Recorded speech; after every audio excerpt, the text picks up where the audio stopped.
Hello, everyone. Thank you so much for joining us for today's uh, today's International Women's Day Caribbean Tech Summit. Friday is our navigating opportunities and creating ecosystems theme, and I myself am having a particular progress, not perfection moment today, where sometimes things don't go as planned.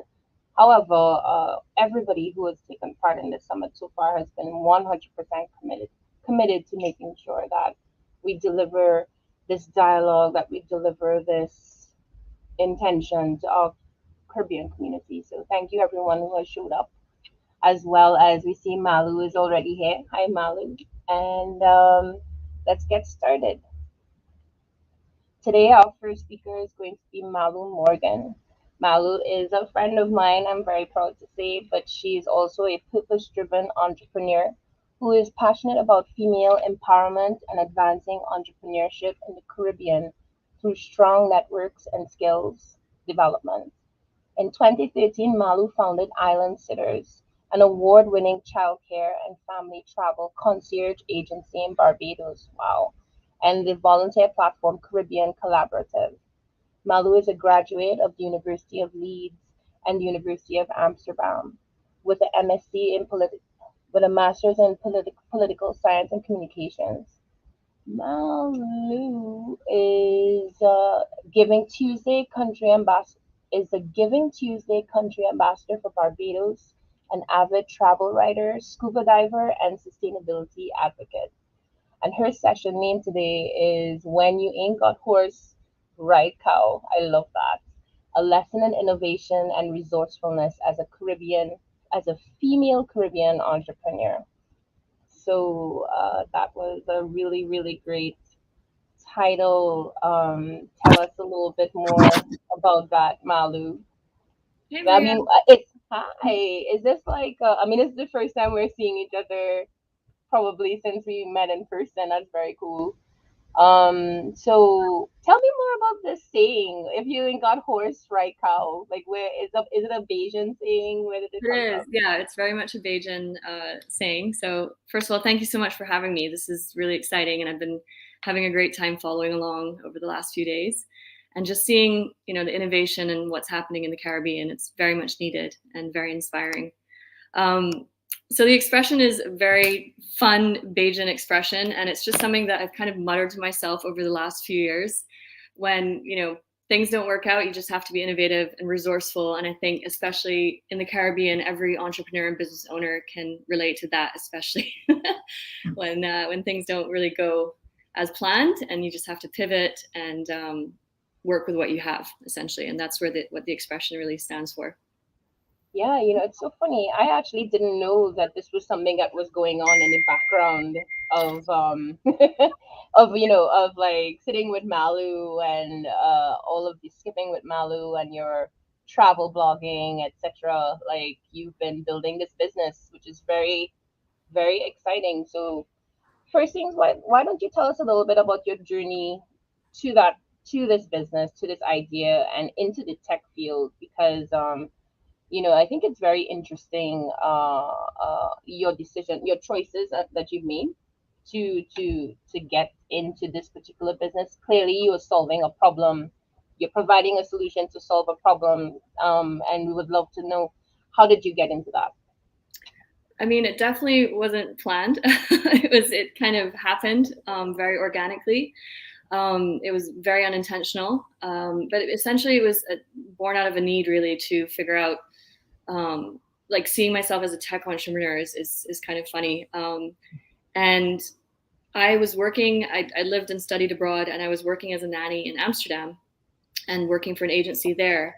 And when I came back to Barbados with the intention of staying about 3 months to do some research, um, I was then approached by many people I'd worked with as a teenager in Barbados as a babysitter and a nanny. I had taught sailing, so I'd always kind of worked with kids directly and indirectly. And so people started asking me to work for them, and I didn't have enough time or bandwidth to do it all. So I started asking friends and people I knew and trusted to take over for me. And it Mm, just kind of grew from there.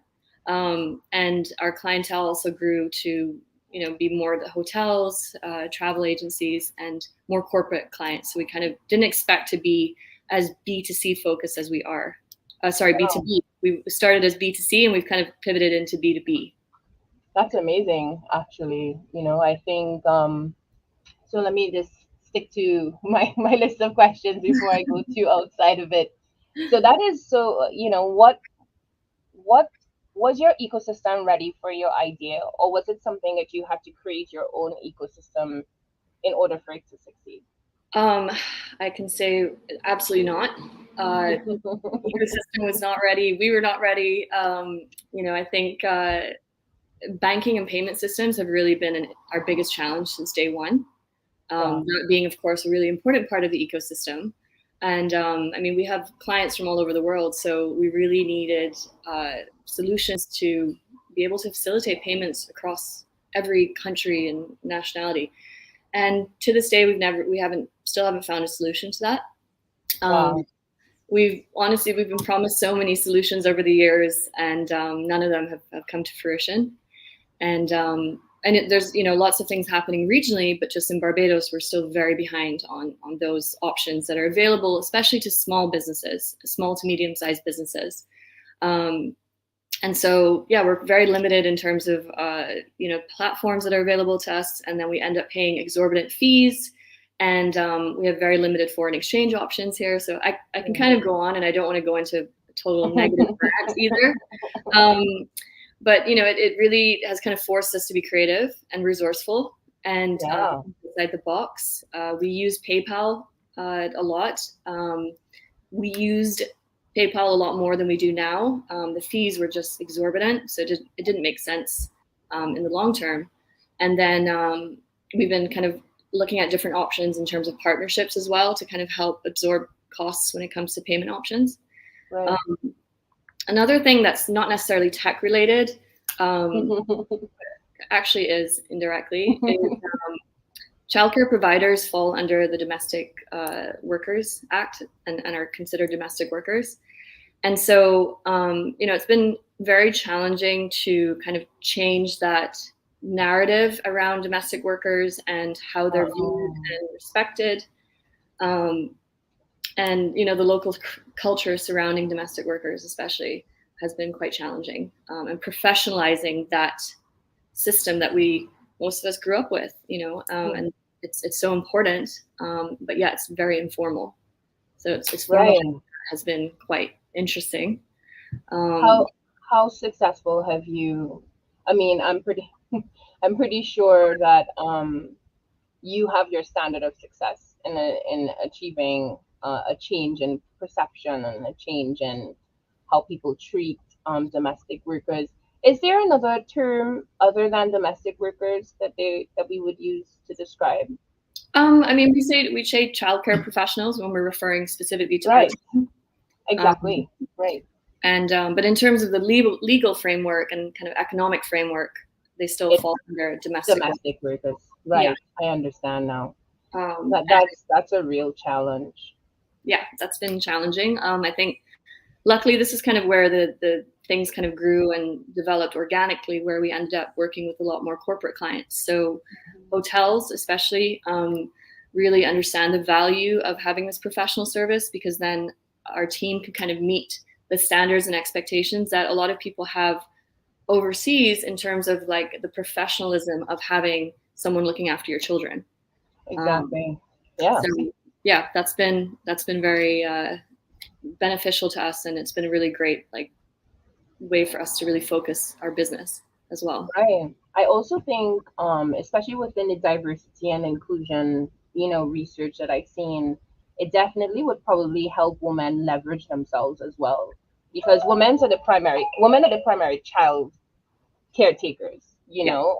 So when you empower your corporate community to have these services in the workplace, then it allows women to thrive or to have options when they ordinarily wouldn't, right? Absolutely. I mean, decent work, honestly, is especially for women, is one of the key kind of factors with sustainable development. And it's it's been challenging, but it's something that I'm been very stubborn and really stuck to it over the years, where it's like, no, you cannot expect to have someone that everyone says they consider family a lot of the times, but yet they're not treating them with the same respect that they would a family member in terms of making sure that they're financially stable and able to grow and evolve as people as well. So we've been really big on advocating for better wages for domestic workers, greater access to markets and training and really being able to upskill as well. And also, especially for women, having more flexible working arrangements. Yeah. That's something that's so important and often overlooked. And this is also from the client perspective as well as our team, because our clients are working women and need that support to be able to do what they need to do to get ahead as well. Right, definitely. And I think that it's really important too, which is why I know that we were like considering you not doing this talk, but I really wanted to do the talk because it's an aspect of brown diversity and inclusion that isn't often explored in the tech space, which is the real life problems, the real life obstacles, that, and as you mentioned, decent work obstacles Yes. that especially as they present themselves here in the Caribbean, where we're still having, some very simple legal obstacles in the workplace to protect women. Women are very unprotected in the Caribbean workspace, I actually find. And I think for me, when I was coming back home to Trinidad and Tobago, it was one of the most alarming differences was the sense of being 100% unprotected. Like there was, yes, there's a legal system and yes, there are laws, but I didn't feel that I had any sort of legs to stand on other than my own character or my own boldness, to counteract some of the experiences I was having in the workplace. Yeah. So I do think that that segues really nicely into our next question, which is, can you tell us about some obstacles or experiences? I know you already mentioned two really big ones, that you had to overcome, and what changes did you or island sitters have to make, or in this case, both you and island sitters have to make to accomplish overcoming those obstacles? It's a great question. And I was a bit uncertain as to how to answer this one. But ironically, the tech system in this case, in the example I'm about to give, actually didn't work in our favor. So one of the major kind of challenges we have is screening people who work with us. Yeah. And we have quite an intense and very manual approach to screening, interviewing, and reference checking people who come to work with us. And over the years, we've kind of developed it and added so many different layers to it. And one example that we had recently was our local criminal records department in Barbados was recently digitized over the last 2 years, I think maybe just pre-COVID. But there's still quite a lot of legal data missing in general. And for example, we don't have a sex offenders registry in Barbados, which is shocking. But and also, in addition to that, court cases can often take many years.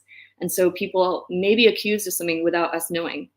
And so we were recently able to discover that someone who had gone through all the checks and screening with us and ticked every box, they were actually a convicted child abuser. And yet their police certificate of character was clean. And they had it was a major shock for us. It was really disturbing. But it just goes to show how far we have to come in digitizing and updating our systems in general. I'm speaking specifically to Barbados, but I mean, I'm sure this is a problem in many other developing nations. Oh yeah, we're fighting for it here too. And I do think the most shocking part about your story is the fact that there was a certificate of character. We with ourselves, we're getting ready to start a gender-based violence project here in Trinidad and Tobago, and that's very scary. That could be given with an open court case, or even if a convicted child offender, getting a clean bill of of character from the police is very shocking, I think. Yeah. and it does speak to some of the systemic issues that we have here. And I mean, I'm not saying that it doesn't happen in other parts of the world, but in particular here in the Caribbean, I feel like our record keeping within the public system seems to be one of the biggest obstacles to overcome, Absolutely. because it prevents so much from happening, and it slows everything down, like just the process of doing some certain you know typical public registry things that should take, I don't know, 10 minutes, take like 2 weeks. And sometimes you show up and you don't get through. So maybe you come back like repeatedly until you get through. And for Yeah. those of you who don't live in the Caribbean, it's a very frustrating place to do paperwork. It's not fun at all. And, one of the other frustrating things that I think has been happening is with the COVID rollbacks, some of the digital interventions. Did you guys have that in Barbados? Here in Trinidad, they digitized a lot of processes with COVID. Yeah. So like, yeah. But Yeah. now Of character is one of them. It's just there's some loopholes in the system. clearly, like really big loopholes for a rat to climb through. That's crazy. Yeah. That must have been because of course people are trusting you, and you have this, integrity with your company, and it, that is a you can write a whole book about that. Yeah. That's like I mean, it goes to show as well that, I mean, we have to humanize the whole experience as well. So yes. the team really, I mean, we're expert stalkers on social media. We know how to Google and find out information about people that we need to find out. And, we use the tech that's available to us, but you then still have to know kind of how to apply it to this specific scenario. Oh, you might have to get a private investigator like Olivia Pope or something. We may have done that, yes. Yeah. Yeah, and I think when you're dealing with a human oriented service like yours, it's really important for you to be able to trust the people that you work with. So Absolutely. that makes sense. And it's so funny. I was talking to Anya yesterday about how do you identify who you work with to build a business with. Yeah. So I know that you have a team. How did you select your team to do Island Sitters? So I have my kind of the core of Island Sitters business, which is a team of very smart, sassy women, and we have a lot of fun together. And I think that's what's really kind of provided the backbone to our company culture as well, because that was really important for us to build a company culture that was different to anything I'd ever experienced here in Barbados, at least. And with regards to our actual team of childcare providers, we recruit. We use social media to recruit people, but then we also have a referral system within our team. So we have a pretty large team, close to 200 people that work with us, and it's been a lot of word of mouth, people hearing about us and then coming to us asking if they can come and work with us. So we've been fortunate in that sense. Yeah. Yeah, so have your operations mostly entirely been virtual, or have they been in person in Barbados? Yeah, so our screening is done in person, as in we have Obviously. a set of documents and everything, but I meet with every person in person and interview them and kind of get their vibe. And and then we have different workshops and team meetings that we do as well to kind of continuously, make sure that we're also kept abreast of what's happening. And then we also do our client meetings and stuff are all in person too. But people are always still very surprised to hear, like, you don't have a physical office? It's like, no, we've been working from home. And I actually think that's like the startup business of the now, right? Like not even the future, it's the now. And I think that's great. So before we move on, are there any I mean, I know there's Island Sitters. I know that you may have a few undercover projects, maybe that you're not ready to talk about just yet. But is there any upcoming things, upcoming news you may want to tell us about before we wrap? Sure. I mean, this is not related to Island Sitters. This is actually a passion project of mine. But I'm working on a blood donation app called Blood Bud. And I know I've mentioned this to you before. So but it's blood donations are an ongoing issue here in Barbados. We always have a dangerously low supply of blood, and so this app is kind of focused on gamifying the process as well and incentivizing people to donate, and having like a rewards program as well. So still working on it. If anyone's interested in reaching out about that, I'd love to connect with people who are interested. I'm not particularly tech myself. I'm more the big picture ideas person. But yeah, that's something I'm very excited about and been working on kind of quietly in the background for a little while now. That is so funny. We had one of our local health experts, Dr. Sophia Mohammed, on the other day, and we were talking about the intersection between ICT and health. Mm-hmm. And she gave this really amazing presentation. And here you are talking about a solution that intersects ICT and health. I think maybe you two of you should talk. I mean, I'm sure you already have doctors as well that you're working with, but that's, yeah, like she's done a few solutions and interventions as well.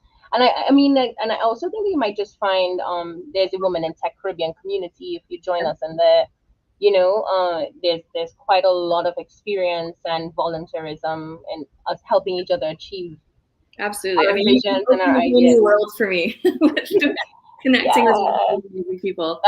That's what it's all about, you know. Yeah. So before we go, although I have a feeling, it might be that same quote that you gave us as a title for your talk. But what bit of advice would you have for a new woman, entrepreneur, but also now you're also a techpreneur, in the Caribbean, with an emphasis on woman? Like what bit of advice would you leave us with for people now entering that space?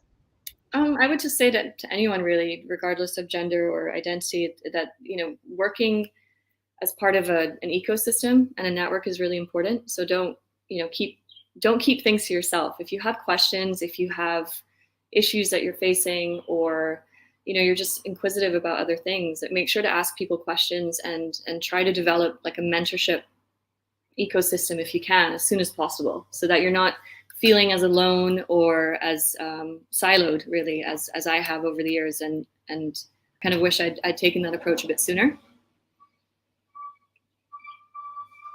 I think that's actually one of the trending bits of advice is opening up our ideas, opening up our business strategy to be more inclusive of others. Yeah. I was talking to one of our fellow partners, the other day about the fact that so many of us are doing it on our own, as in like we're doing so much on our own, and you don't really get like a prize for that. Like maybe people might say, "Oh, you're so great, we do so much," but like that's not really what we're doing it for. Like most of us are doing it because we care so much, right? Yeah. But at the end of the day, you're not the only person who cares. And I think that's the number one thing that I'm picking up from all of you is finding other people who care about the same things that you do, and then going after those things together, right? Yeah, absolutely. Okay. And I think also, sorry, just one more note, even with no, please do. Yeah. The patriarchy and comments, especially in the Caribbean, and a lot of comments and stuff that have been made over the years, is to try to laugh it off at certain points. And I think that's where this networking comes into play, because then you can vent and rant and share what you're experiencing, and hopefully find support, which may not be available if you're doing things on your own. Exactly. So thank you so much, Malu, for joining us. We're going to share your socials in the chat, and have a great rest of your journey building the Bloodbud. Is it Bloodbud? Bloodbud is the app. Yep. I love it. I love that brand. I think, and I actually know that it's not just a problem in Barbados. So I'm pretty sure that it's a very much needed solution. So looking forward to hearing that journey grow. Thank you. Thanks so much, Maria. I appreciate it. Okay, bye. Bye. Wow, Malu Morgan is from the first day that I met her, she was change maker inside and out. So none of those things were surprising to me. So thank you so much, Malu, for being with us. We're going to go straight into our next speaker, who is not here just yet. So I'm going to take a minute, and we are going to be right back.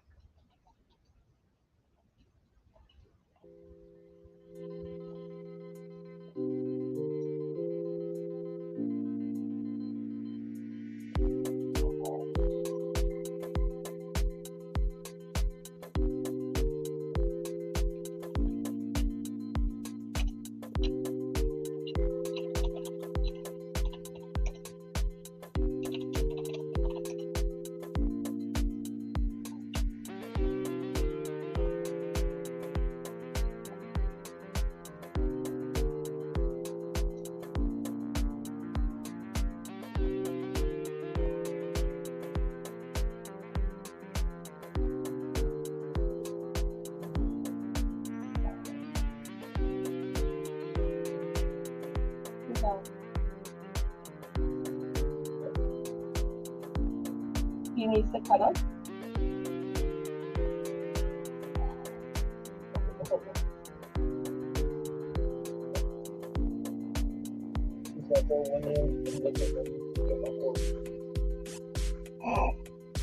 Yeah, I'm going to try and leave here as soon after this presentation.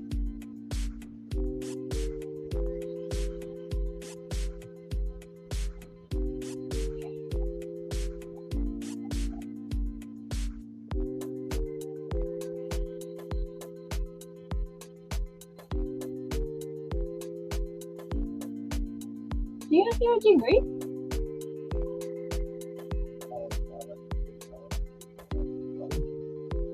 The degree in theology?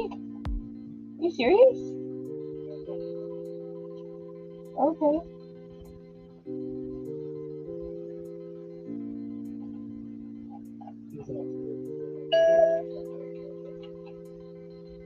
Okay.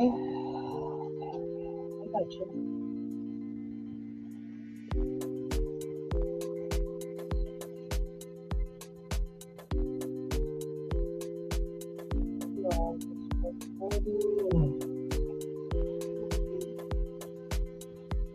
What are you still doing here?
Hello there, Kadia. Hi, Maria. How are we doing today? I'm good. Kadia, how do you get your virtual backgrounds to match you? Like you look like that is like my virtual backgrounds I don't look, look like I look. that, I Jay. have a grand piano in my actual living room. I wish. I wish. How has it been going today? Well, today was, as I mentioned earlier, is a progress, not perfection day for sure. I feel like I am living our theme right now. So, and it's not unfortunate. I think it's actually perfect that this is happening. Like it's just one of those things where you want things to be flawless, and Yeah, I think sometimes holding on to this idea of things being flawless just doesn't, it doesn't serve you or your mental health or your how you perceive um your environment. Sometimes stress can change all of those things, and as a yeah. cancer patient myself, I feel that I Oh, have very often um I have like a little yellow light around stress. So like whenever I feel stress, I kind of do my best, but sometimes you're just in a moment and you're just not at your best, and you want to be at your best all the time, but yeah, for sure. that's just not always an option. So it really helps to have compassionate, forgiving communities and people who can understand, what's going on. So I'm very, very lucky. I have to tell you, after the session yesterday, I was so energized. Like my Yes, part, my partner was looking at me. He's like, "Weren't you just tired?" I'm like, "Not anymore." I'm like, it was a great session yesterday for real. it was so exciting, So Yeah. I'm not too sure. I really would love to kind of dive into session, but what's going on with you? I mean, we're so excited to all of the things that you told us are going to be happening, from your side of things. Yeah, I tend to have a lot of balls in the air all the time. Always juggling different things, but the major thing that's coming up in August is the Caribbean Creator Conference that we're putting together, and that you are now a part of, Maria. Yay! Yes, 100%. And Yeah, so the focus then will be on create Caribbean based creators. So when we say Caribbean, we're really talking about people who live here in the Caribbean, whether you have create a small business in the creative industries or you're a creator yourself, working for yourself, you're a personal brand or a freelancer. You are the person we're putting on this event for, because what we really want to talk about is, and this is something I say all the time, I am most interested in how can we make more money and how can we make money off of our own creative outputs.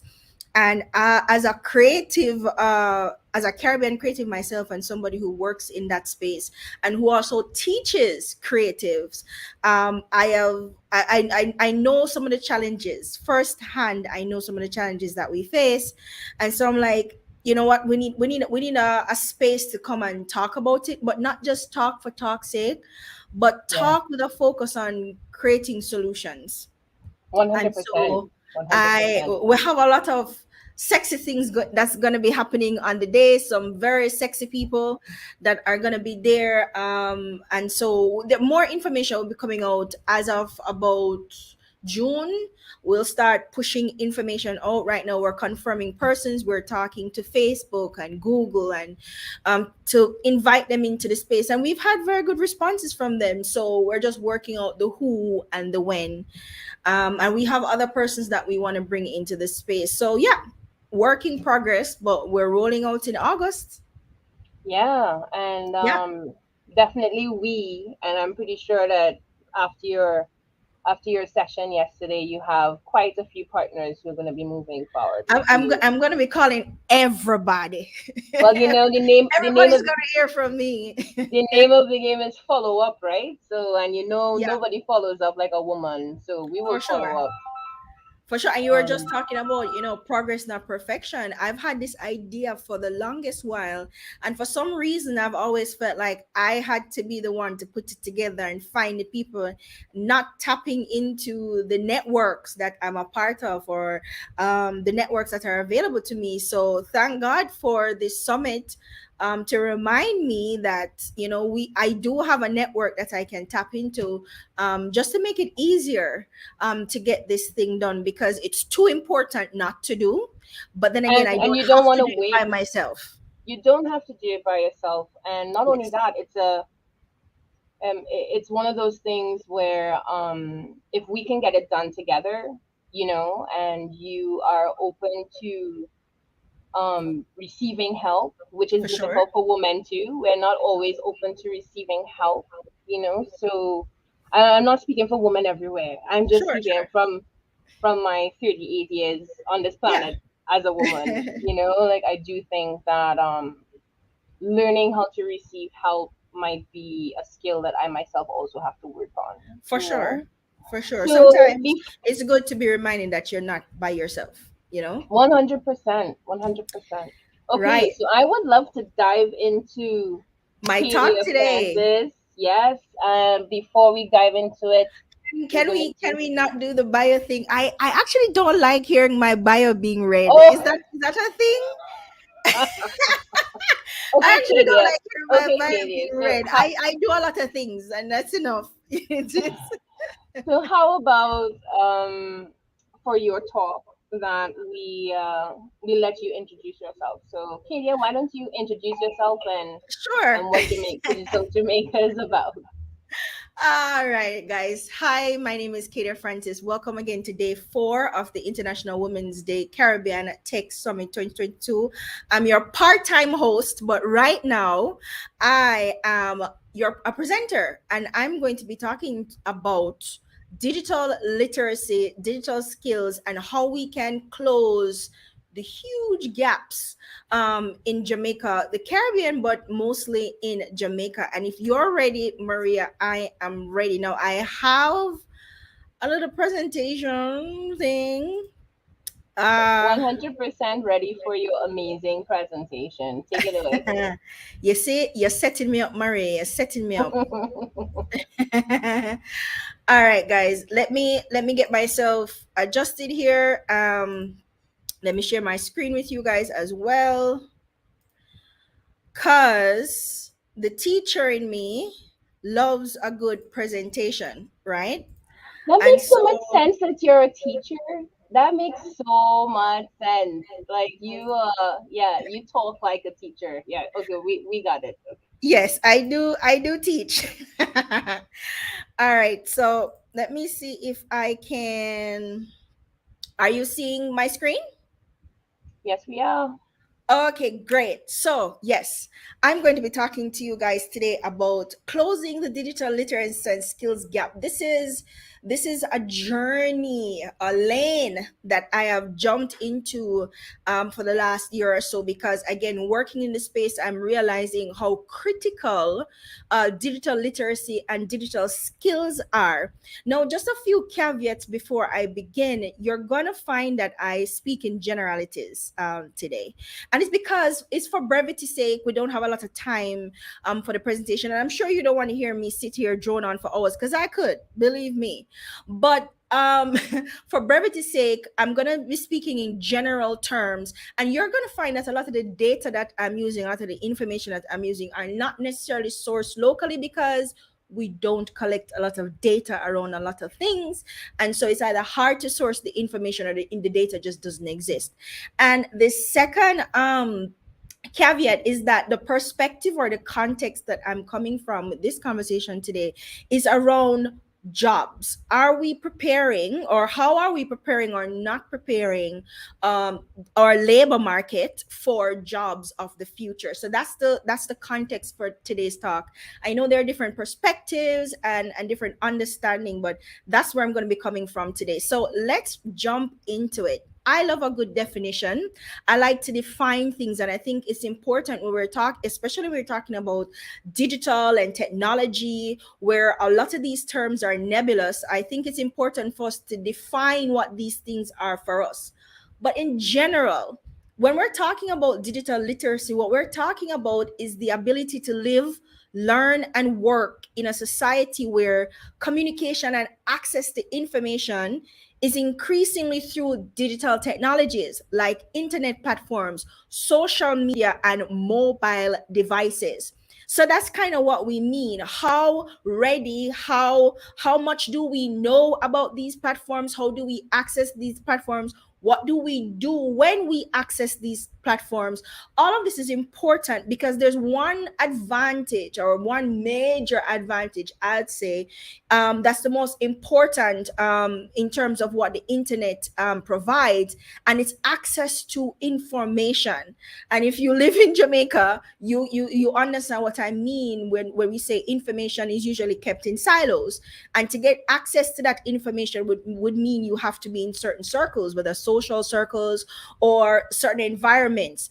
And a lot of us didn't have that access to the information, but with access to the internet, we can get around that. So this is just one reason why digital literacy is so important. But when it comes to work, I want to share some statistics with you that I personally found disturbing. And the question I ask is, are we developing a labor force that can meet at least basic requirements for jobs of the future?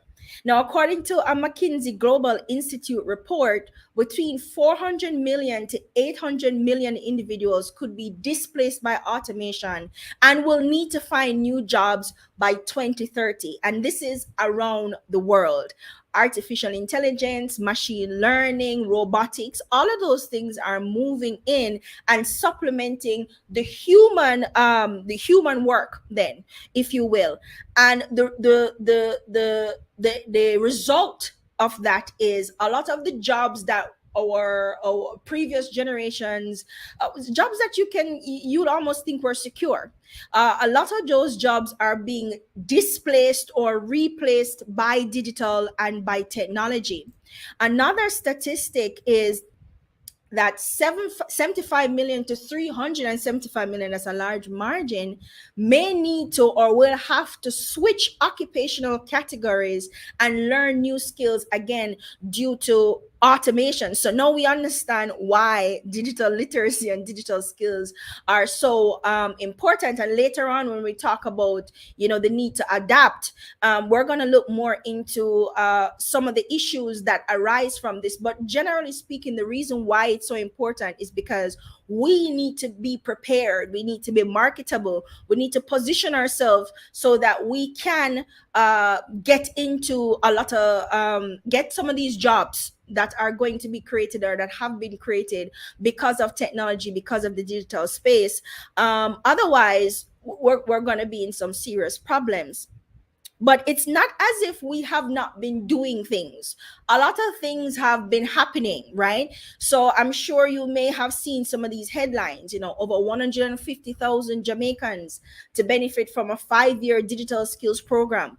400,000 students to benefit from National Coding in Schools programs. Skills for the Future program graduate 131. So you see that in our headlines, we like to focus a lot on the numbers, and we love the big numbers because they're sexy and it makes us feel as if we're doing something. And to be fair, things are being done. However, there are some problems that arise from some of these things that we're doing, and one of the problem is the underlying transparency. So things are happening, we're just not sure what is happening, we're not sure what any of this will lead to, because we don't know necessarily what some of the objectives of these programs are. It's what it sounds to me as if we're doing is we're taking these buzzwords, coding and hackathons and those kinds of buzzwords, and we're trying to create projects or pilot programs around that, to again make it seem as if we are doing something, or that the focus is really on digital. The problem is, especially in a program like a coding program, you're going into high schools to teach a coding program to children who may not be digital literate. And without that digital literacy foundation, how much of an impact are programs like that going to have, right? So the transparency around these programs, where these programs comes from, who formulated the programs, what were the considerations in terms of the development of these programs, a lot of that information is either missing or unclear. The second issue is continuity and sustainability around these programs. So, what happens at the end? How do we build on these gains that we're trying to make? A lot of these programs are 5-year programs or pilot projects that's been happening with no information, again, going back to transparency about, okay, how do we continue after this? Is it going to be something that we do on a continuous basis?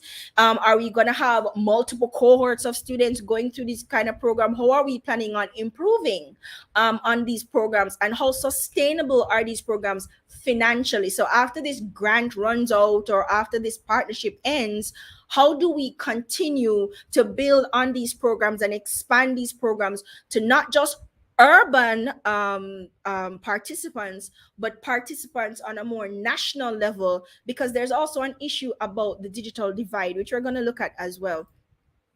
Another problem is the systems of learning that we have. Are students in existing educational system actually being prepared for the future of work?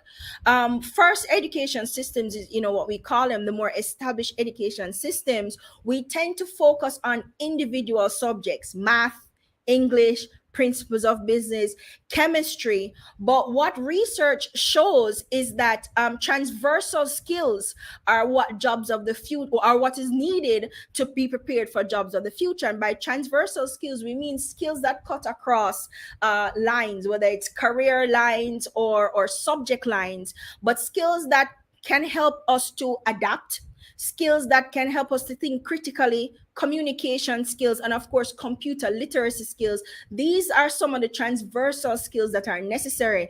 But in our school system, we are not focused on that. We're still focused on individual subjects that will prepare us for very specific areas of work, even in our universities. And that may be, well, that's not maybe, that's going to be problematic. So our systems of learning have not yet adapted to new styles of learning that are going to prepare our young people for the future of work. And that's all the way from kindergarten right up to universities, university curriculums.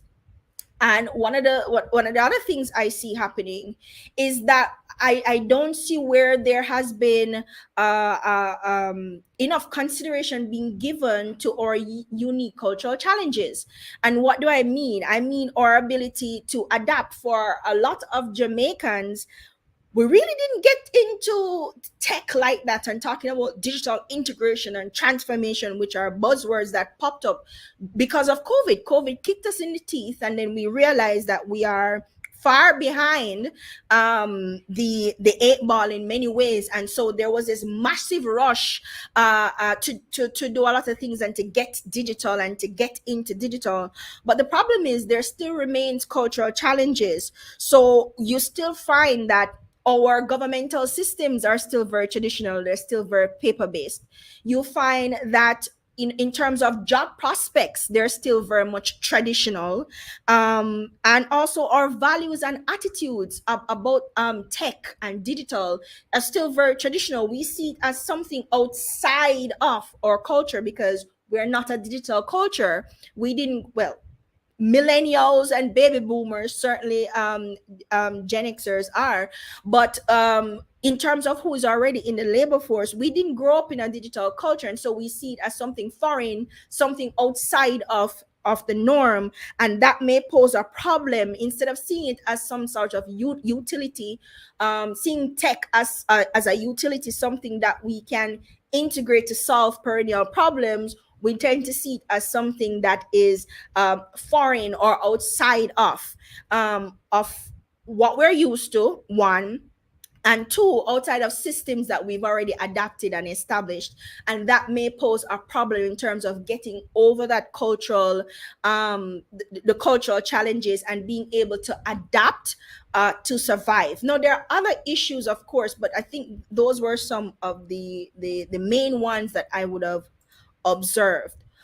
But you see, the thing is, and it says adapt or starve, and of course I'm being dramatic, but am I really? Because, you know, in a world that is very much tech, in this hyper digital borderless world, we are at risk of not being economically viable, not just on an individual basis, but on a national basis, because we are not prepared. So, in a conversation last year, November, Digital Jamaica put on a youth summit for Youth Month, and one of our speakers, Michael Clear, made a said something very interesting, and his thing was that technology kills work. And I'm hoping you guys are going to be here able to hear this audio. Maria, I'm hoping you'll let me know if you can hear it. I will, 100%.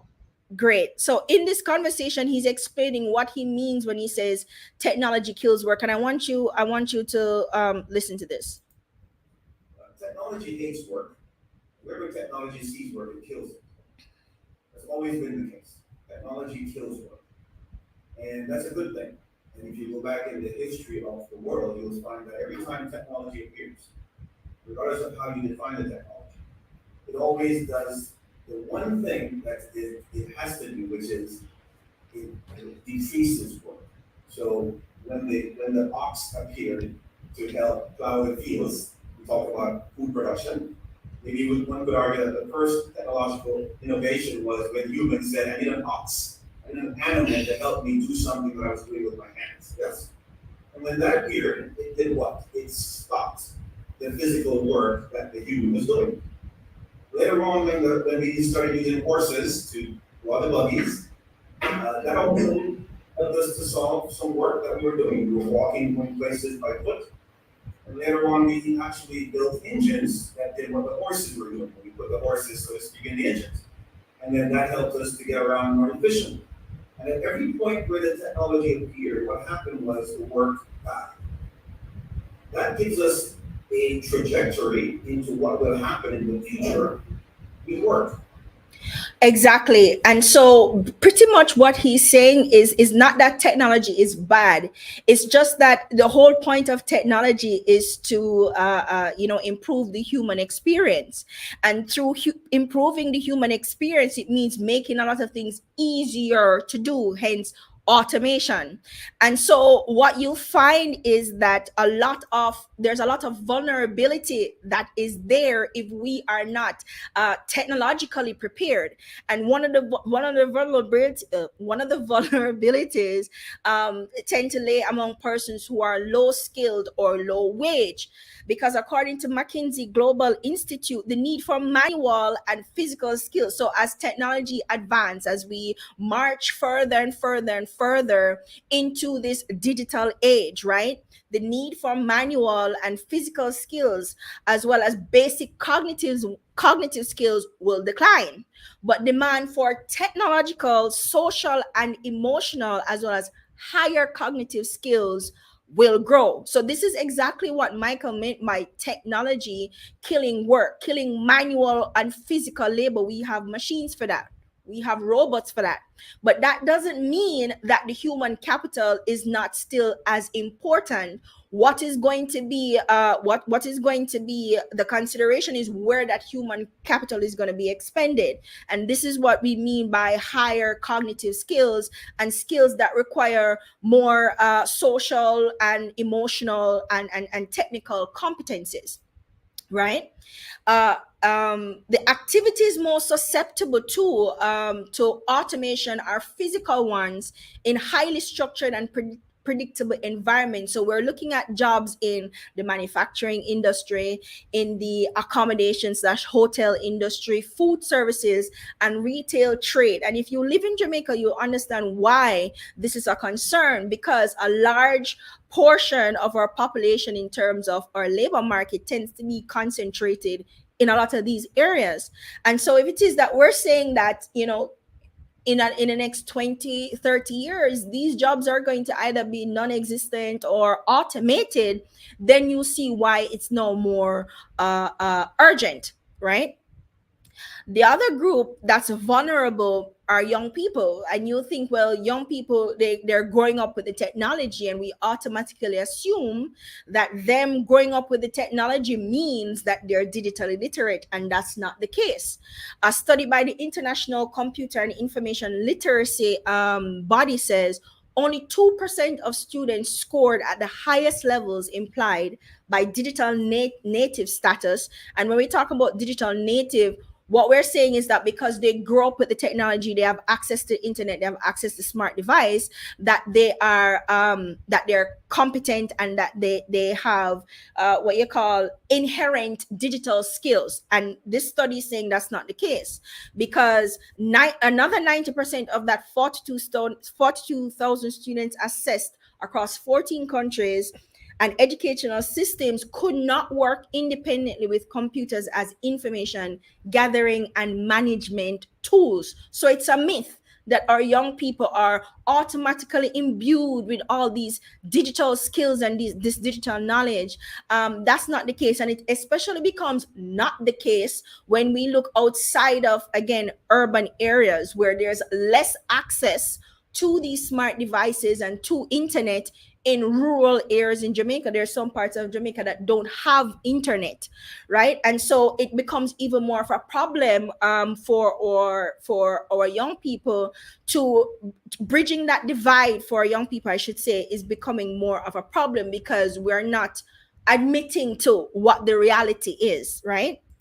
And another group that is in the vulnerable status is the persons with physical and learning disabilities. Because if persons who are able-bodied are already having issues accessing information, training, broadband internet devices, imagine persons who already are starting really with a disadvantage, right? People, according to this study, people with disabilities are less likely to use the internet due to the added costs for adaptive technology tools. Meaning, if I'm hearing impaired, I may have to put some kind of software on my desktop or on my phone so it can read text messages that are coming in, or WhatsApp messages, or so I can read the news on my mobile device or on any of my smart devices. And that software can be expensive. Further, an individual is less prepared to use digital tools that are not easily accessible. So for the most part, how many of us actually have access to smartphones that, even if we could get the software, could accommodate that kind of software? Some customization will have to happen. And not only is that not accessible in terms of being accessible to persons physically, it's not accessible to persons financially either. And so persons with disabilities find themselves in low income and limited education careers because the lack of access pushes them towards the same low skilled, low cognitive skill, low paying jobs that are already on the way out. So it's a dire situation for persons like that. But what I did not want to do is come and sit and go, oh, look at all the problems that we're having, because there are a lot of advances that are being made, progress that's being made. And I think what we can do is we can look at what some other countries are doing and see what we could adapt. Now, I'm not saying full scale adoption necessarily. I'm saying what are the things that are working elsewhere, and how can we adapt that as a solution here. And one of the things I found very interesting is Singapore's Skills Future Credit. And what it is that the government of Singapore is offering credit to individuals who want to reskill and upskill for jobs in the jobs of the future, to create opportunities for themselves in the future economy. And they get 500 Singapore dollars, so they could go and get training, and the training is usually in digital skills training, I should say. Now we've all known for a long time that one of the solutions to just about any problem really is to incentivize persons to either upskill or to gain additional knowledge, right? Because sometimes, and again, because we're not necessarily a digital culture, self-learning is not necessarily something that I think we have yet really adapted to. We still believe in formal education and institutional structures, so high schools and universities, etc. And as such, we tend to, and I guess that's one of the reasons why we like paper-based qualification. So if you don't have a paper that says you went to uni and you did computer science, then you may have a problem getting jobs in that space, even though a lot right across the world, a lot of the persons who work in the tech space are not formally qualified, meaning they don't have formal qualifications necessarily from any kind of established institution. So that again is another cultural challenge that we may have. But of course, offering some kind of incentive, some kind of fund for individuals who want to go ahead and upskill, I think that's a really good idea. Over to Finland. Everybody talks about Finland and their educational system and how phenomenal it is. And I'm of the opinion that if we're looking to a foreign country that we can adapt things from, maybe less focus on America and more focus on some European countries like Finland, because they tend to be leading the charge in terms of educational development. So back in from about 2015, Finland has been having the conversation about digital literacy and skills education and how to bake that into their core curriculum. And they came up with the core curriculum reform. And so according to the National Board of Education in Finland, the reason for the reform is in order to meet the challenges of the future, and focus on the same transversal skills that we were talking about earlier and competencies, and work across school subjects. So it's collaborative classroom practices where pupils may work with several teachers simultaneously during periods of phenomenon-based project studies. And that is what they're emphasizing. And what all of this means is, again, they're not necessarily focused on just maths, English, science, even though that is very important, and they're not getting rid of that. But they're working on how they can train students in terms of collaboration and problem solving and critical skills like ICT based skills. So that's really what the curriculum reform is looking at. And I think that's an excellent approach if we're talking about getting in early, because their curriculum program goes from all the way from kindergarten all the way up to grade 9. So getting in early, building that foundation so their students have an easier time becoming visible and marketable in future job spaces, right? Canada, there's another incentive-based program happening in Canada called the Canada Ontario Job Grant. And what that does is that the government, and this time it's an incentive-based program again, but this time the focus is on businesses and companies, right? And so what the government does, it grants up to 10,000 Canadian dollars to employers and groups of employers who wish to train their employees, right? And it is available for small, medium, and large businesses. And the plan is to deliver short-term training to existing and new employees. In a report that came out, I think it was last year, PricewaterhouseCoopers, I think, Digital Caribbean report, don't quote me on the name. In it, the report actually said that more than 50% of employees in the Caribbean know that their staff is unskilled in terms of digital skills, and understand that there's a need to train their staff, but less than 40% of them have made any effort to actually get training programs and initiatives going. So with some kind of initiative or grant from maybe some kind of government organization, maybe we could accelerate and motivate more companies to train their employees. Because what tend to happen is you get into a job and you stay in that job for years and years and years. You really only acquire skills for that job. And if anything should happen, say you should get displaced because of digital transformation within that company, then you are left out in the cold with really nothing to do. And things like that can stoke fear around technology and digital integration, which can also stymie progress in that regard. And finally, the EU's Digital Decade Plan. Now, I'll preface this by saying that I am aware that the Broadcast Commission has teamed up with UNESCO to build out a digital literacy framework for Jamaica. I am aware of that. We really don't know a lot. There's not a lot of information about what it is, but based on what is out there, the literature that's out there, the focus is on digital literacy and education. It's just that we've been hearing about this for almost 2 years now, and we're not sure where it's going or what the progress is. And forgive me if I have just not been diligent in finding information, but certainly I have not been able to find any more information that we had a year ago.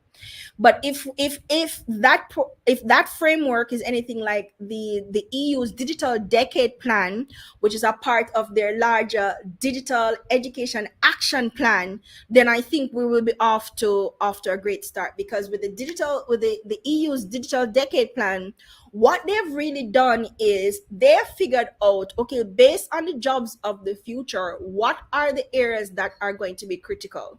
What are the areas that will be in demand? And what they've pretty much done is said, okay, we think there's going to be a shortage of ICT professionals. There's already a shortage of ICT professionals. As technology advances, we're going to need more ICT professionals. So what can we do? And so they created this plan, and what they're really doing is directing funding and training towards ensuring that basic digital skills among 80% of the EU population, they develop that skill. And because what they're trying to do is add 20 million ICT professionals across the EU by 2030, and at the same time eliminating a vast digital divide between men and women. So you see, guys, that the problem of digital literacy and skills development is not just a Jamaican problem or a Caribbean problem. In fact, governments across the world is grappling with this problem, because there is no global framework or structure. Governments in different countries have to really define what it is, define what digital literacy means to them, define what digital integration and transformation means to them. And I think one way of going about that is kind of really looking at, okay, what do we need to do to make sure that we are ready for jobs of the future? What can Jamaica contribute to that? And then let's focus our energy on building the skills that are going to be necessary. And in that regard, I think programs like this are a good stepping stone. So guys, there are a lot more solutions. As I said, there are a lot of things that are happening, but really right now, I honestly think that we are at a critical stage where we need to upskill to become viable. And a part of that, I think, is to focus our energy on what I call future proofing our labor market, or young people who are vulnerable and marginalized, especially. Because what we don't want to happen, and what we tend to always see happening, is even when these programs come in, they tend to be concentrated in certain areas, and other persons are get left behind, which is what creates the digital divide. So guys, that's it from me. I don't know if anyone have any questions about anything I've said. I know I went really fast, but if there are any questions, I'll be happy to answer these questions and just give my perspective on why I personally think this is important, and why I think you should also take it as seriously as I'm taking it, certainly. And there's some things that you can do as individuals, as parents. But yeah, we can get into that another time.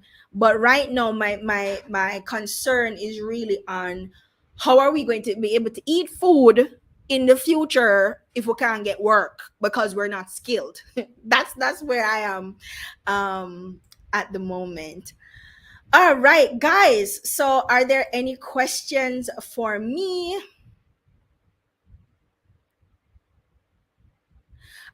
Precious Barrow say, I agree so much, Katie. You need to access the needs and wants of the youth in order to design programs that will be effective for the long run.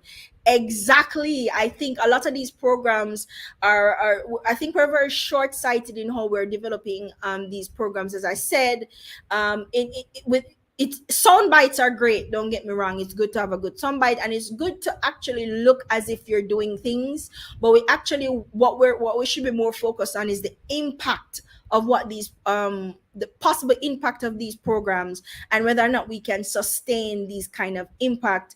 And a lot of times these programs come about and you don't even get updates. The only thing you see is that, oh well, 400,000 people did this, but out of that 400,000 people that went through this program, how has it changed their lives? How has it impacted their lives? Are they more skilled? Or you know what I mean? Because as somebody who uh teach digital marketing and social media and digital literacy, I can assure you that a 5 or 7 week program is not sufficient, or will not be sufficient to move the labor market to where it needs to be. Any questions for me, guys? If not, we can move right into the next speaker. But before we do that, we're going to take a quick break. Our next speaker is not here just yet. So we are going to take a quick break and come right back with our next presenter.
right, guys,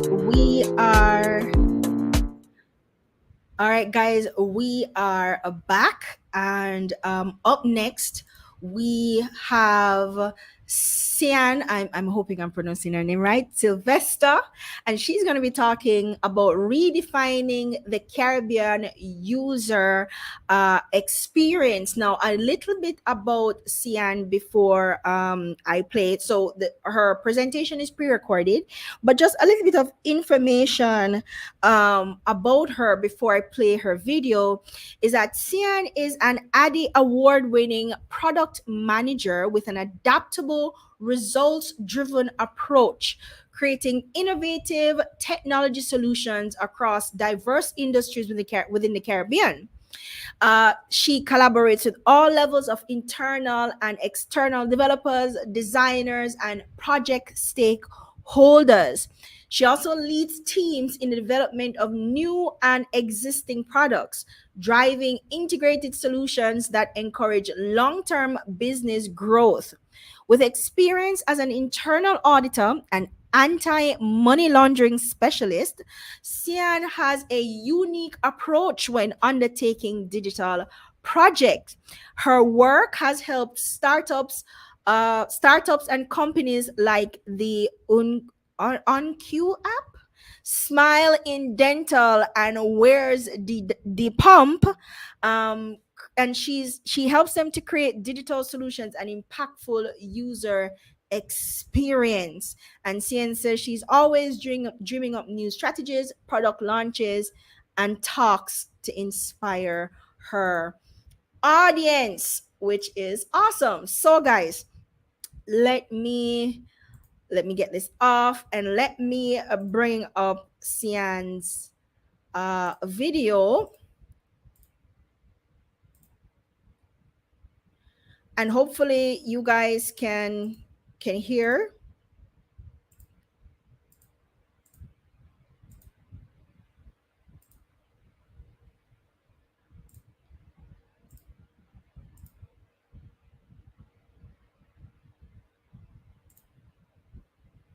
Hello, everyone, and thank you for coming to my lightning talk.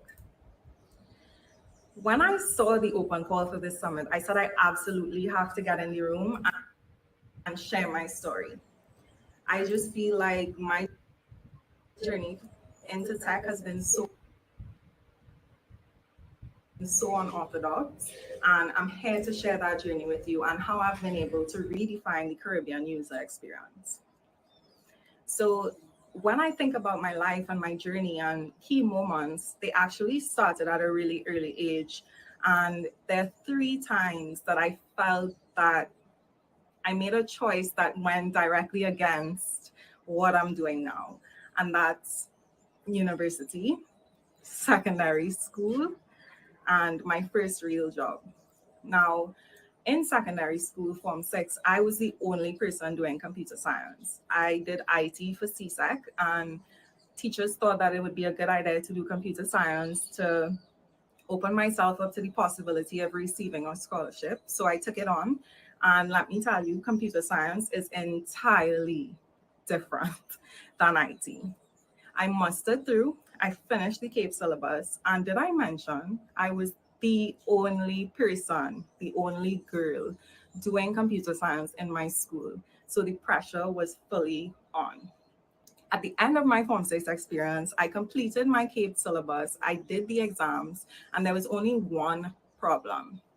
I absolutely wanted out of computer science and IT.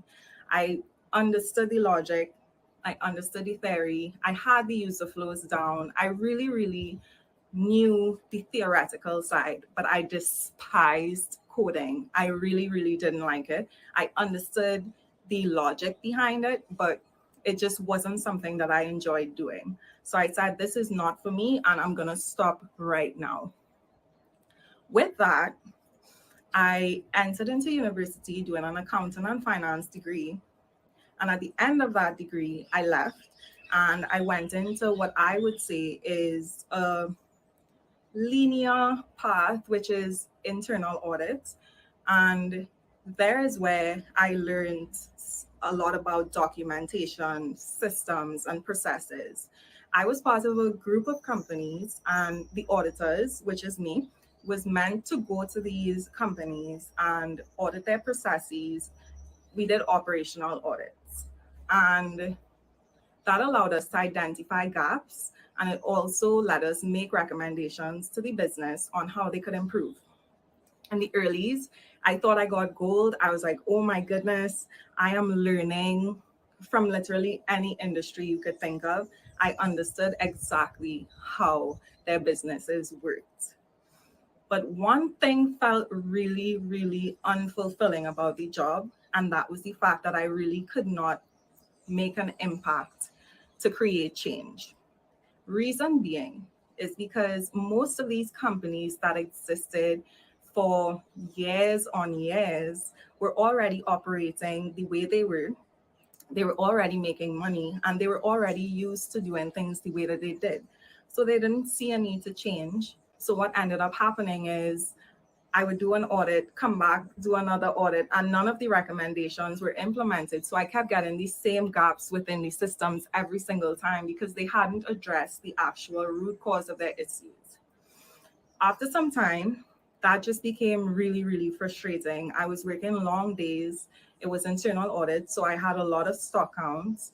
I was on more than one project, and I said, this is just not working out the way I anticipated. But maybe this is what they call paying your dues. About 2 years into it, I said, I'm really unhappy and I have to find something else. I had no idea what I was getting into, and I went into legal and compliance. I started my role as a compliance analyst, and this showed me a different side because at this point, I was meant to take AML legislation and create policies and procedures around that legislation to ensure that the company was in line with the regulations that they needed to be in line with. I feel as though this period is where I saw my innovative side come out more, and I started to shift my perspective on how I thought. I really got the space to create new systems and tools that improve the efficiency of the company. Even though I felt myself settling really nicely into my job, I also found myself always working on side projects. My very first digital product launch happened really organically. My friends and I were liming, and we were trying to get listed for a really popular club at the time called 51 Degrees. Now, if you know 51 Degrees, you know that that was the place to be every Thursday and every Saturday religiously. It had a catch though. You had to be listed, you had to get there before a certain time, or you had to know a committee member. And if you didn't have those, you couldn't get in. And it kind of made the accessibility to a thing that's supposed to be enjoyed really not enjoyable. And we thought to ourselves, like, how come we always have to go looking for the next party or looking for the committee members or messaging them on Instagram and Facebook? Why can't there just be somewhere where we can go, see all the events, get listed, get tickets? So we built it, and we built it in the form of a mobile app called Wedicom. And that was the first official product that I launched. And ever since then, I've been working on digital products. After I saw that it was possible and opportunities were out there, I began to shift my perspective almost immediately and look for other opportunities that weren't within my current career path. So I almost had two parallel universes happening at the same time.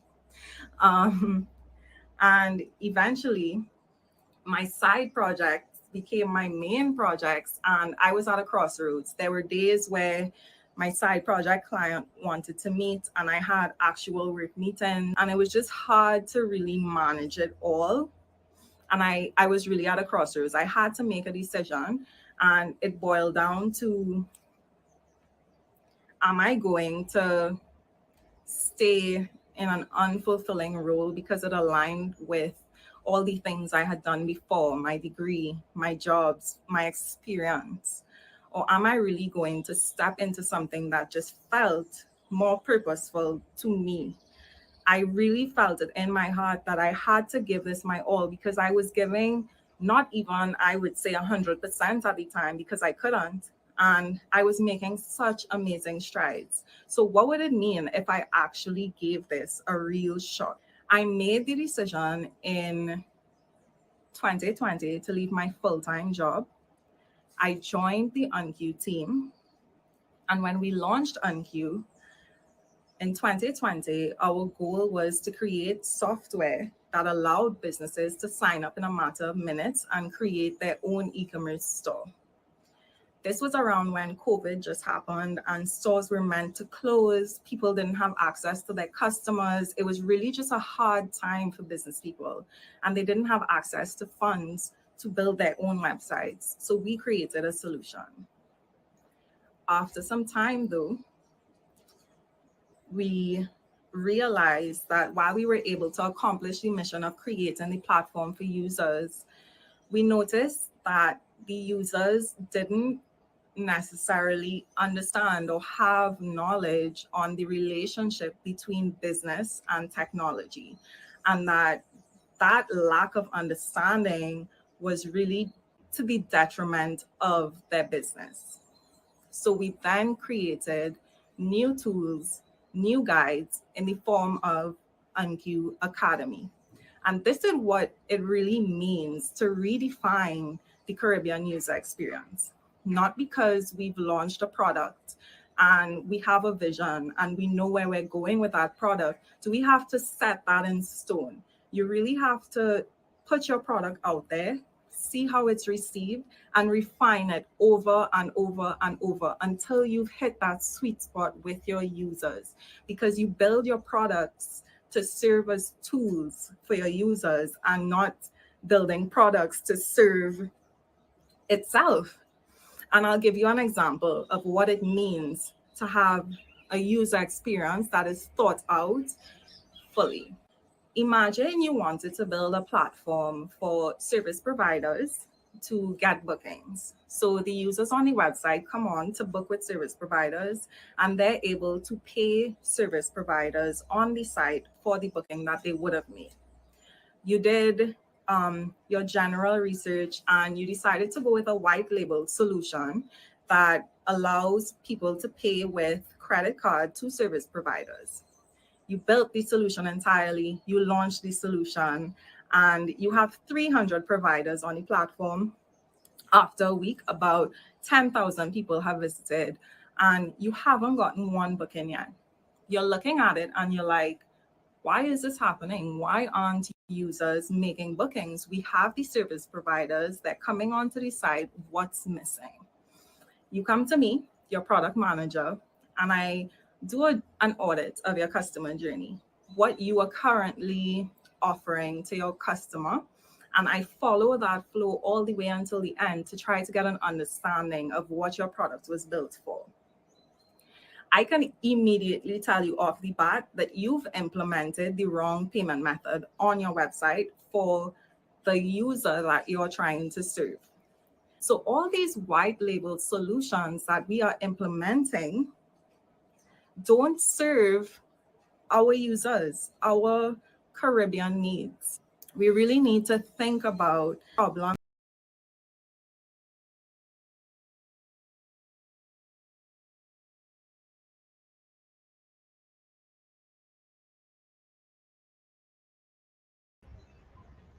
Okay, I'm not too sure what just happened there.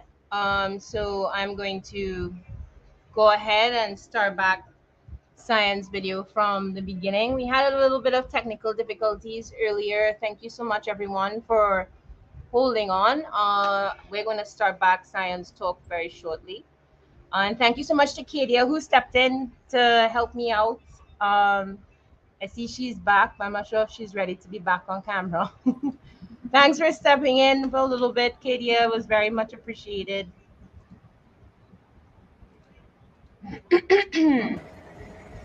Hello, everyone, and thank you for coming to my lightning talk. When I saw the open call for this summit, I said I absolutely have to get in the room and share my story. I just feel like my journey into tech has been so unorthodox, and I'm here to share that journey with you and how I've been able to redefine the Caribbean user experience. So when I think about my life and my journey and key moments, they actually started at a really early age. And there are 3 times that I felt that I made a choice that went directly against what I'm doing now. And that's university, secondary school, and my first real job.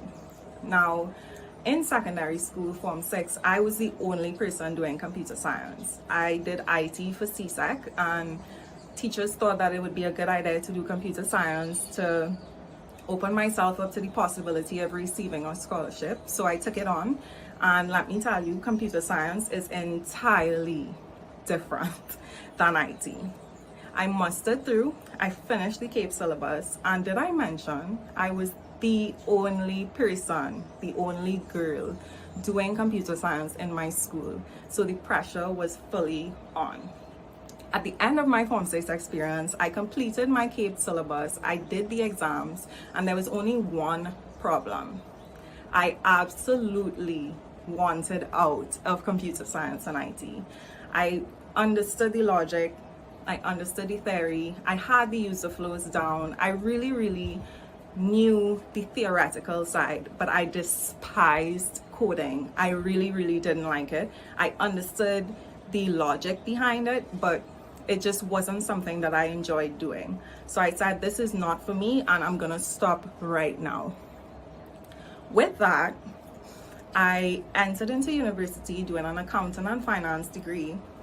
And at the end of that degree, I left and I went into what I would say is a linear path, which is internal audit. And there is where I learned a lot about documentation, systems, and processes. I was part of a group of companies, and the auditors, which is me, was meant to go to these companies and audit their processes. We did operational audits, and that allowed us to identify gaps, and it also let us make recommendations to the business on how they could improve. In the earlies, I thought I got gold. I was like, oh my goodness, I am learning from literally any industry you could think of. I understood exactly how their businesses worked.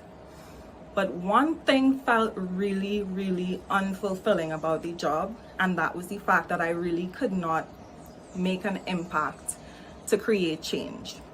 Reason being is because most of these companies that existed for years on years were already operating the way they were. They were already making money, and they were already used to doing things the way that they did. So they didn't see a need to change. So what ended up happening is I would do an audit, come back, do another audit, and none of the recommendations were implemented. So I kept getting these same gaps within the systems every single time because they hadn't addressed the actual root cause of their issues. After some time, that just became really frustrating. I was working long days. It was internal audit, so I had a lot of stock counts. I was on more than one project, and I said, this is just not working out the way I anticipated. But maybe this is what they call paying your dues. About 2 years into it, I said, I'm really unhappy and I have to find something else. I had no idea what I was getting into, and I went into legal and compliance. I started my role as a compliance analyst, and this showed me a different side because at this point I was meant to take AML legislation and create policies and procedures around that legislation to ensure that the company was in line with the regulations that they needed to be in line with. I feel as though this period is where I saw my innovative side come out more, and I started to shift my perspective on how I thought. I really got the space to create new systems and tools that improve the efficiency of the company. Even though I felt myself settling really nicely into my job, I also found myself always working on side projects. My very first digital product launch happened really organically. My friends and I were liming, and we were trying to get listed for a really popular club at the time called 51 Degrees.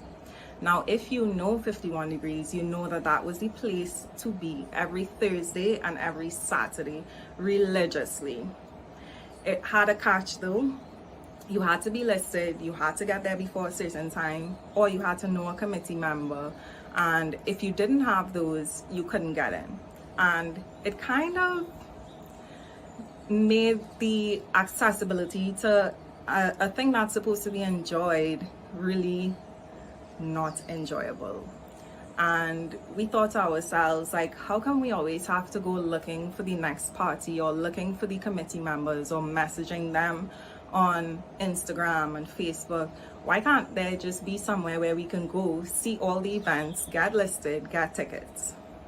So we built it, and we built it in the form of a mobile app called Wedipum, and that was the first official product that I launched. And ever since then, I've been working on digital products. After I saw that it was possible and opportunities were out there, I began to shift my perspective almost immediately and look for other opportunities that weren't within my current career path. So I almost had two parallel universes happening at the same time. And eventually, my side projects became my main projects, and I was at a crossroads. There were days where my side project client wanted to meet and I had actual work meetings, and it was just hard to really manage it all. And I was really at a crossroads. I had to make a decision, and it boiled down to, am I going to stay in an unfulfilling role because it aligned with all the things I had done before, my degree, my jobs, my experience? Or am I really going to step into something that just felt more purposeful to me?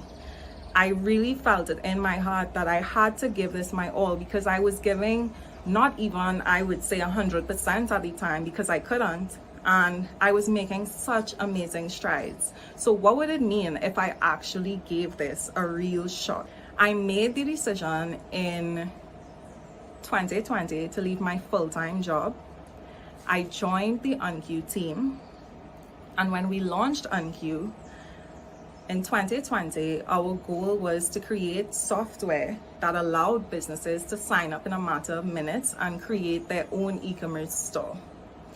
This was around when COVID just happened and stores were meant to close. People didn't have access to their customers. It was really just a hard time for business people, and they didn't have access to funds to build their own websites. So we created a solution.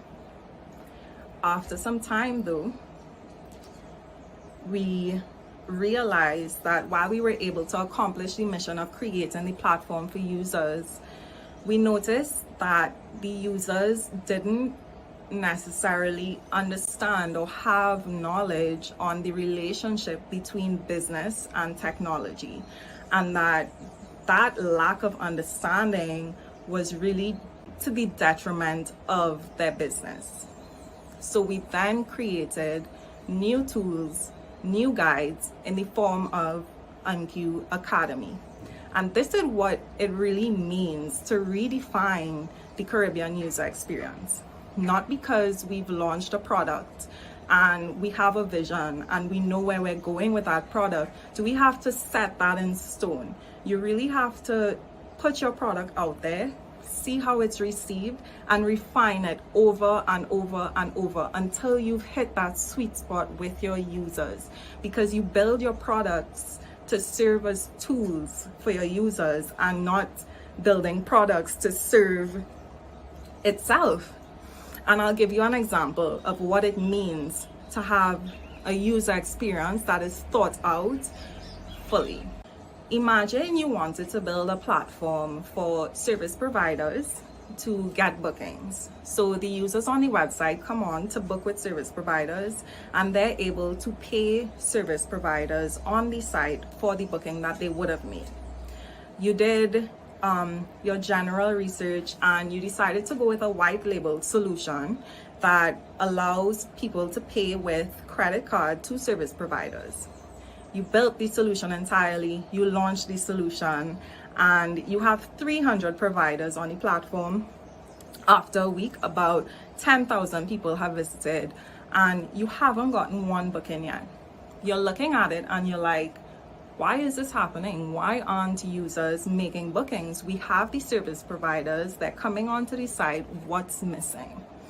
You come to me, your product manager, and I do an audit of your customer journey, what you are currently offering to your customer, and I follow that flow all the way until the end to try to get an understanding of what your product was built for. I can immediately tell you off the bat that you've implemented the wrong payment method on your website for the user that you're trying to serve. So all these white label solutions that we are implementing don't serve our users, our Caribbean needs. We really need to think about the problem that we're solving in the Caribbean context because it is very unique. So for anyone starting off in tech that think that they can't, you definitely can. My advice would be to look at your current skills and see where you can apply it to the ecosystem. I would say find what matters most to you and start to address issues that you face and you feel. Because when you care about something, it's way easier to address the problems, especially when you know what you're experiencing. And lastly, create and find your own opportunities. The job that I Hi everyone, my name is Soumya. know existed, and I really was able to step into it based on the skills that I had before. So I challenge you to go forth and prosper because your digital products will thank you later for it. Thank you for coming to my lightning talk, and I hope that you're able to take something with you, and I hope you have a great day.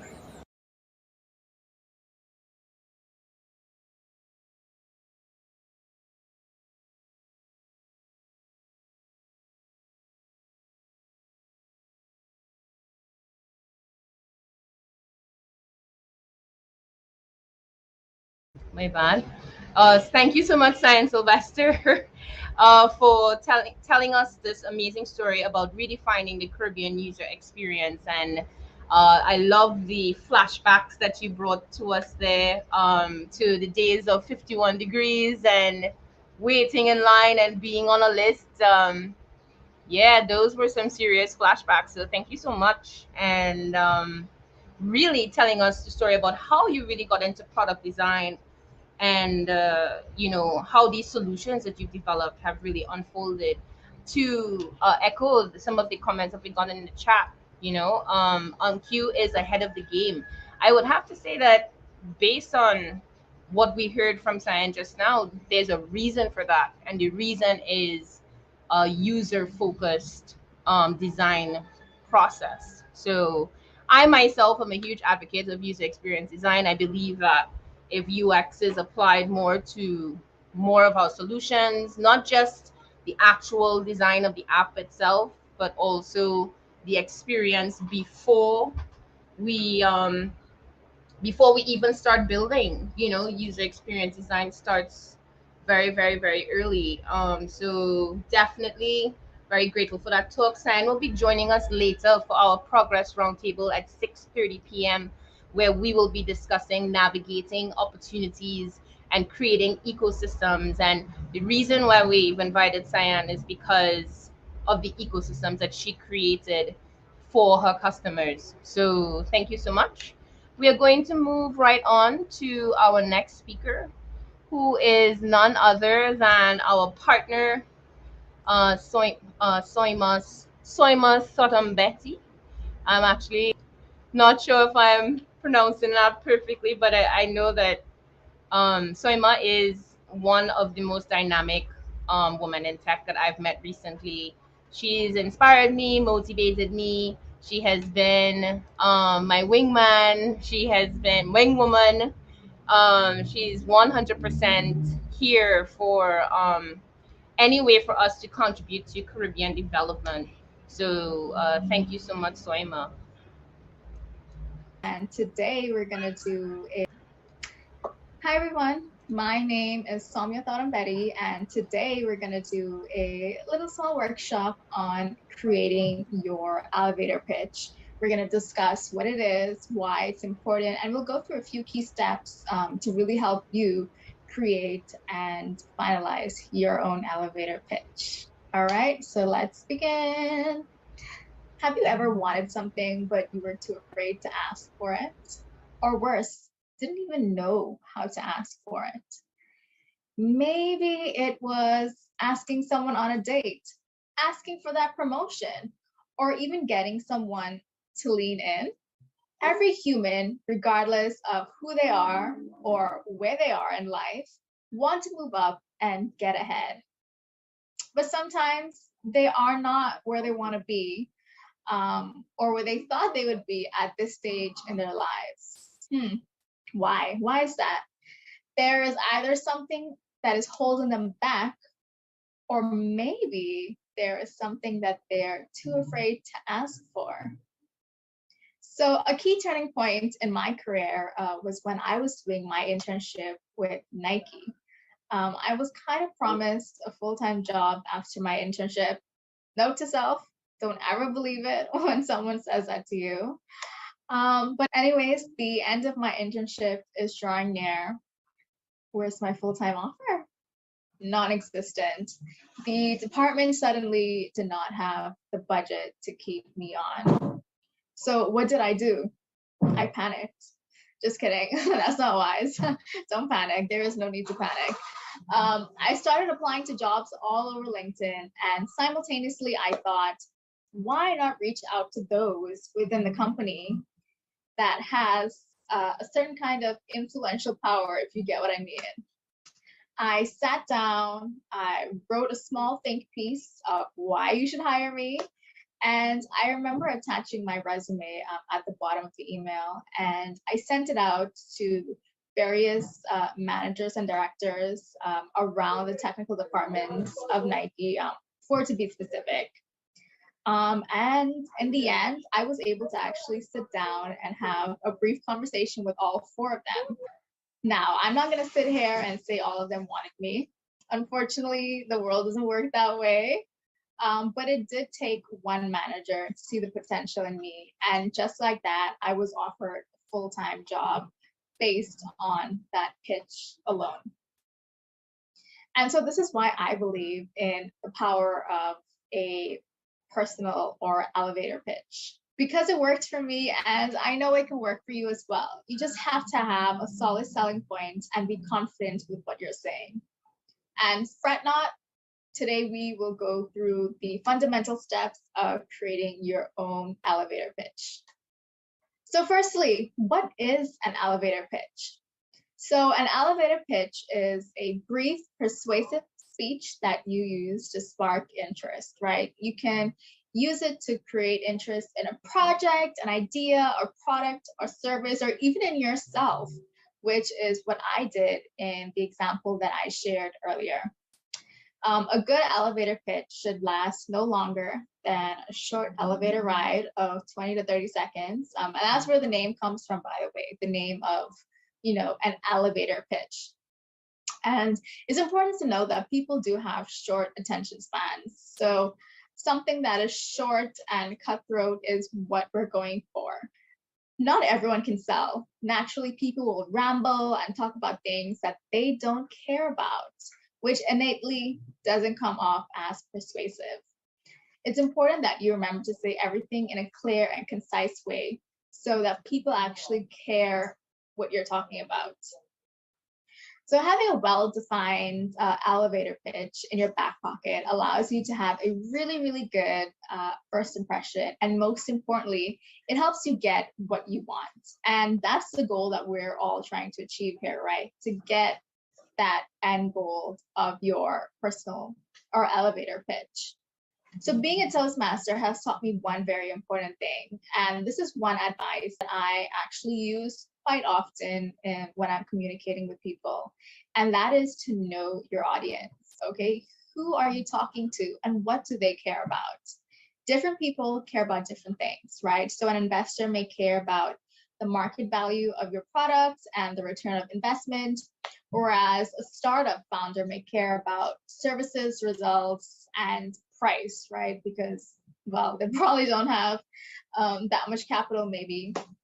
But as you can see, the two different entities, they care about two completely different things.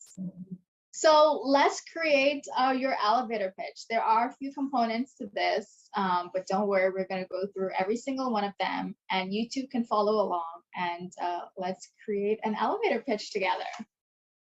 So we're going to do a hands-on example.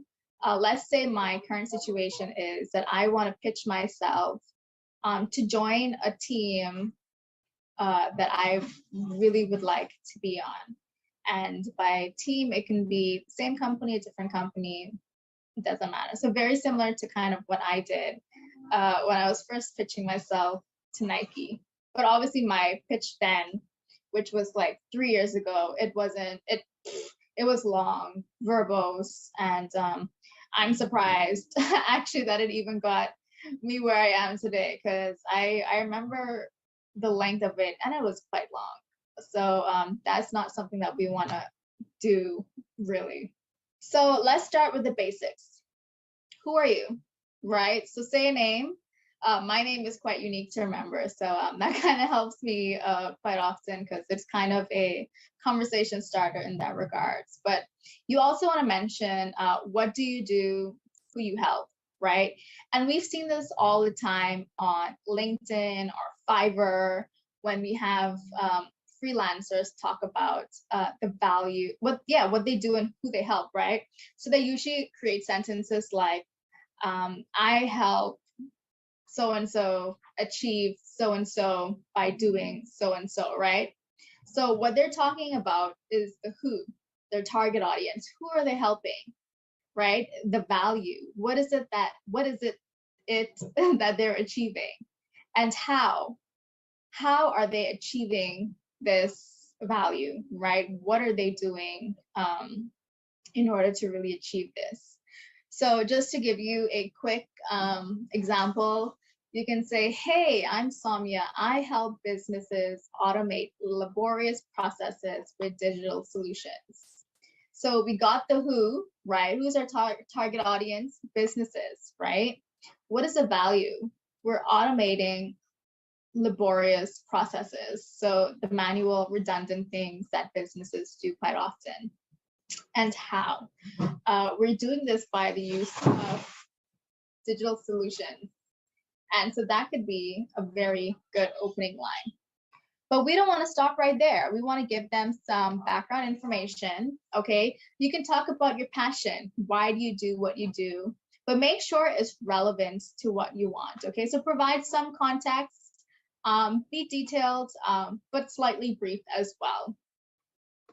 So I can say, I'm a software engineer, having worked with several companies in their supply chain and logistics departments. So I am kind of talking about my experience in the digital space, and I'm kind of connecting it. So I'm talking about my experience within the digital space as a software engineer, and just kind of brushing on my credibility as an engineer, my experience and stuff like that. So the third thing you want to do is you want to actually create a connection with what you're saying and with the person you're pitching to, right? So why are you pitching to that person? What is the relevance? So connect who you're talking to with what you're selling. Why this? Why you? What makes you unique, right? So as a freelancer or someone selling a product or a service, what makes your product or your service unique? So I'm creating a connection essentially in this statement between what I've said, so what my experience is, and the person who I'm talking to, who in this case could be like the manager for the department, for example. So I can say, I find the work that your logistics department do to be innovative and refreshing, and I would love the opportunity to be part of such novel solutions. So you're basically expressing interest, right? So I think by then the manager knows that, hey, I kind of know what she wants at this point. And the fourth step is actually a call to action. You always want to end with a call to action, right? So don't BS. Straight up ask what you want. Beating around the bush, you're wasting people's time, you're wasting your own time. Is not a win-win situation. So just straight up ask what you want.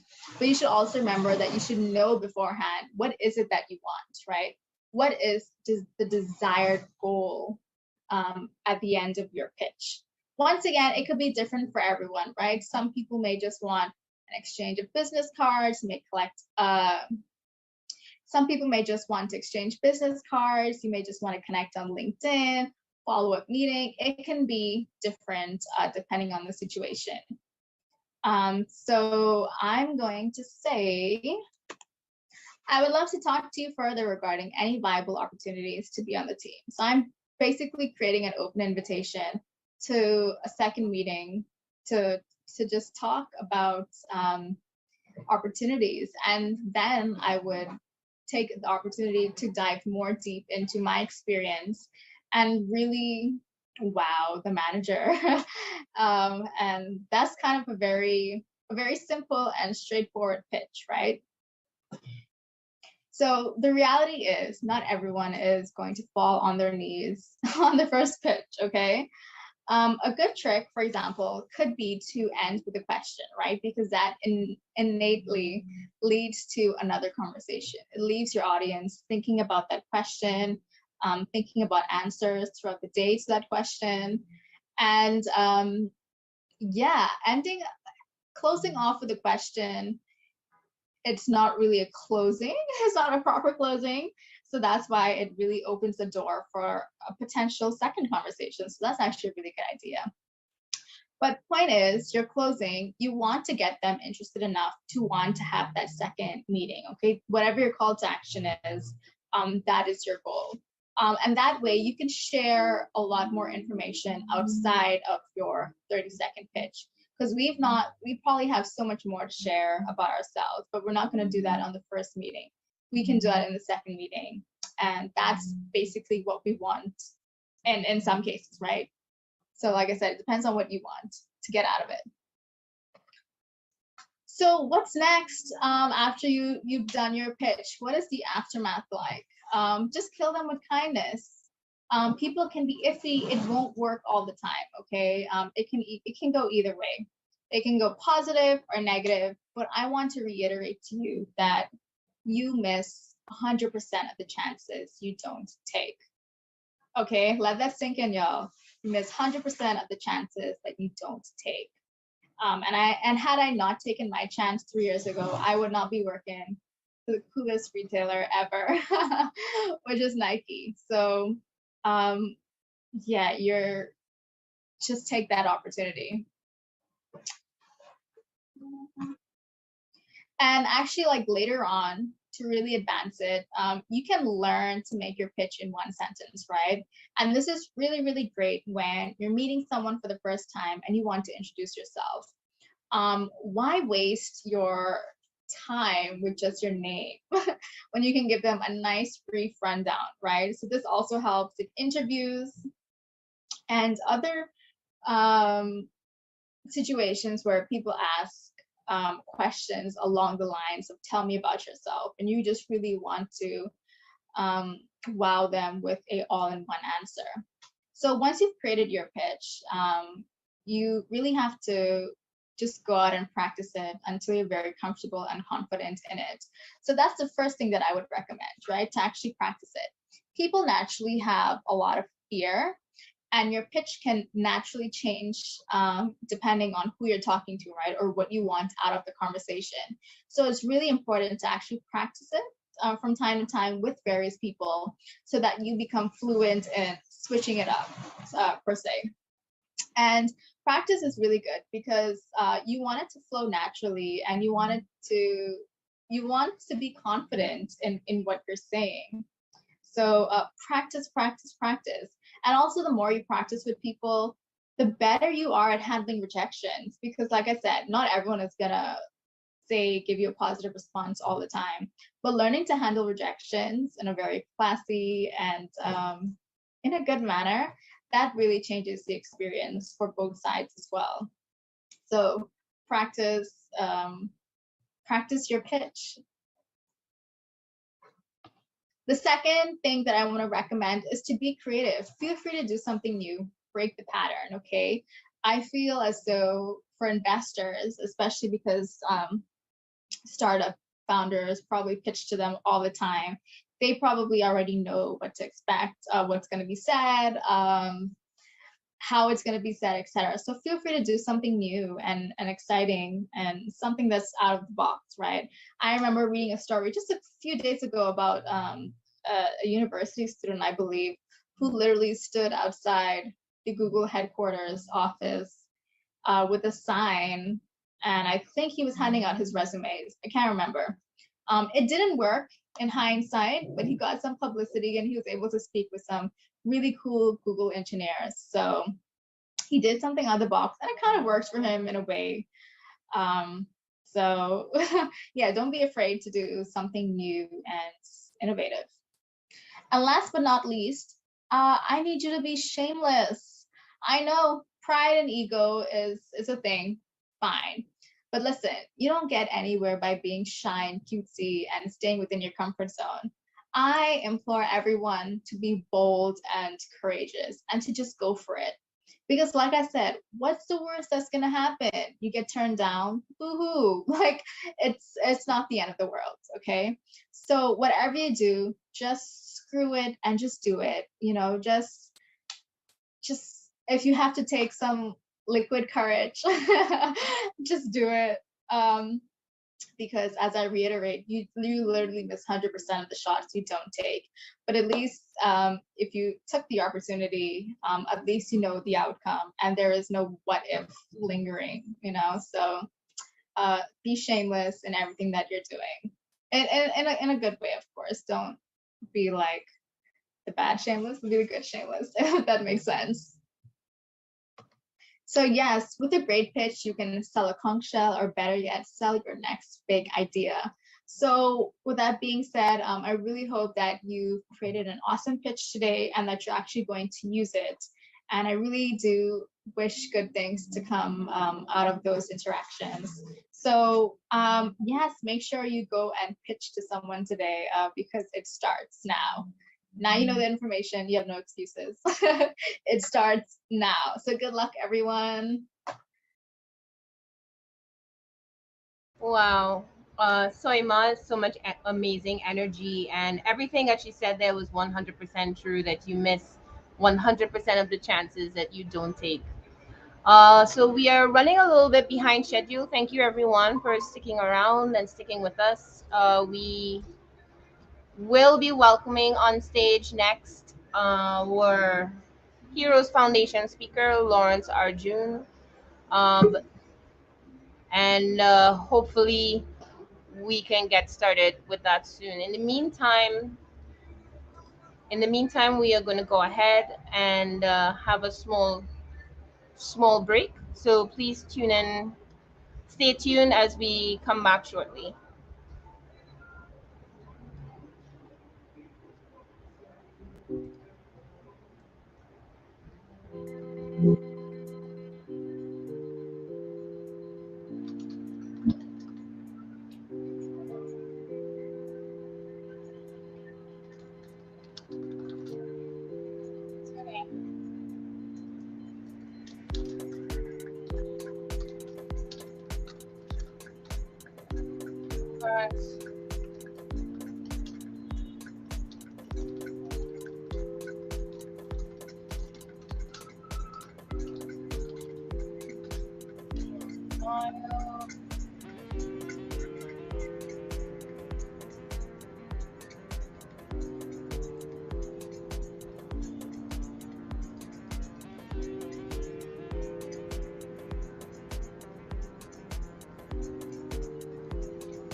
Mariel.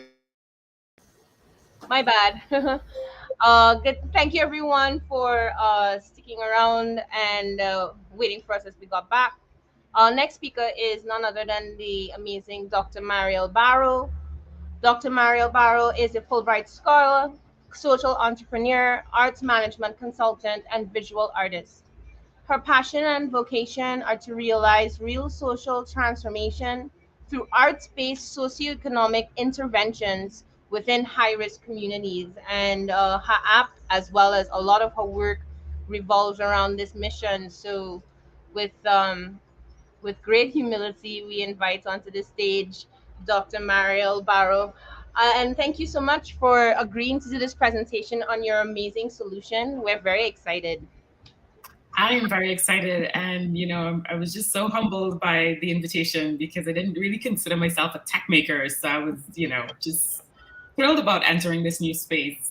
Definitely, and we've heard that a lot. I mean, we heard it from Anya, we heard it from you, and it's like, the concept of how we perceive ourselves and that imposter syndrome. That maybe this isn't. Hopefully, that's one of the things that this summit will achieve. So thank you so much. I'll leave you to it. Great, thank you so much. So today I just want to talk about access and really the work that we're doing with Caribbean in Transit through the Meeting Place community app is about creating access for creative practitioners. And so I just want to share my screen if you would allow me a moment. May I share screen? Oh, here we go.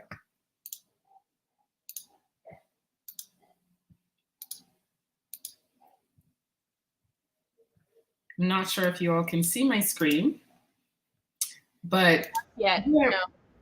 Yes? No, not yet. Okay. Can you see it now? It's not adding to the studio. Do you want to send me the link? Oh no, you have to share from your side. That's right. I can actually share it with you through Canva. Okay. Yeah, if you want to send me the link and I will share it, that's fine. Okay. Here we go. I think I'm sharing it. Okay. All right, so I will continue speaking in any case. So this is about access, and really, one of the quotes that really has changed my life is a quote by Henry David Thoreau, which says, "Go confidently in the direction of your dreams, live the life you've imagined." And that quote really has driven me along so many paths, has taken me through so many transitions. Every time I get into a new space and think, okay, what's next? I think about that quote and I say, okay, I'm going to follow my dreams. I'm going to do what's in my heart. So the Meeting Place community is about creating a canvas to the imagination. This is another one of Mr. Thoreau's quotes. And what we're trying to do is to create increased access to that canvas for persons who want to access the arts, but we are also creating pathways for creatives to feel encouraged to be able to learn and to live out their dreams because they are supported. And that's really what the app is all about. So using a hybrid web and mobile application platform, we are enabling connection and access through a creative ecosystem. And this whole idea of creating an ecosystem is really, really critical for the region, for the Caribbean, because we are a society where we exist in several different islands. We are divided by, the Caribbean Sea. And so we really need to find ways to connect meaningfully. So the app really allows us that connection, and it facilitates upskilling, networking, and monetizing of creative output, which I think is really exciting and important for creatives. So we upskill because through the app, we can offer online courses, short courses, and then we are able to network with a range of other communities to share best practices, and through the app, because we can upload creative content or curated creative content, and then we're able to monetize because not only do we offer online courses, but we can do live stream ticketed events as well as a range of other opportunities through the app. So you can go ahead and change the slides. where I'm a couple in.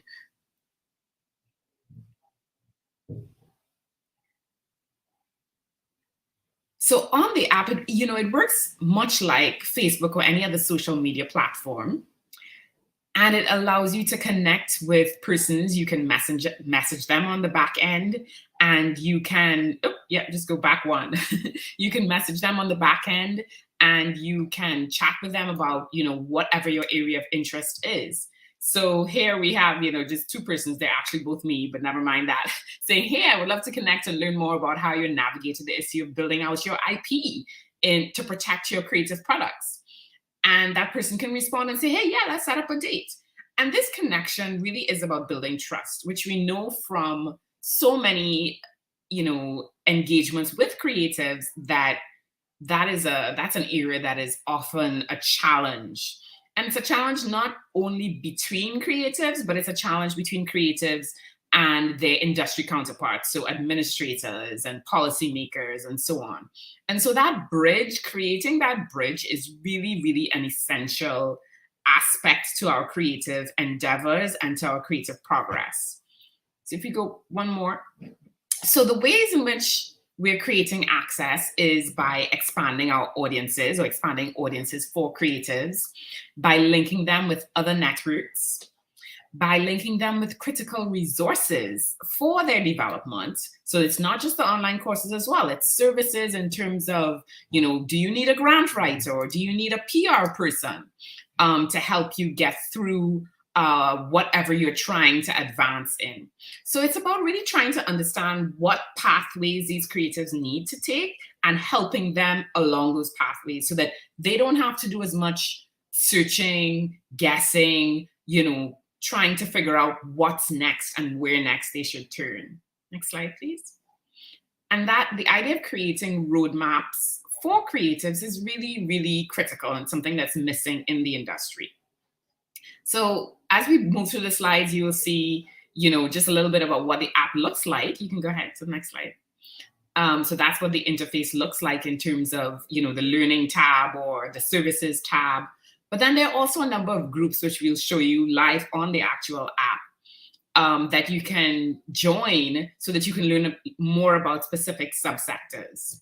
We actually have a really special offer on right now for creatives for creatives and others who want to create online courses to offer to others for their own learning. And we're going to be having a workshop on that to understand, whether you're the right fit and whether you want to join us in offering an online course on the Meeting Place app. You can go forward.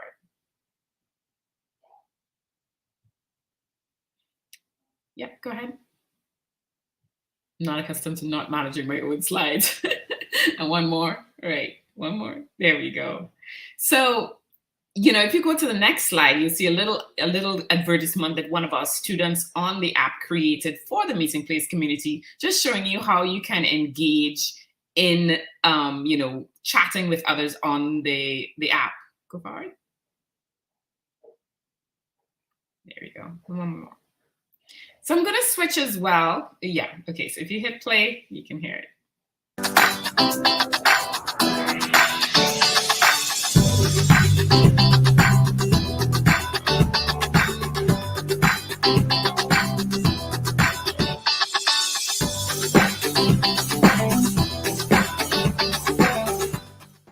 So it's a really short video, but it just shows that you can engage on the app in meaningful ways and that content for you is really curated. And I want to show you how the content on the back end is curated. So am I able to share on the back end here now for the app, Maria? You should be able to, but I'm not sure why you couldn't earlier. So let's try it. Okay, here we go.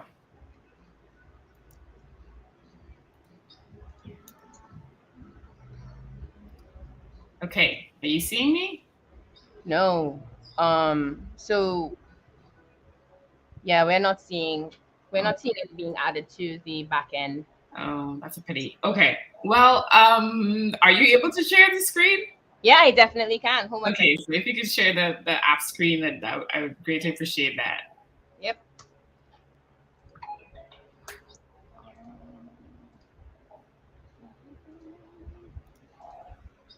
So, when Maria is able to share the app screen, you'll see that there are a number of groups along the top of the app. And we have groups from all arts, which are the free groups. So once you download the app, you can go check out any one of those groups. And that includes visual art, architecture, audiovisual, performing arts. So basically any art form that you're interested in, you can become a member of that group and you can go ahead and post in those groups, but you can also, see what others have posted.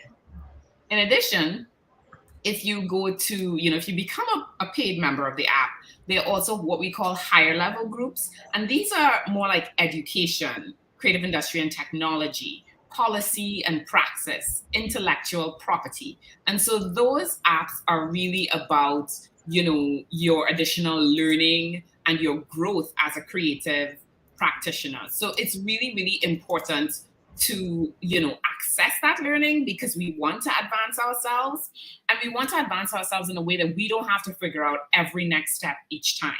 So that's how the groups work. In addition, we have folders. So if you go to the 3 lines at the bottom, this is how you get to the folders. And those folders allow you to really curate your experience on the app.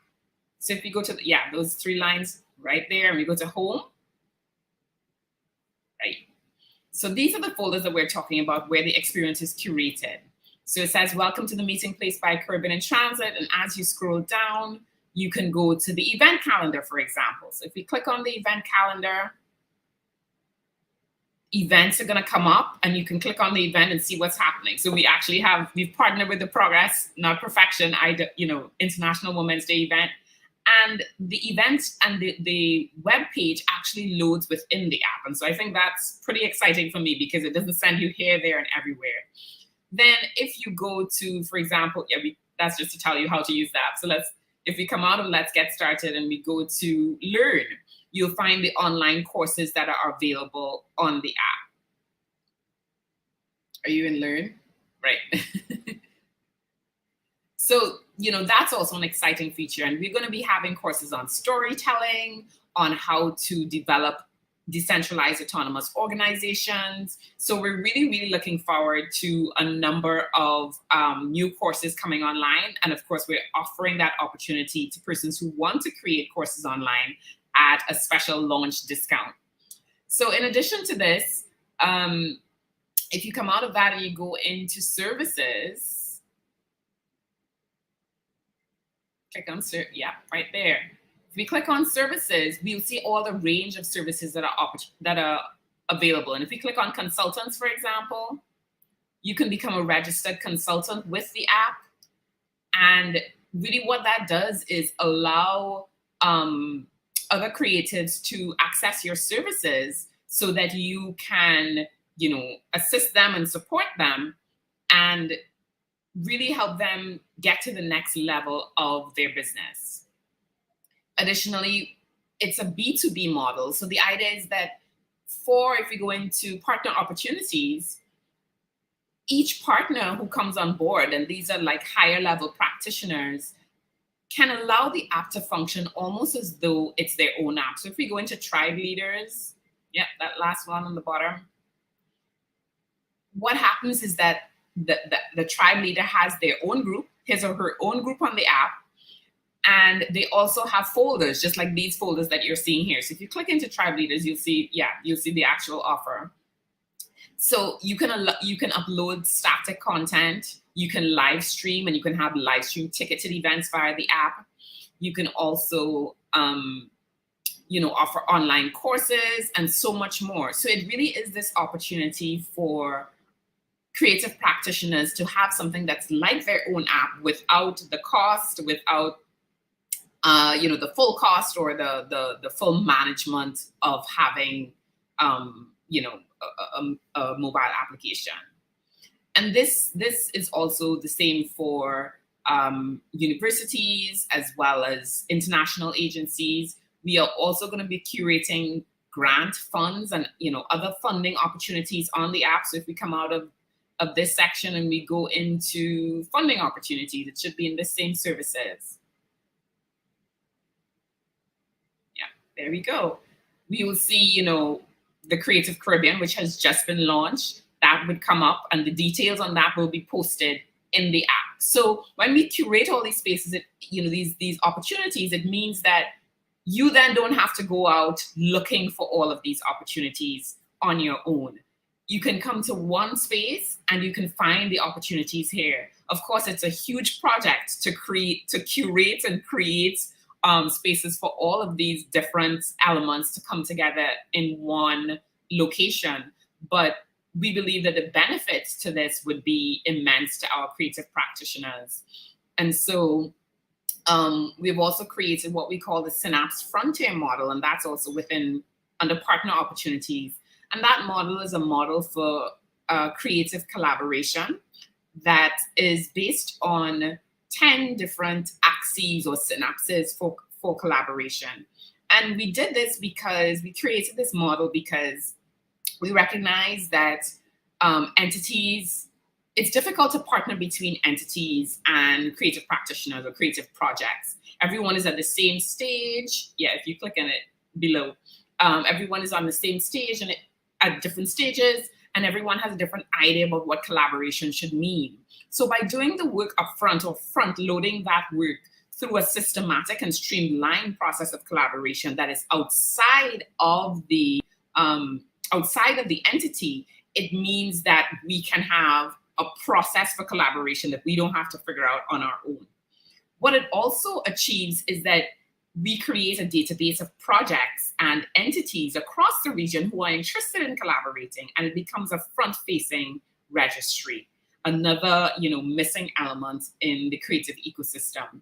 So what overall this app is trying to do is to fill those gaps that we have noticed within the creative ecosystem over years and years of working in the sector, and begin to bring the different countries together, begin to bring opportunities, into one space for creatives so that it can just lessen the work that they have to do.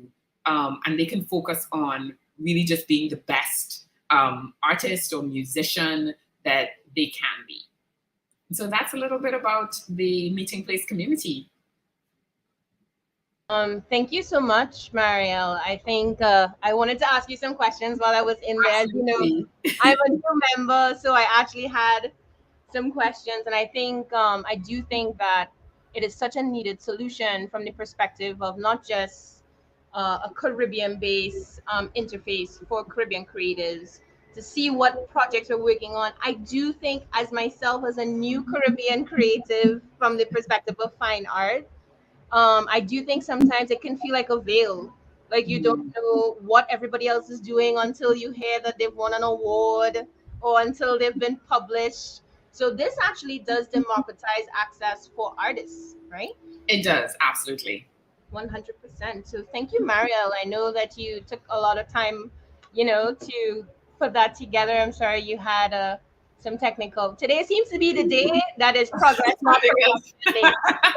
And that's okay. That's okay. The point is that there's progress, right? So, it is about democratizing access. And, one of the things that we've been trying to do as well is reach out beyond the Caribbean. So we've been talking to many South African practitioners, academics, and, development agencies to try to get them to adopt the space as well, so that we can begin to connect, the African diaspora in a meaningful way. And that's, of course, such a huge market for creatives that it would make a substantial difference, I think, to our, ability to monetize the work that creatives are doing across the Caribbean. Most definitely. So thank you, Mariel, for joining us today. And I do think we'll have some follow-up questions for you in our podcast interview after the summit is over about this app. And I know you have some news to share about it as well. So we look forward to continuing to follow this story. Thank you so much. Thank you so much, Maria. Okay, so thank you, everyone. We are going to move on to our next speaker, who is Lawrence Arjun. Lawrence Arjun is coming to us from the Heroes Foundation, and he he's very enthusiastic about sharing the work that they have been doing. Sharing the work that they have been doing for digital disruption with youth. We were very successful this year in pulling together really strong contributors to this dialogue, and we're very excited to host Lawrence today.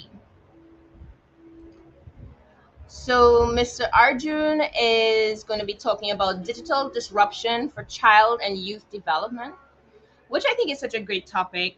It's I myself, I'm a youth advocate. I've been a youth advocate for a very long time, probably since I'm about 14 years old. And the idea behind using digital disruption for child and youth development programs just makes me feel that there's a connection there, because there was a point in time where there wasn't a connection between digital and how plans and programs were implemented for young people.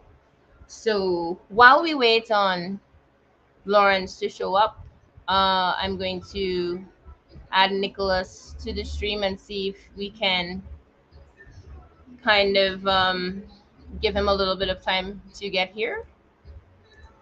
Hey, Nicholas, how are you Hey, doing? hey, what's up? I'm good. I'm good. Yeah, today is definitely our progress, not perfection day. Progress is progress. Progress is progress, Yep. and I can definitely say that.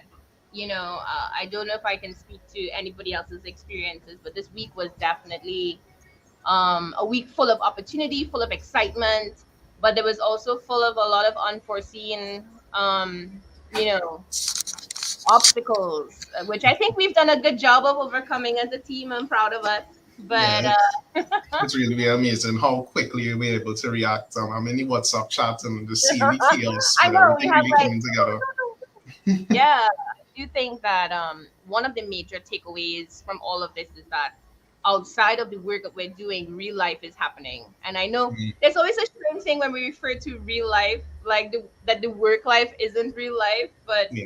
real life issues, like when we had Malu talk earlier about the fact that she's offering a digital service, a real service, as in a physical service to women Mhm. in the workplace, when it comes to child management services, child care services. I think that was just amazing and so atypical to be discussed in our tech space. We don't really talk about, how a woman who are working 14-hour days in a studio taking care of their kids, you I know? think I think that's a big part of conversations like this, right? Because coming on any kind of male centric, these are the kind of traditional roles that we just don't think about. But as Yeah. we try to make forward to be in a more inclusive space, we need to think about all the other things. Not to say that men don't really have to don't look after the children and stuff, right? But it's just something that you just didn't really talk about. So Mhm. that's something that's really cool to see in the conversation. Definitely. And, while we're here, I'm going to go ahead and give a brief introduction to Lawrence. He just messaged me. He's ready to come on. Awesome. So we are going to get ready to introduce Lawrence Arjun. Lawrence Arjun is a Chief Executive Officer of the Heroes Foundation, a Trinidad and Tobago Development Center for Youth Leadership and Mentorship. He leads a dynamic team that supports the psychosocial and development needs of children and youth to sustainably transition in an evolving world. Wow. I love that. I love that line of this bio. And meaningfully contribute to a more progressive society. Progress, not perfection. With a history of creativity, innovation, and operational efficiency in energy and media, Lawrence's leadership demonstrates a keen sensitivity to diversity and inclusion, a systematic approach to digital optimization, a fervent focus on safety and safeguarding, and a deep commitment to a sustainable future for all peoples. Lawrence has held several leading roles in his professional career, responsible for integrated communications, stakeholder relations, risk management, and people development. His career history includes government and stakeholder affairs advisor at the Proman family of companies and corporate external affairs manager at De Novo Energy Limited, and many others. So, welcome, Lawrence. Hi, good afternoon, Maria. Thank you very much for having me here. We are so happy to have you here. We were so excited to hear that Heroes Foundation was interested in being a part of this event. I have been a fan of the work that you do for a very long time as a youth advocate. Heroes Foundation has always been in the circle of youth leadership, youth advocacy. You guys have been doing a fantastic job. So I know that we have a little standby clip. Whenever you are ready, you just let me know. In the meantime, I'll let you take it away. Excellent, perfect. Thank you, Maria. Thank you for those really great words. Good afternoon, everyone. Happy Friday. My name is Lawrence, as Maria said. I'm the CEO of the Heroes Foundation. Now, Heroes is a development center with 20 years experience building Caribbean leadership. Now, what we do is create safe spaces where children and youth are empowered through the development opportunities and the mentorship that we provide to become self-sustaining contributors to society. And you see that self-sustaining contributors to society, that's really, really important for us because that is what pushes us to ensure that our programs and our activities are designed so that the children and youth in our care become mentally prepared for a dynamic world so that they can become resilient and adaptable to change and that they can enter and operate successfully in a rapidly evolving world of work. And as we all know, this world of work, the evolution in this world of work continues to accelerate. And the final outcome of what we do in our programs and activities is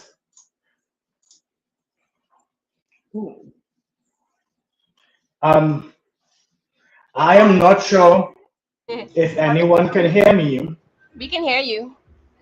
Okay, because I'm getting StreamYard testing sound in my so once you all are not getting that, then that's fine. Yeah, we're hearing And you fine. okay, beautiful. So yeah, so and the final outcome that we have at Heroes is to really help children and youth to live in safe communities. So when we say and when we speak about digital disruption for children and youth development, what we mean there is really breaking the norms and the ideologies that limit progress, that seek to confine learning to outdated topics and monotonous teaching styles that really hinder creativity and innovation. And that's something that I heard all throughout this week from all of these speakers in this really amazing session. And I think it's personally annoying that I still have to, up to today, tell people that the world is literally at our fingertips.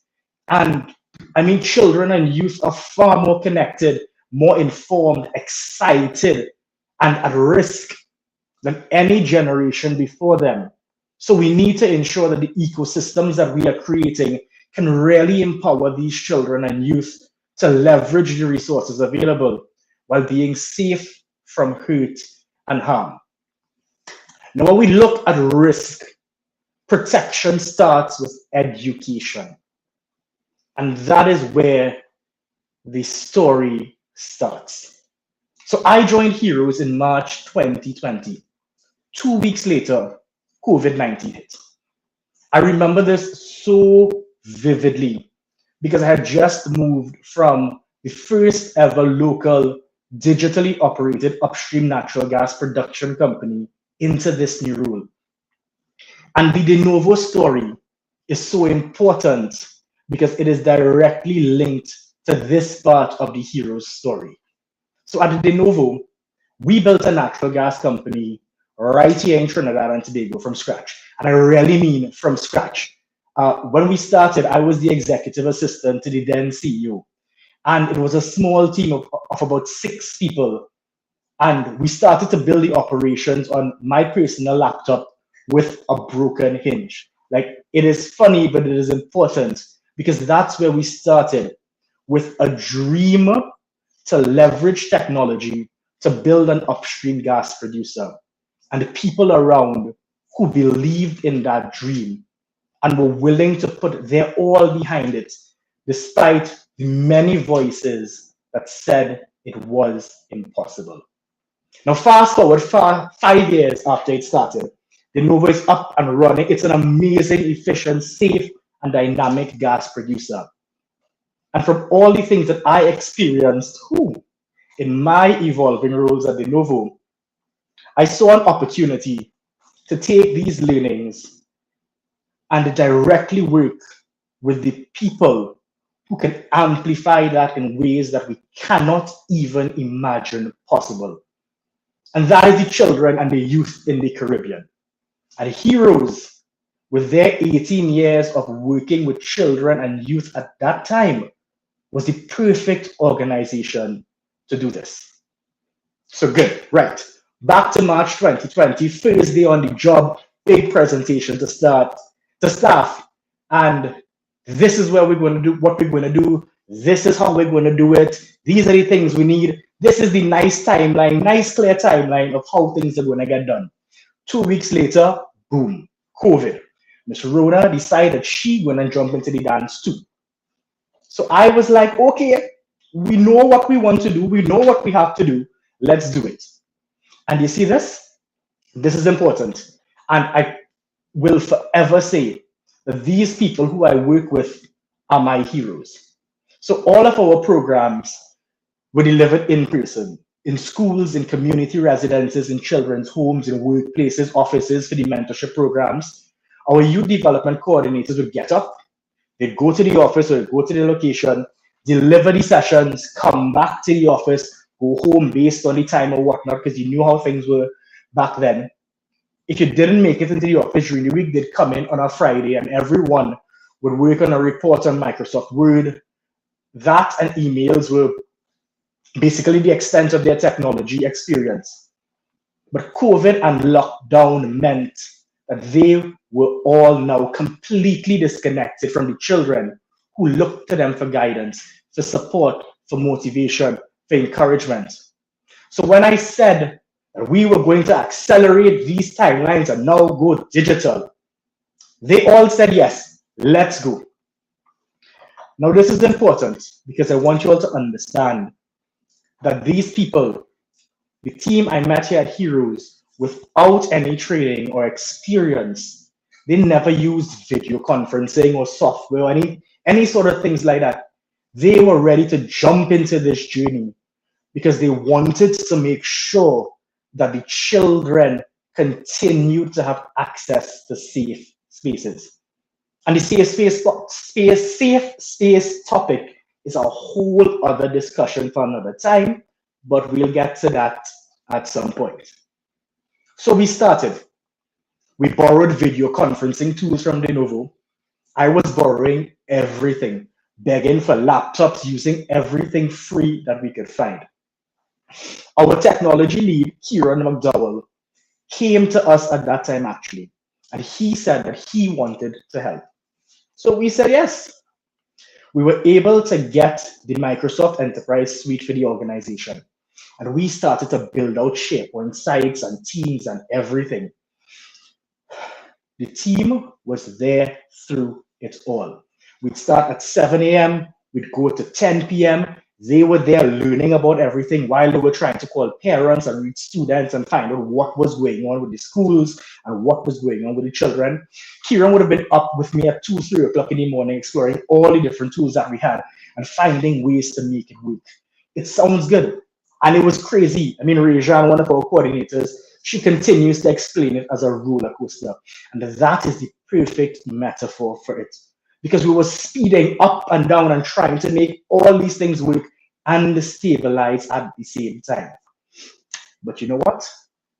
In April, we were able to take our Heroes Development Program online with more than half of our 300 plus participants who were either connected using Google Classroom, Zoom, Teams, WhatsApp, phone calls, whatever we could have found to use, we used.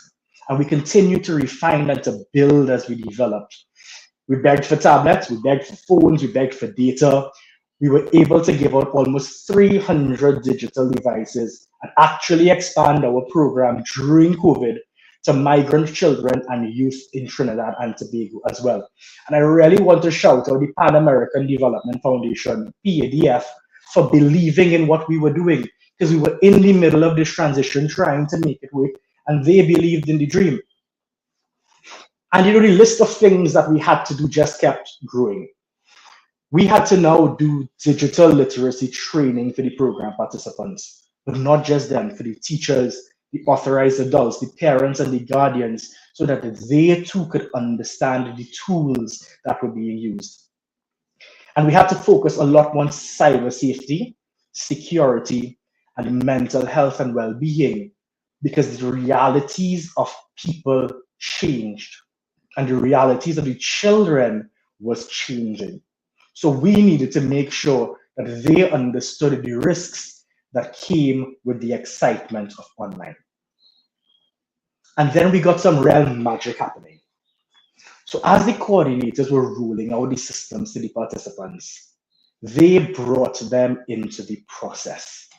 And these children were in there digging up, playing, finding all kinds of things to link and connect and whatnot.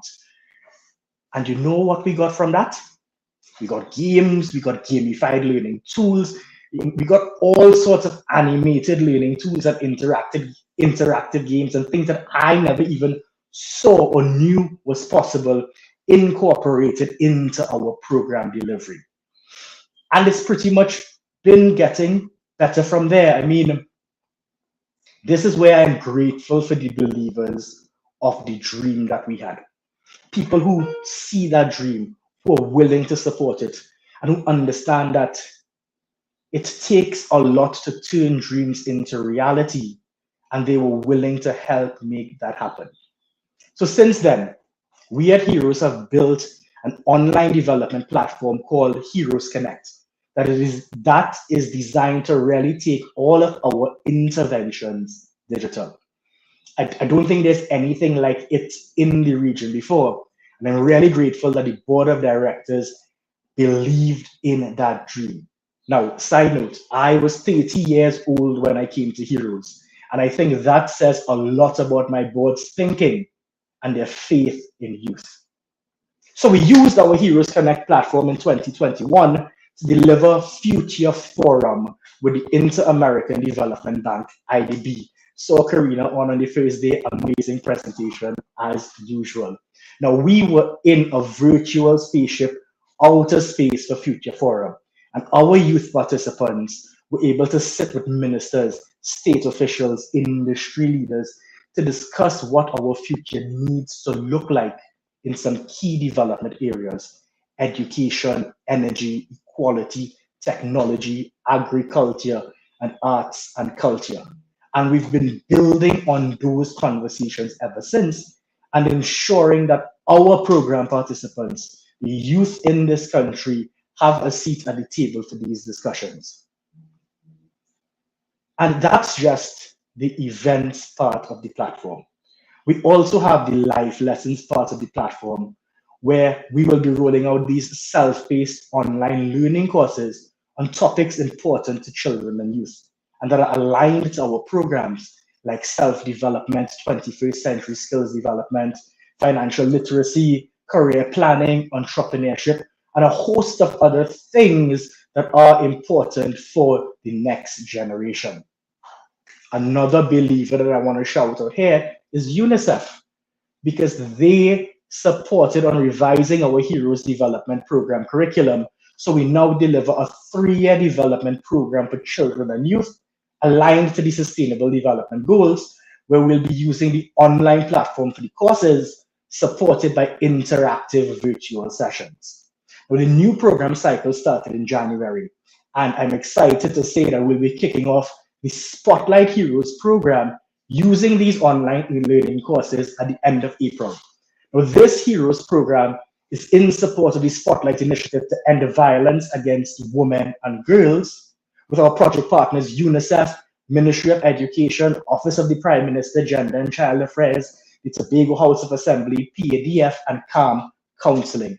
And we'll be using the online platform, our courses, and our interactive sessions to train 450 local and migrant youth in leadership, advocacy, and communication skills to address violence against children, particularly gender-based violence, and empower them to create and deliver peer-to-peer violence prevention programs in their schools and in their communities.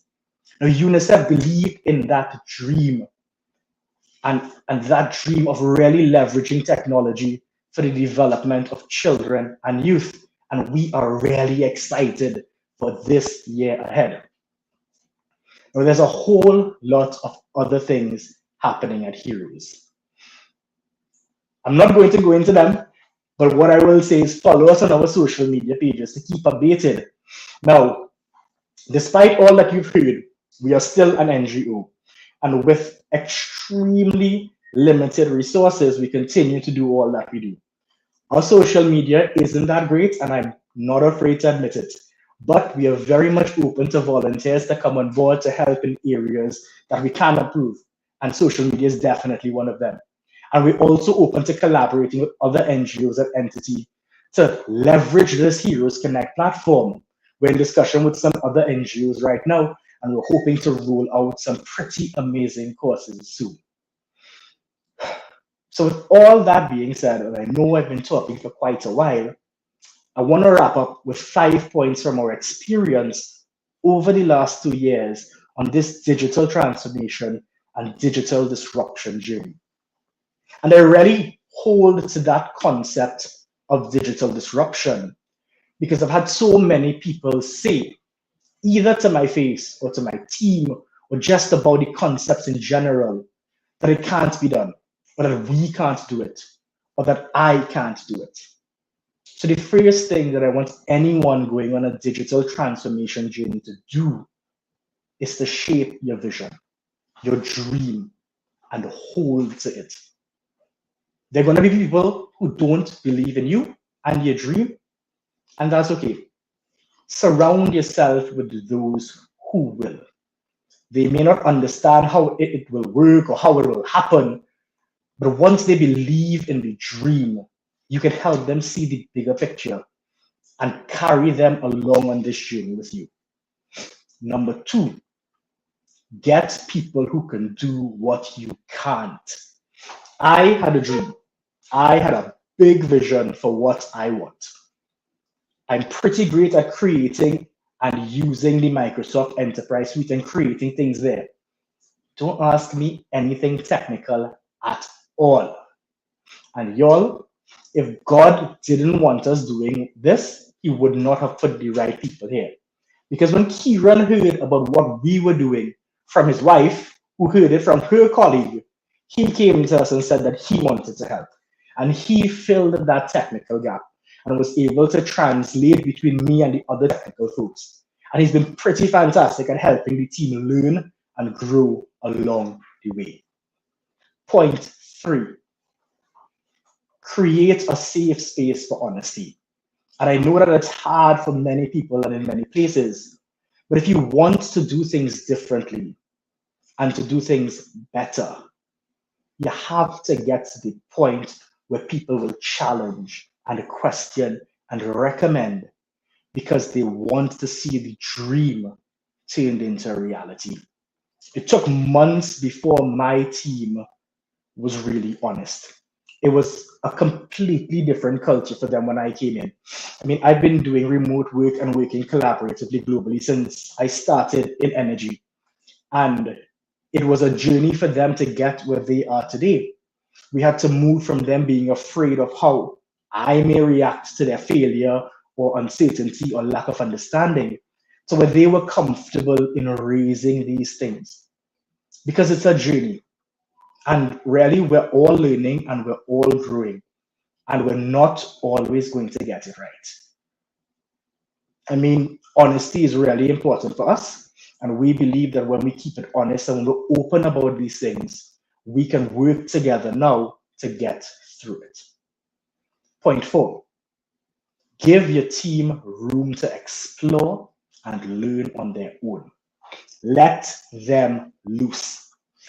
With your security provisions in place, of course, and your consistent teaching and training, but let them loose. Let them bring their ideas. Let them explore new things.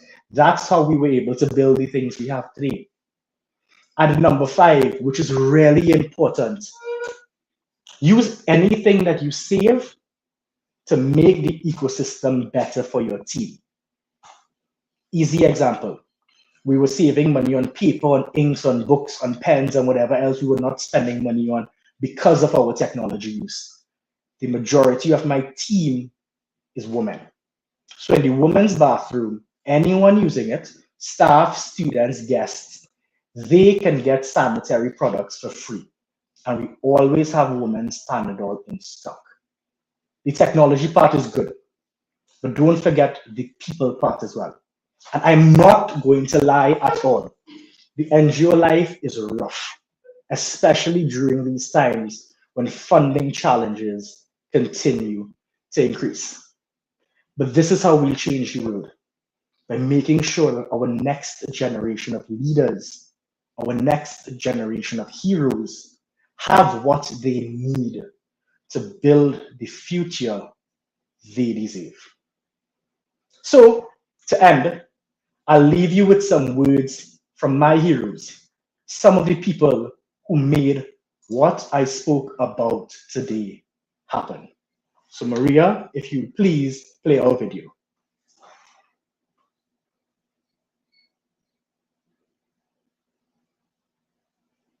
Hold 1 second, please.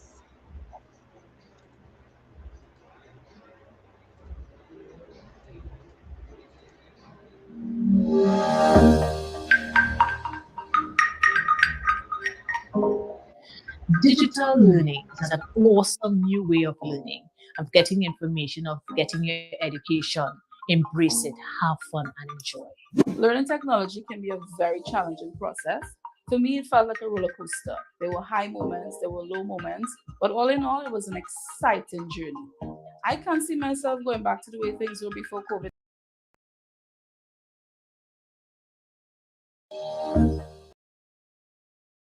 Easier. Technology is dynamic. It's ever evolving. That means you need to do your research, be flexible, and stay the course.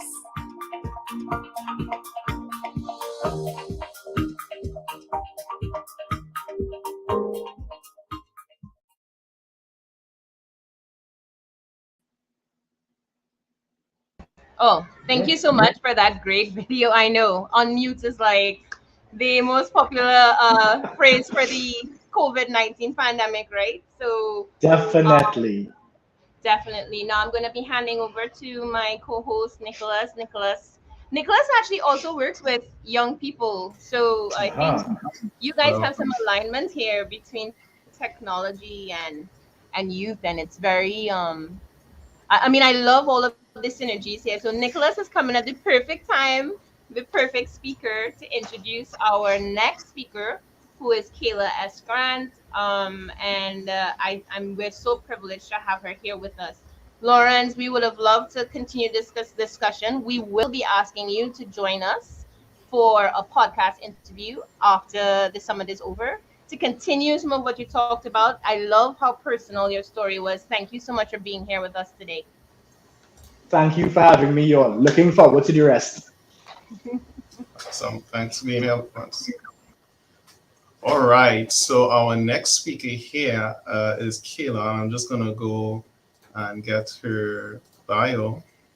So Kayla S. Grant is a sector senior associate in the competitiveness and innovation division of the IWD, where she promotes technological adoption and the strengthening of innovation and entrepreneurial ecosystems in Latin America and the Caribbean. She's a member of the American Evaluation Association and the Project Management Institute. So welcome to the show, or the conference, Kayla. Oops. Great, and thank you so much for having me. I've been tuning in throughout the week, and this has been truly inspiring.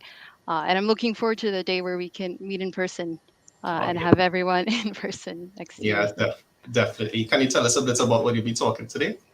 Sure, absolutely. So, given that I work at the IDB, we of course support the clients that we work with in Latin America and the Caribbean with taking advantage of these emerging technologies that are coming into the space.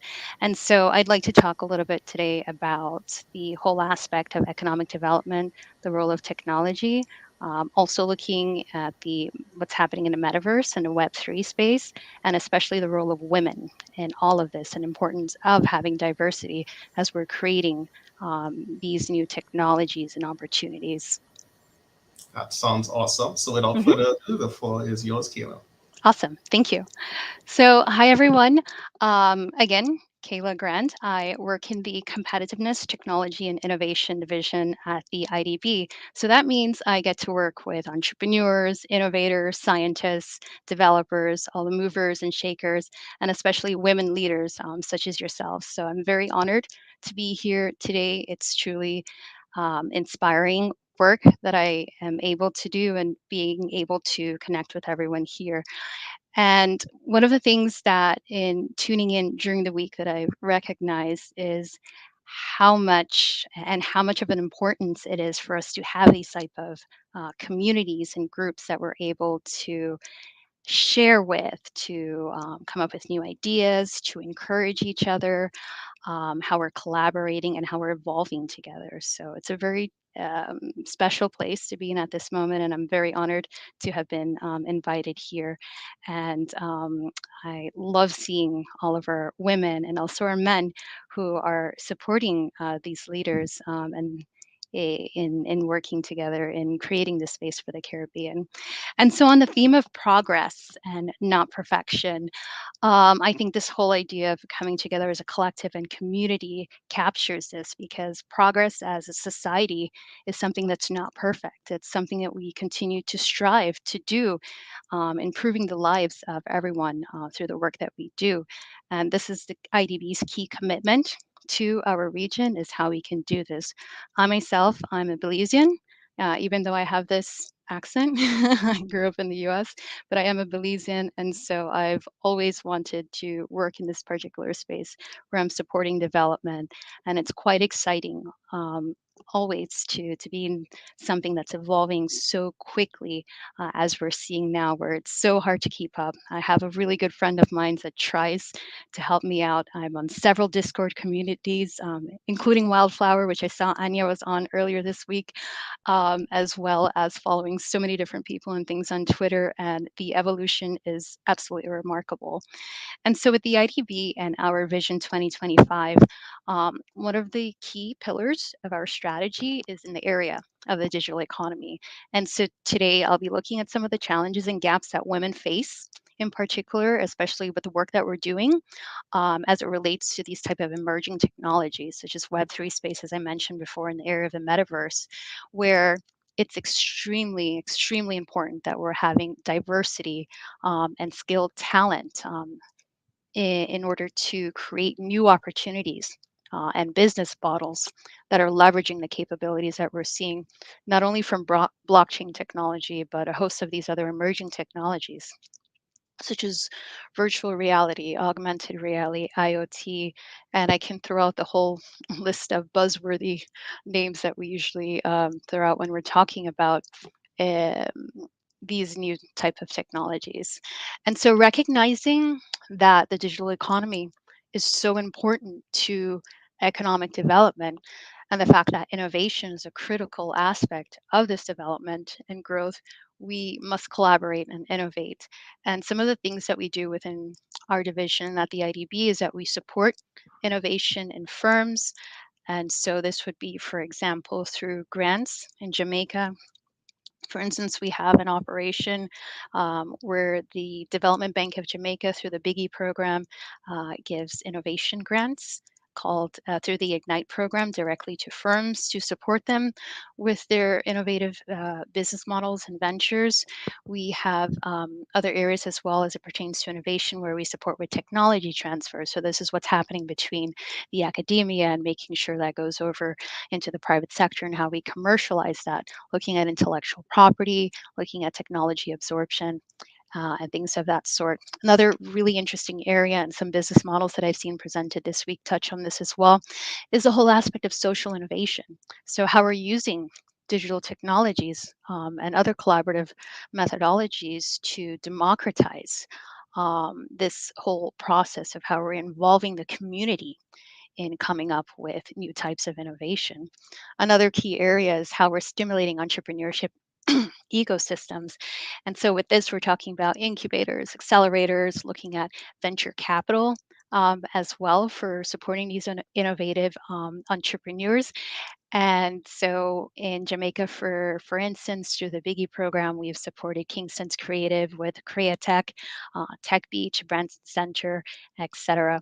Another key area um, quite relevant to our conversation, which I'll touch on later, is the interesting notion of being able to raise capital through these new tools that are being created, such as NFTs. And that whole notion of the fact that you can raise capital very quickly to support very interesting initiatives such as environmental protection, and the list goes on and on. And then finally, digital transformation, as I indicated, is a big area for our division. And so I wanted to segue into that at this particular moment to talk a little bit more about this whole aspect of women and development and digital technologies and some of the things that we've been seeing. And do interrupt me at any time and let me know if I'm running out of time, because I know we're a little bit behind on time with the schedule, so feel free. But in any regard, as it pertains to gender and development, at the IDB, we're very strong advocates of diversity and gender equality. As I said before, this is because we fully recognize the importance that diversity has in impacting productivity. The fact that different voices can have a say and an input on the type of technologies that are developed for them. Needless to say, I'm sure you know many of the various stories. In, for instance, where you have voice recognition software that doesn't recognize either a high pitched voice or the fact of crash dummies that, of course, fit the size of men, but we're not considering women or pregnant women in these crash studies and how that has had an impact. So it's extremely important that as we're developing, because I know there are a lot of software developers in this particular space, in the Google's tech makers, that diversity and gender is taken into consideration as well, even with facial recognition technology. And so if we're not taking diversity and gender into consideration, it poses significant challenges for our economic development and creates inequalities. Some of the challenges that we've seen in our research in the Caribbean in particular, in which some female entrepreneurs maybe you have faced as well, is the fact that seeking credit from financial institutions and that challenge there. One of the things that we see is that women tend to perceive that as a great business obstacle more so than their male counterparts, and that's something interesting to look into. And the fact that some women actually, some research goes even more to say that some women self exclude themselves from seeking credit. And this may stem at the point of, okay, am I okay with where I am? The whole aspect of whether women, how women perceive risk. And I do know the key speaker on Monday mentioned this whole aspect of taking a different course, for instance, just because it was easier and wouldn't affect your grade point average. And I laughed at that because I was one of those students as well, where I dropped a course within a few weeks, so it wouldn't affect my GPA. And these are some of the things that were socialized to hold on to and to believe. And so this is where we have to take a look at how we're talking to our children. I have a daughter who's 8 years old, and this is something that I'm constantly looking at, and how we're encouraging their confidence, how we're encouraging our confidence and our self esteem. Because another thing that we've also seen is that violence against women is something that's not talked about very often, but it happens a lot, especially in the country where I am from, in Belize. And this impedes our empowerment, and it hinders the type of economic opportunities that we have, because it very much impacts our self esteem, our decision making, mental health, and our ability to fully fulfill our true potential. So, this as entrepreneurs and risk takers. So, this is something that I think is also very important to look at, not to mention the fact that when the pandemic hit, that we all the household duties that we had doubled. There was complete blur between being your home life and at the office. And so all of these things come into play, but especially in the technology sector as well. And so this is where, and I'll be um, going into a couple examples and then wrapping up soon, is the importance of um, digital skills and digital talent. So, as we all know, there most certainly is a gender gap, especially in the area of STEM. Women tend to represent um, probably less than 30% of the STEM positions that are available in science and technology, almost the same percentage as it pertains to women who are researchers in the area of STEM. And this is a huge problem for development. And this is where awareness and promoting gender targeted campaigns and support is so important. Even more so, extremely important, is mentorship, and also the whole aspect of having networks that are encouraging our women and building them with confidence in order to take on these risks and take on and explore these new areas. And finally, one of the programs that we have several different programs, but the one that I like to focus on is how we equip and address that gap in our region. So, education is of utmost importance. And one of the areas that we tend to focus on, particularly in my division, is looking at digital talent boot camps. So, we've worked with Lawagan, for instance, and Laboratoria, and all of these other different boot camps that within 6 months or less, or depending on the program, we're able to support women in particular with the adoption of new digital skills, data analytics, web developers, or UX designers, etc. And the IDB right now, actually, and the deadline is April 28th, has a program where they're young women in tech program. And so you can definitely take a look at that. It's specific to those who have completed the laboratoria bootcamp program, but it's something that's very and extremely interesting, you know? And so I'd like to wrap up by just talking a little bit as well about the research that we're doing.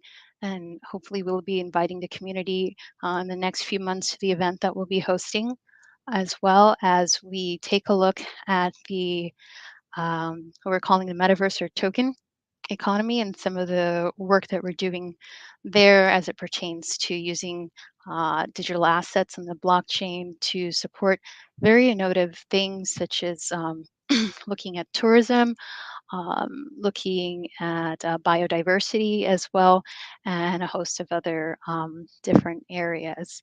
What we're really looking at is how we can support appropriability strategies in the digital economy and the role of intellectual property in this particular space.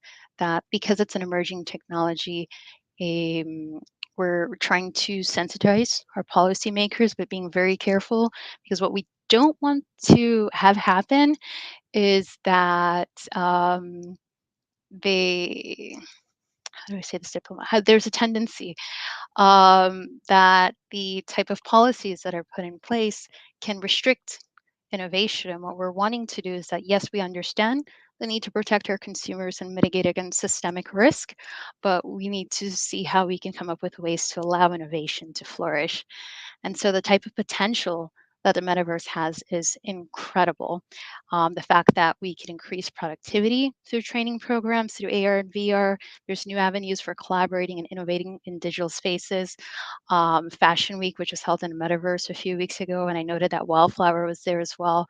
The fact that with the tourism and creative industries, there's opportunities for virtual cities and concerts and carnivals taking place up here. The linkage between commerce and shopping that happens both in the physical and the virtual realm. For example, a Gucci bag that was sold for some ridiculous amount. I think it was about $4,000 on Roblox. Decentralized science and how we can support collaboration there, patent developments, smart manufacturing, the digital twins, etc. There's so many opportunities, and the core to this is diversity and inclusion that's leading to increased innovation outcomes. And it's very interesting that we can take on almost any skin or any how we want to look in these digital realms through our avatars. And avatars have the ability to conceal these disabilities, gender, skin color. But then the thing is also that I'm finding this very interesting is that that can be part of our identity as well, versus masking these type of things. And so it really goes to the core of how we're accepting our diversity and how we're celebrating that and creating these type of worlds. It's very open and accepting and developing from that. And so yeah, I think overall, especially as it pertains to the work that we're doing at the IDB, in a nutshell, is that we're with you in all of this that's taking place, and how we're supporting our region's development and growth. Because as many speakers have said before me, there's a lot of potential within our people in the Caribbean, and it's how we can at the IDB how we're supporting with the right framework to supporting communities and institutions to unlock development. With that, I'll end here, being cognizant of time, and hand it back over to you, Maria. That was so great. And thank you so much for sharing all of that information with us. I really do think when we heard that the IDB was going to be presenting, we were very excited because there's so many synergies between some of the things we see you've been doing in the women techpreneur space. I've definitely been watching and watching those programs grow, and I definitely love and want to commend you for keeping it sustained, because very often you hear a program for women that gets started and then it doesn't really grow or continue. So it really is great to see it happening here in the Caribbean and in LATAM. So congratulations for the work that you're doing. It's very important work. Looking Absolutely. forward. Thank you. Yes. And looking forward to hosting you, bringing you back on at 6:30 for our Progress Roundtable. We have a power packed roundtable, and we really are so excited to have your input there as well. So see you later. Awesome. Bye.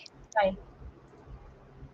Okay, so we're closing off with a really strong lineup, and our next speaker is none other than Dr. London Jackson, who is the global head of help and EDU content at YouTube, at Google, and she's coming to us today to give us a presentation called "Reaching Audacious Goals," which I thought was a really well matched presentation for today, which is on navigating opportunities and creating ecosystems day. So we're going to give you a brief introduction into Dr. London Jackson. She is the global head of content and creator education at YouTube, which is very exciting field to be in, I feel. Before coming to Google, Dr. Jackson led content teams in both the private and public sector. Her magnifying the need for diversity, equity, inclusion, and accessibility, DEIA, within the content development process stems from being a secondary school science teacher for over a decade for the communities with the highest needs. So, welcome, Dr. London Jackson. We are so happy to have you with us today. It's very exciting for us, and especially with the field that you're in. We have so many budding content creators, and we ourselves are content creators using YouTube right now. So to have you here is like, oh, it's awesome.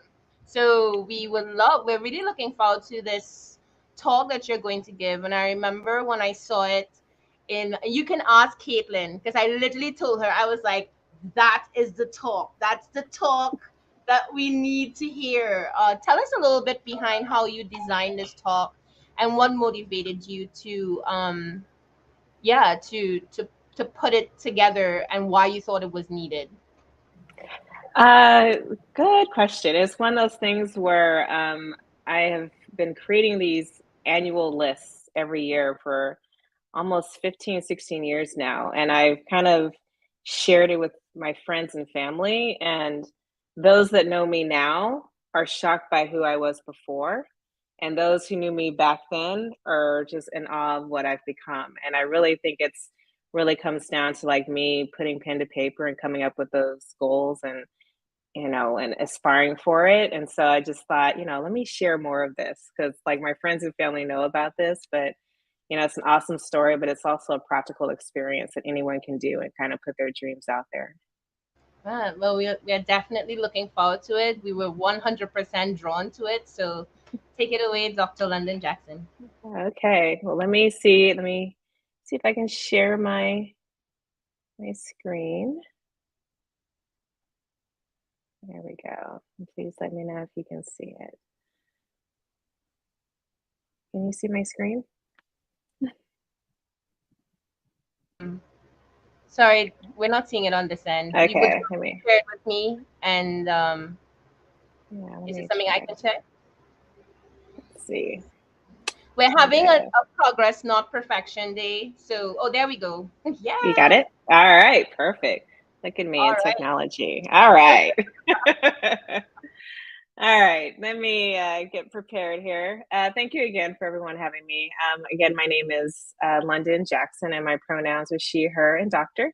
And like was already said, I am the global head of help and creator education for YouTube. And less than 10 years ago, I was a high school science teacher. Before I get started, though, I like to have an interactive experience. So please, grab a piece of paper, a pen, grab your cell phone, and start writing a draft in a doc or something like that. Because I'm going to talk about my audacious goals, and it would be just such a waste opportunity if those of you out there didn't do the same thing. Because I'm going to talk about some of the things I've accomplished in my personal and professional life, and we might as well put some of the things that you want to do out in the universe as well. But first, I wanted to start off with my journey, which began actually was the best 24 hours of my life. And now that is a bold statement for me to have because I've had some awesome experiences. So much so that my friends and family call them my audacious stories. But this day took place November 2012, and it was full of randomness, and I was 37 years old. I share my age because it's such a crucial part of the journey. At the age of 29, a friend of mine told me about an article that had the exercise of writing down 30 things you want to accomplish by 30. Now, nothing makes me happier in life than making a list. It lowers my anxiety, it helps me focus, it gives me a framework and North Star to how I want to spend my time. This is a picture of most of my lists. I've now digitized them, but I keep many of these lists in my safe because they truly are considered one of my most prized possessions. When I made my 30 by 30 list, I had audacious goals, I had mundane goals, and I also had a few questionable ones as well. Every year I make a new one, and each year the list gets longer and a little harder to create. I'm currently working on my 46 things to accomplish by 46. So going back to the best 24 hours of my life, picture it. I am on a solo trip halfway around the world. I'm taking cooking classes. As you can see, I'm studiously taking notes. I used my voice and made deals. I got outside of my comfort zone by just doing stuff. I attended a Muay Thai fight. I watched a random rock concert. And then to end the day, I got back to my hotel just with enough time to pack and get to the airport in just the right amount of time. It was just epic. I've had several similar experiences since that day, but this annual exercise has really helped me to grow, to gain confidence, and honestly put things out in the atmosphere that has ultimately benefited me professionally and personally. So this has been almost a 16-year journey, and I want to share some of the highlights and things I pulled from these experiences. But first, I ask you to write down one thing you want to accomplish or do by your next birthday. Even if your birthday is tomorrow, we're gonna have some uncomfortable silence throughout this presentation. But go ahead and just write down one goal you want to accomplish, and I'll give you 10 seconds to do that.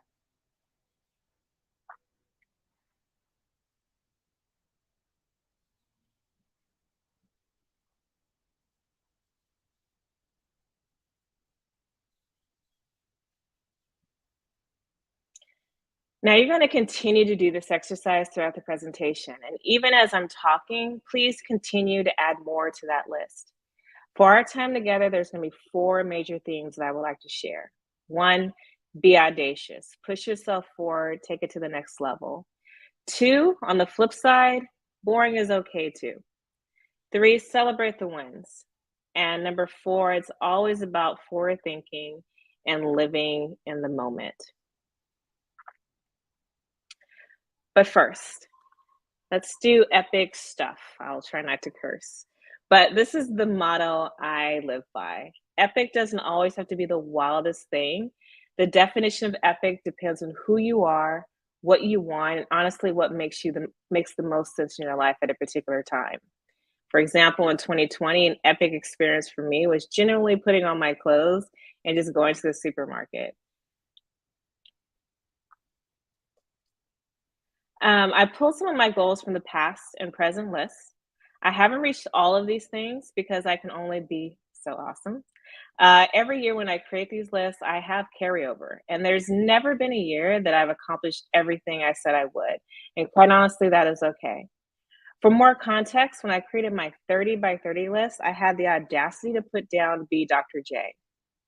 At that point, I wasn't even enrolled in grad school, nor did I have a master's degree, but it was a goal that I wrote down every year.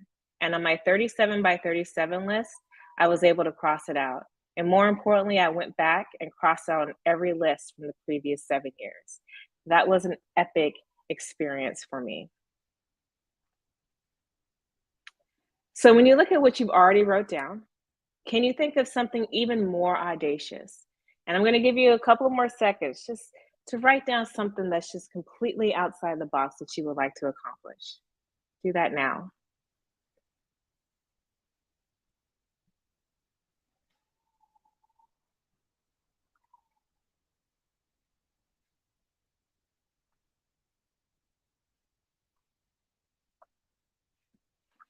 Now, my professional life has been just as epic as my personal. These days were epic because they were major pivot points in my career. Although each of these days were epic and pivotal, they also came with great cost, either to my pride, raised doubts in my abilities, or even took a financial toll.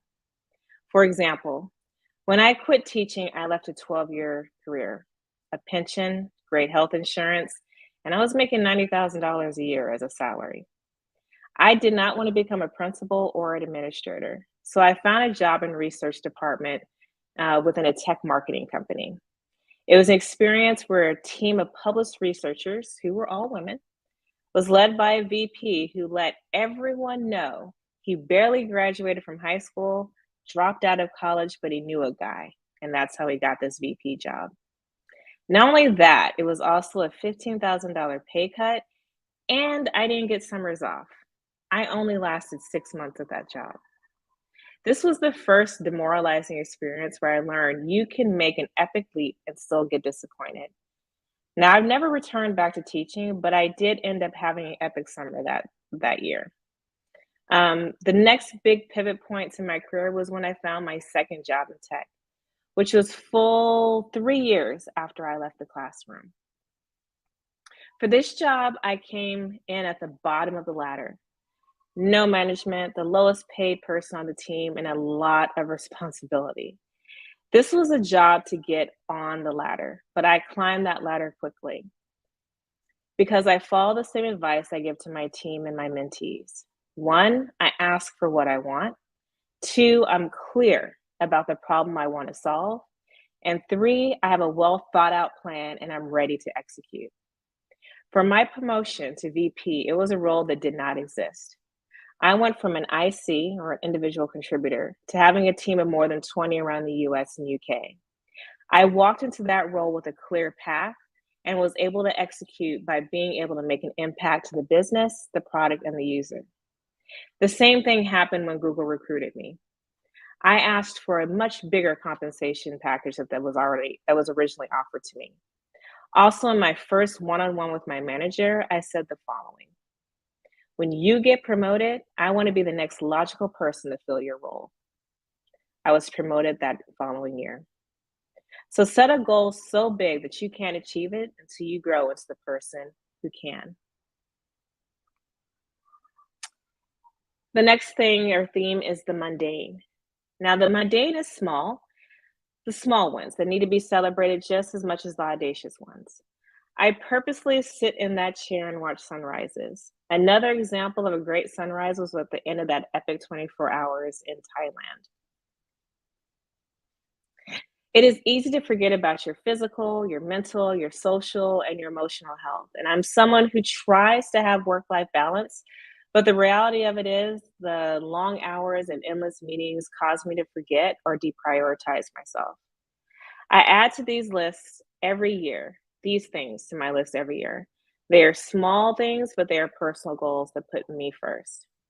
These lists reflect how I choose to spend my time. It is a framework that helps me make decisions on how I spend my time. And honestly, I was never disappointed about getting up early to see a sunrise, nor finishing a book, or even getting out and networking with like-minded people. So one more time, thinking of that list that you've created, think of something mundane that you would like to accomplish by your next birthday. And please think of some of the things I listed on mine.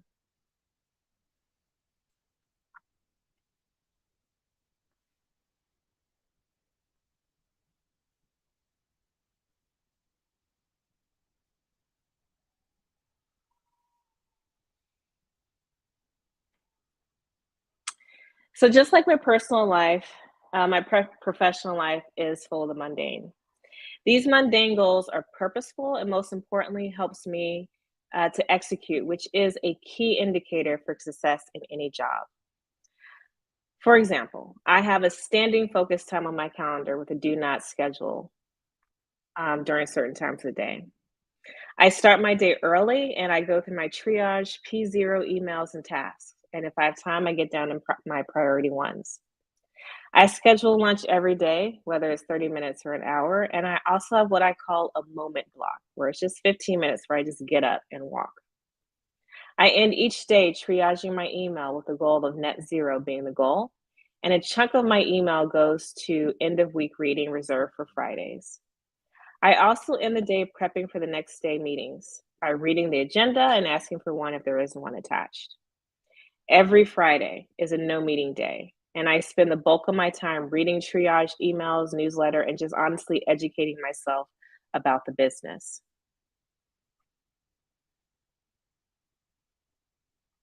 These items may not make it on my annual list, but the daily lists have definitely provided a framework to how I choose the right projects, build a network, and make the time to be selfish, and honestly just take care of myself. The third big theme, finding a path. Every year I go through the exercise to read and reflect on the prior lists. I have done this for 16 years, and it is both shocking on some of the audacious things I've strived for and met, but some of it's almost comical for some of the things I listed. It's comical because my path seems so clear and purposeful, especially because I feel like I'm in a place I strive for so long to get to. But the reality is that depending on the year and the list, my path was all over the place, and sometimes I went into circles. I wanted to buy a home in my hometown of Sacramento, California, but I also wanted to move to the East Coast, and then I wanted to move to San Francisco. I wanted to be brave and take myself to dinner, and I also wanted to visit 100 countries by myself. I wanted to become an administrator at a high school, but I also wanted to be a published author for public policy. All the things I wrote down at that moment in time, they were valid and genuine. They are also clearly reflecting the windy path to how I got here, including being an administrator gave me the skills of balancing an 8-figure budget for a school district and managing a 100+ person staff. I sold everything and quit my job to move to Rhode Island on the East Coast of the US to be with my then boyfriend and now husband. I did that at 39. My dissertation, my book, and my research was all about financial education and public policy. My first VP job was to create content on financial literacy. My first Google job was managing a policy team. I wanted to move around. I wanted to move 7 times in 5 years and ended up in San Francisco where I'm at now. And I've traveled to more than 50 countries by myself, and I've also had a lot of solo dinners and adventures around the world. And I'm taking myself hopefully to dinner tonight by myself, but that's a whole nother epic experience I hope to have. So you know when you're going somewhere new and it feels like it's taking forever to get there, but on your way back home, the time flies. When people get lost, we end up going in circles, and that's actually a thing. For me, it has helped me to stop, reflect, pivot, and find or define a new path. And sometimes I've stumbled into things, but the skills and the experiences I've picked up throughout my life has gotten me where I'm at now. Now, again, it's time to write down some more goals. What are some things you would like to accomplish that may seem outside of your path or will help you make progress on the path you're on? I'll give you a few seconds to think about that and write something down.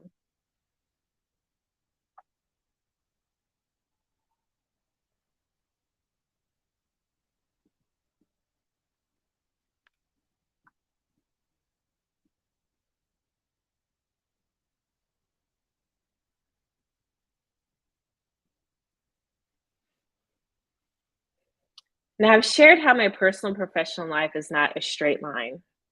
The idea of these lists are to think out loud, to put out in the universe, and honestly, just to challenge yourself. When I question myself, doubt my ability, or wonder what is next, I go back and review and reflect. Crossing out those audacious and small wins are so fulfilling. But the practical steps I add every year are just as important. For example, I want to be able to retire at 50.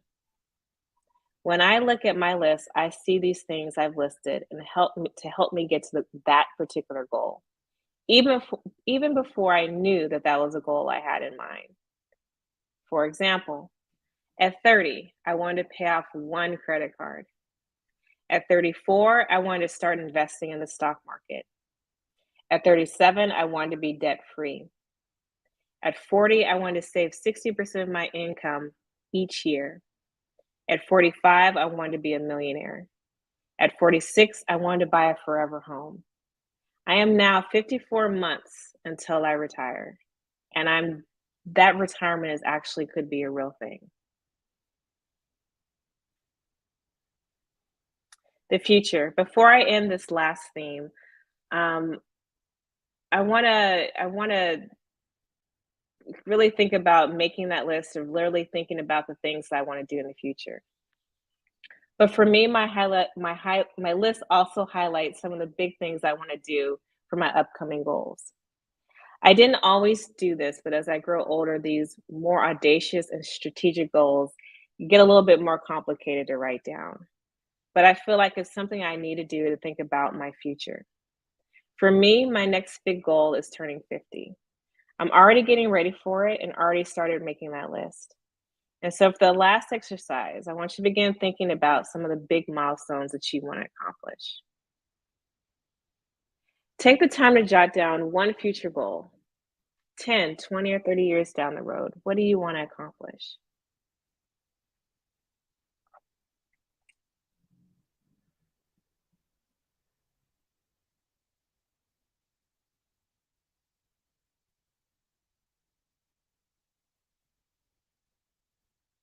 Now, I recently spent 30 days with my mom in Italy, and even though she is 69, she was able to walk 12,000 steps almost every single day.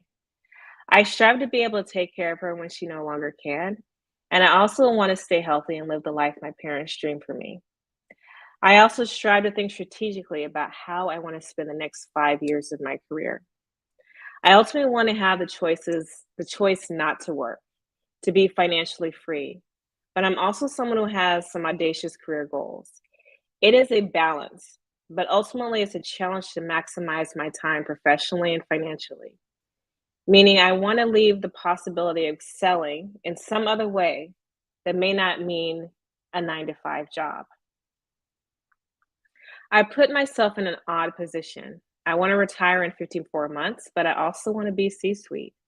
Now, I have confidence, but I know that me reporting to Susan or Sundar, who are the CEOs of YouTube and Google or Alphabet, in such a short amount of time, that's probably a dream that I won't reach.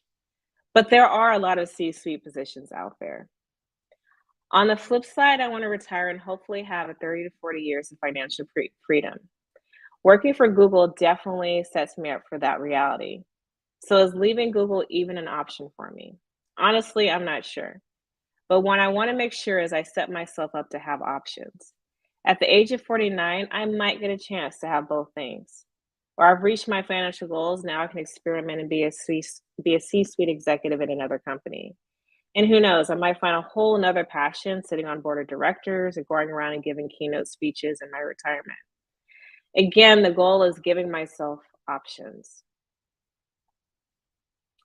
Now with that, I want to close with this. Please take the time to go back and look at your lists, add more to it, think of some epic stuff you want to do, the mundane, the next steps in your path, and what you want for your future. Be judicious with the time you have on this earth, but also have fun with it. And with that, thank you very much for joining me on this journey. I don't know about everyone else, but my list is working. And I do think the power of lists is such an important thing. And I love that thing you said about putting it out into the universe, because I think I've said that a lot recently. Definitely, I think there's a power to vocalizing, writing it down, putting a picture up, that whole vision board ideology, I think really does work. If you can see it, you can do it, kind of thing, right? How I do think of quite a few of us who will watch this and who are watching and will watch it would have tons of questions for you about, because I mean, confidence is a part of it, right? But you are also Dr. London Jackson. There was a lot of intention that went into who you are now, right? So if you had, I mean, I'm going to save these questions for the progress roundtable.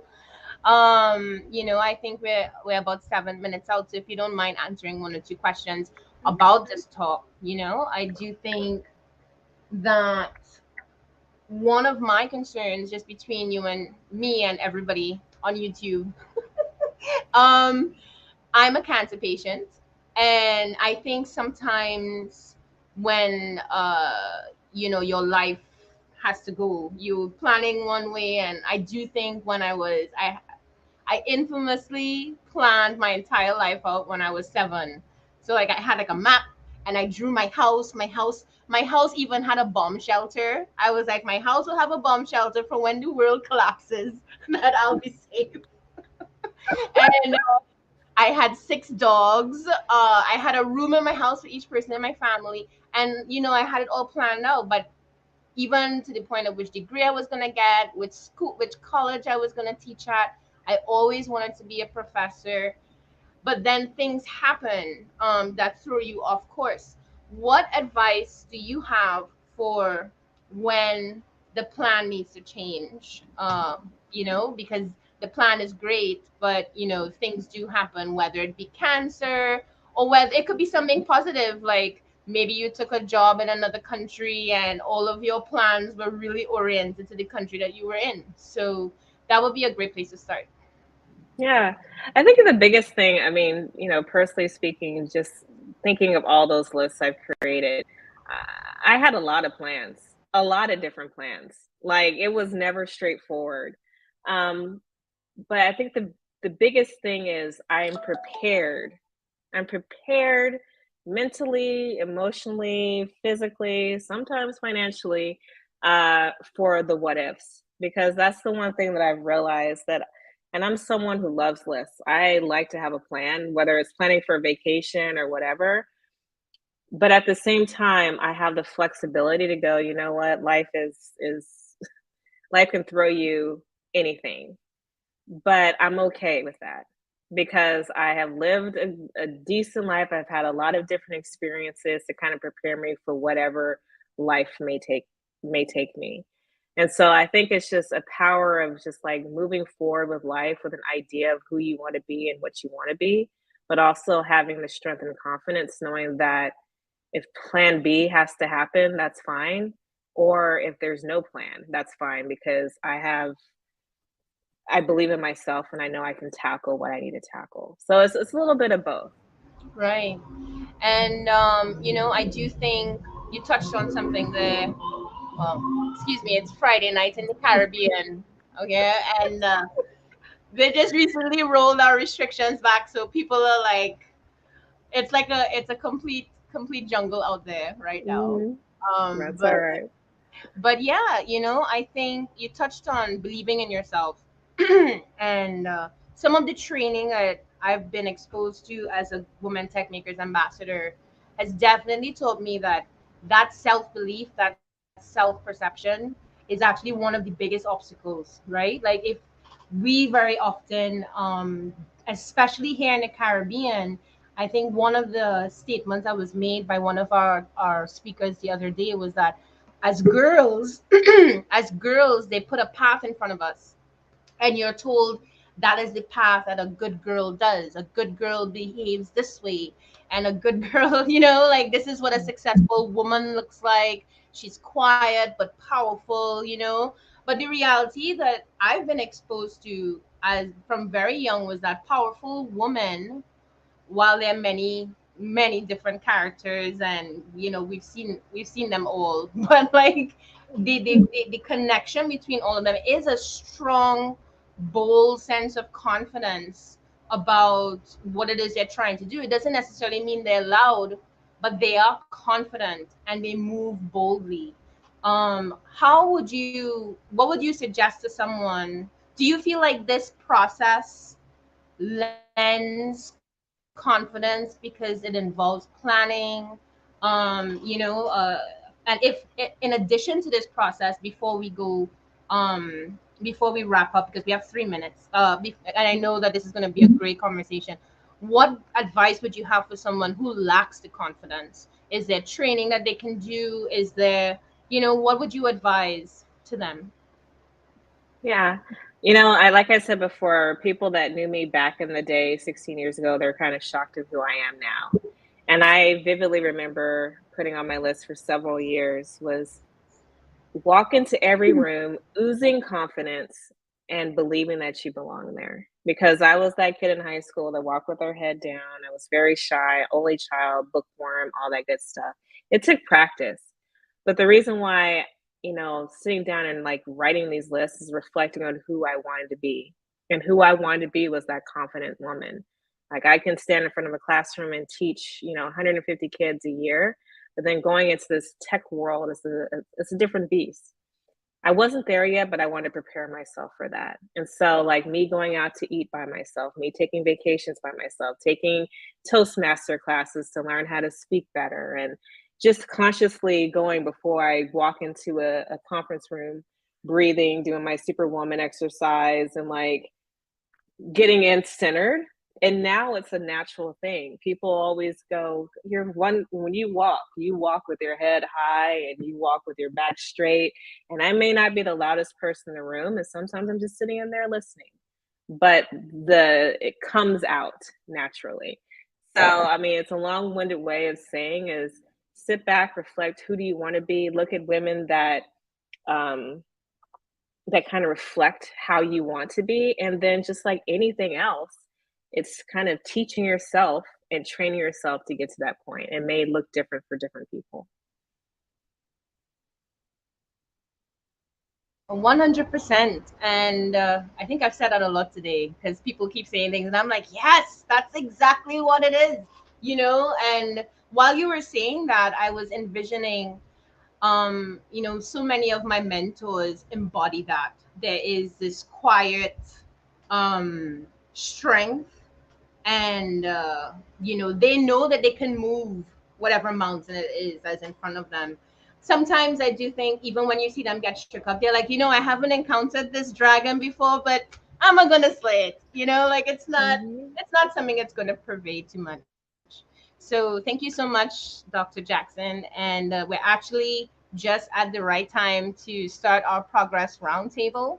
So I'm going to start with some very brief introduction of all the amazing women and who are here with us today. We're waiting on one more, I believe, who is Anushka Sanai from Suriname. I'm pretty sure she's going to be here soon. So in the meantime, I am going to introduce everyone. So today, our theme was navigating opportunities and creating ecosystems. And the reason why we chose this theme as a committee, and I'm speaking for my partners right now, is because here in the Caribbean, we actually really struggle. We had struggled to have healthy ecosystems for in the tech community. So a lot of technology communities, technology interventions, they're kind of you know they're pushing forward. And fortunately, they have organizations such as the IDB, Caribbean Development Bank, and of course, individual governments and international companies such as Google, Microsoft, etc., who are really allowing or injecting the energy into that ecosystem. But it doesn't mean that the systems are where they need to be. So today is a discussion about how can we navigate opportunities and allow for healthier navigating of opportunities, easier navigating of opportunities by those trying to get into not just technology, but all of the potential that comes with tech, like what Kayla was talking about earlier with the metaverse and all of the opportunities that are there. Today we have with us Dr. London Jackson, who is the global head of help and EDU content at YouTube for Google. Anushka Sonai, who is not with us just yet, but I'm pretty sure she's going to be joining us later. She is the founder director of Creative Tech Hub Caribbean, and she is an award-winning woman tech maker from Suriname. Kayla Grant, who is a senior sector associate from the Inter-American Development Bank. She gave an awesome presentation earlier. Cyan Sylvester, who is a product experience manager of UnQ Distributors Limited, which is an awesome new company that has risen during the pandemic. Caitlin Morrissey, who is the program manager of Google Women Tech Makers, Google, and awesome supporter of our Tech Summit. Thank you so much, Caitlin, for being here. And I will be your host today. So while we wait on Anushka to get here, I think it would be really great for us to do some introductions. I think that for those who are tuning in for the panel, it would be great to hear from you guys just a little bit about the work that you do. I know some of you have spoken earlier, so you've already introduced yourself, but for the purpose of the recording of these panels, which we're really hoping to reshare and redistribute afterwards, let's reintroduce ourselves. So we can start with Caitlin. Sure, yeah. So, hello everyone. Thank you for having me today. It is great to see you, Maria. Thank you for bringing me into this conversation today. So, as you mentioned, I am a global program manager on the Women Tech Makers team.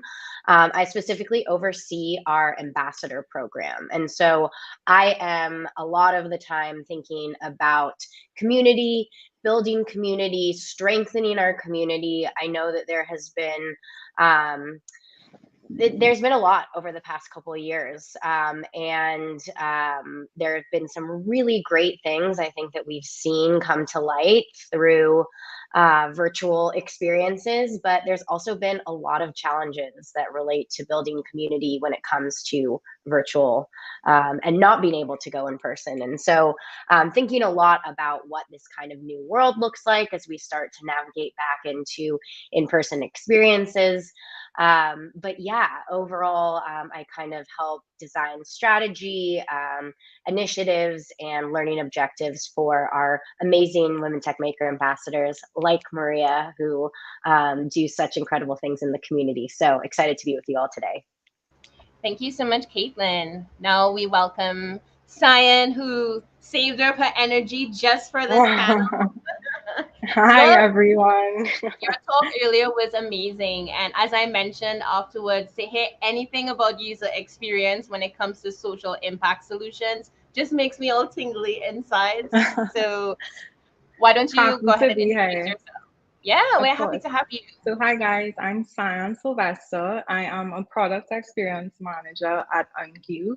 So, it's really my job to understand our users and really to get feedback, reiterate our product, and really focus on what it means to have a user experience within an application and product. So I manage the product overall. I communicate with the developers, the designers, and I make sure that we're on time, just based on our goals. So that's basically what I do. And she does an amazing job with it, with the incredible success of Unq in the last two Thank years. you. Great Thank job, guys. you. Dr. Jackson? Hi, I lead a team of comm strategists and program managers and learning designers at YouTube.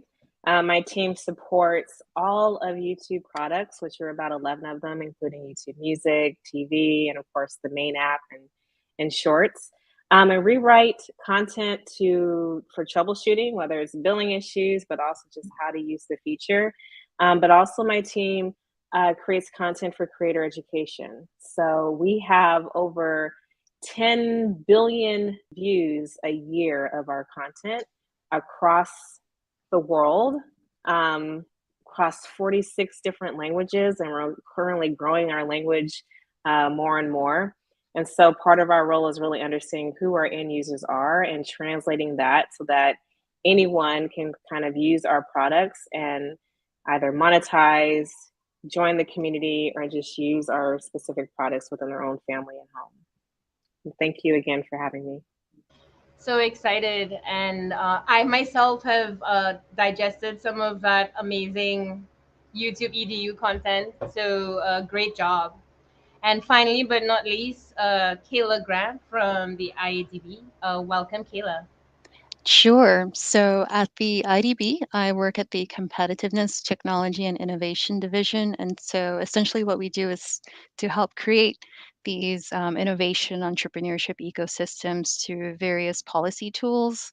And so we help governments with developing their overall innovation roadmaps and strategies, and then implementing programs such as one that we have here in Jamaica, where we're focused on the innovation entrepreneurship ecosystem, setting up venture capital, VC funds, sidecar funds in order to help firms access finance. We support with innovation grants, Go Digital vouchers, supporting incubators and accelerators within the ecosystem. So really taking this very wide ecosystem approach for how we're developing the pipeline. Critical to that, of course, and some other elements is talent. As well. And so we also support governments and with implementing digital talent boot camps to help to increase the skills. The area that I specifically, I mean, I work on these various areas, but the area that I have a very strong passion in that I spoke about earlier today is specifically as it pertains to the digital economy and some of the emerging technologies that we're seeing there and how we can create the type of regulatory environment that enables them versus hindering these type of things and how we navigate through this. So happy to be here and look forward to the discussion. Thanks.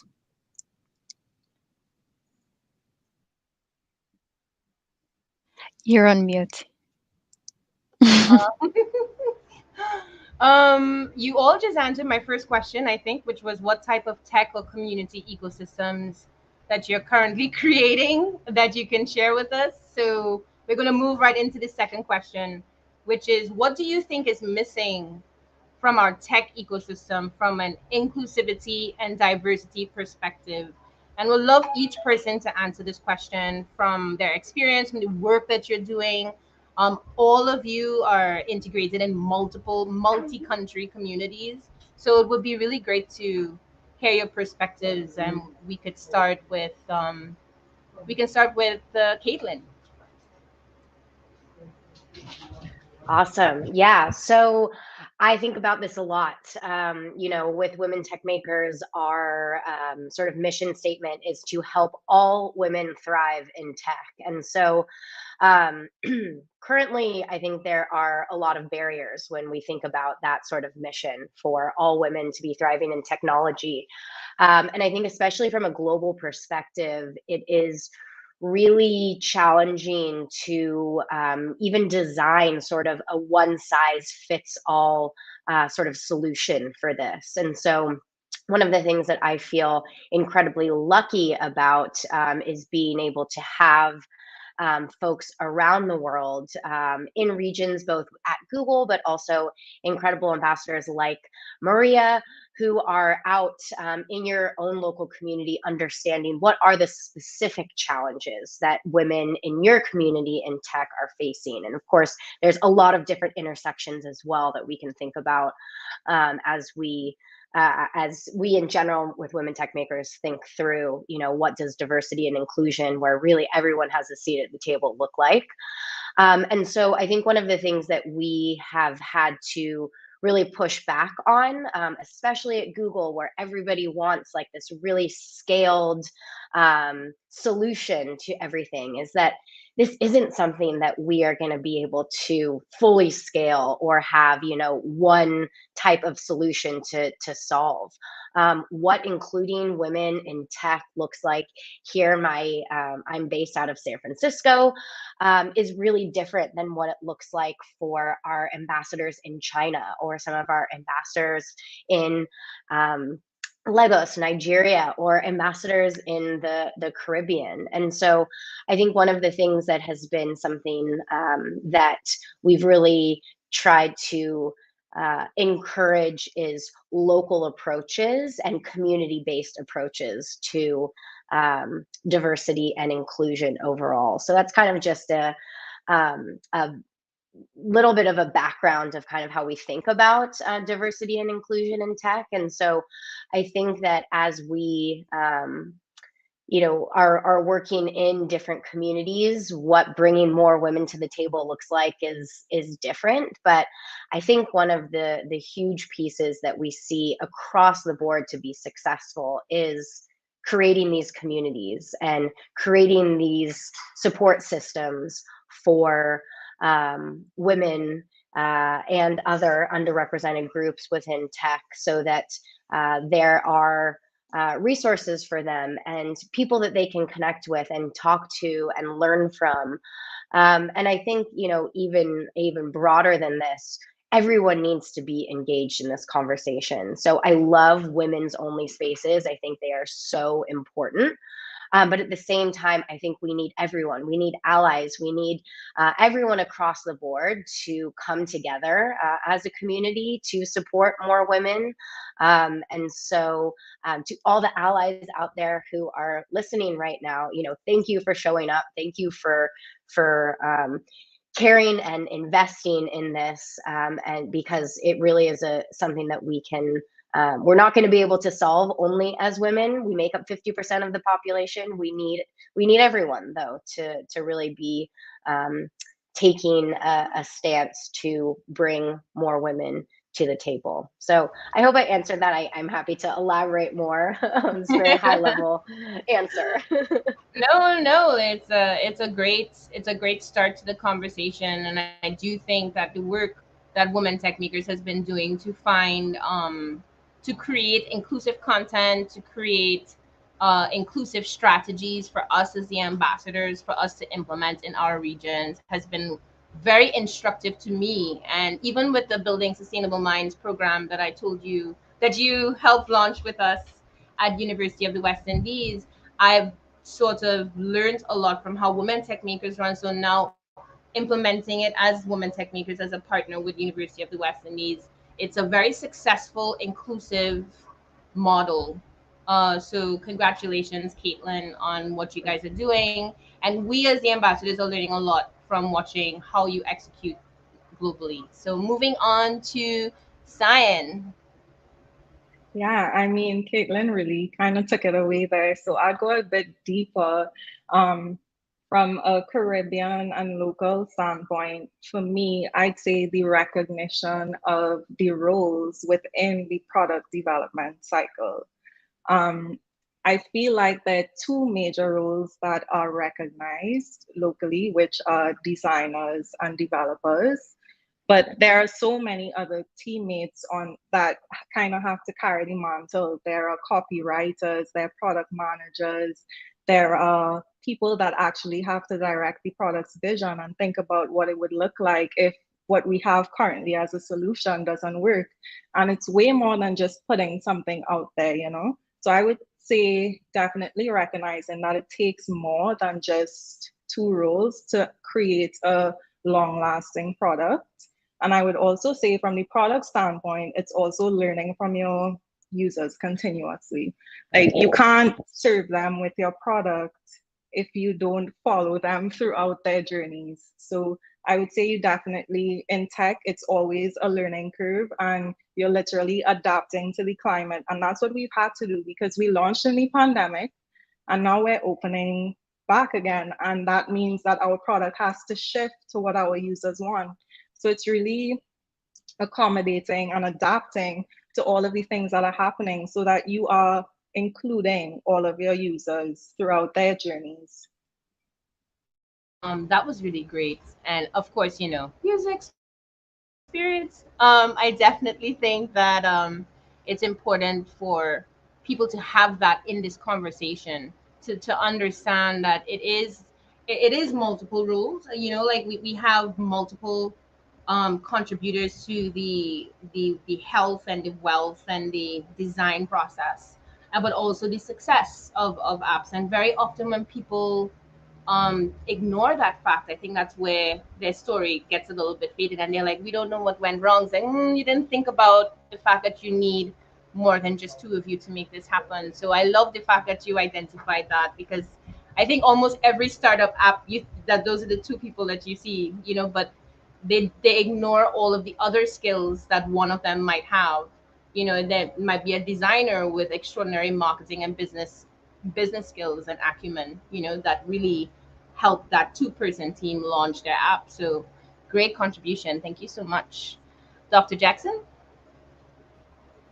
I'm probably going to hone in on the word accessibility. As someone who's in the scaled support world, content world, where our goal is to make our products more accessible, it's really that definition.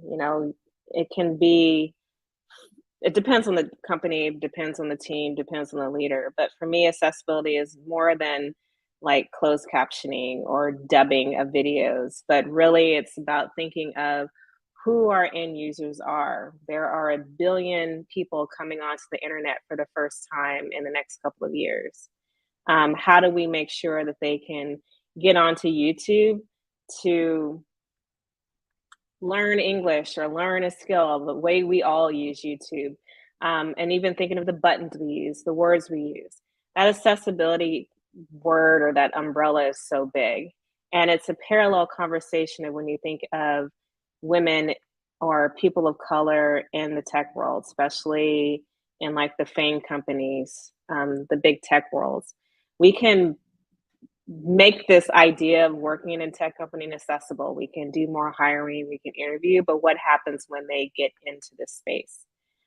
We need to make sure that there's people above them that can help mentor them. We can talk about what does it mean for performance cycles and how important it is to find the right people to vouch for you at the collaboration table or whatever. But it just really comes down to the accessibility piece. In the product world, it's about understanding the creator journey. And in the internal employee world, it's also understanding what is your journey in this world.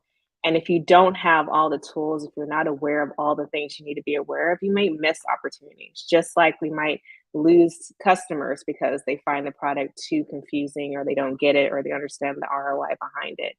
So for me, it's just like the accessibility piece. It's more than just opening the door for someone. It's more than showing them that there is a door there. Like once they walk in, we got to make sure that we are thinking about the individual. We're thinking about who they are, where they come from, and what will help them to kind of progress in that journey for them. Yeah, that was amazing. And myself working on accessibility with mental health services, I definitely 100% agree with that.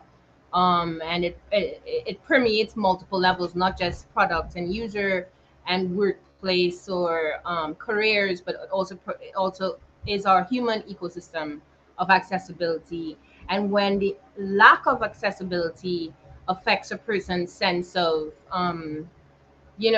belonging in that community. So it is a vicious cycle when those accessibility chains don't exist. So thank you so much for that. Moving into Keela Grant. I know you guys have been doing a lot of exciting work with diversity and inclusion. So would love to know your response to that.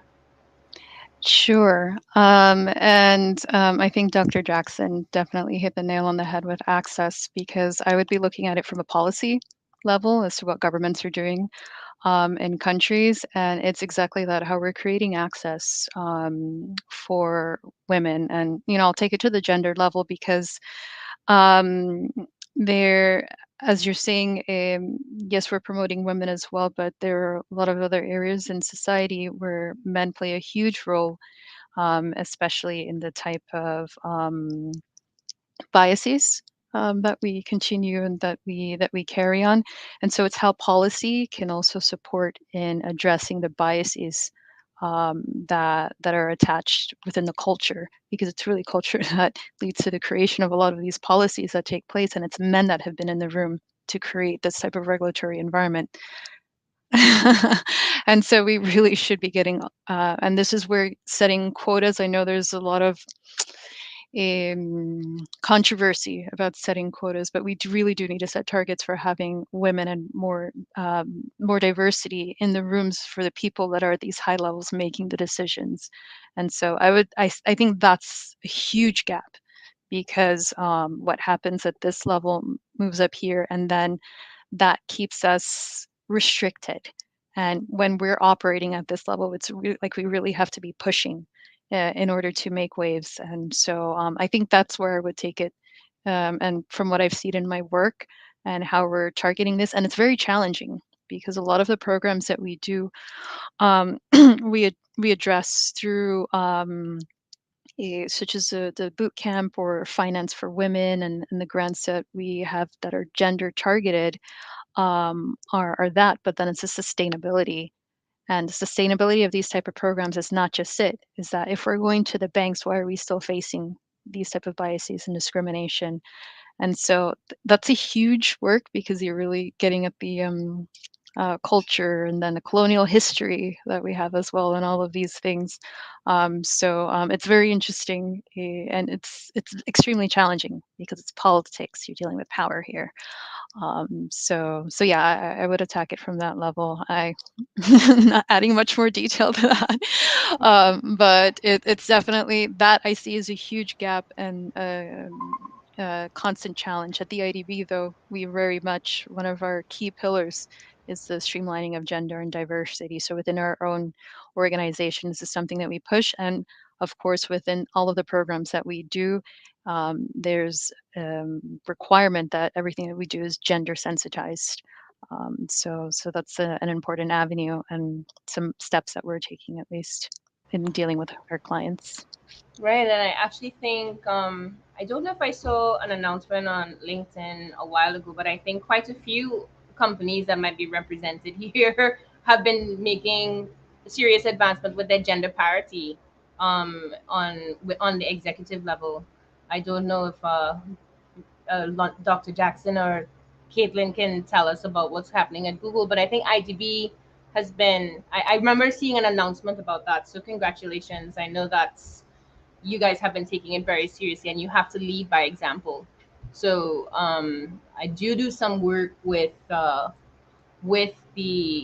uh, government of Trinidad and Tobago with our mental health solution, and I do know that there can be a lot of good intention even from the governmental side of it. It's not that people don't want change to happen. It's just that the systems are so archaic that fluidity is very difficult for them to just say, okay, we're going to do this now. Even if they have a board meeting, it's not a decision does not result in action.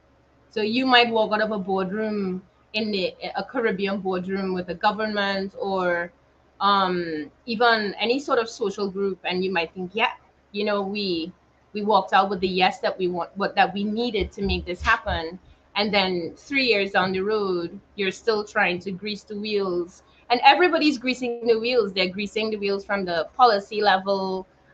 We have organizations like the IDB that really and Google and Microsoft, who are very active in the Caribbean in making helping increase fluidity in making things happen. So that's really great.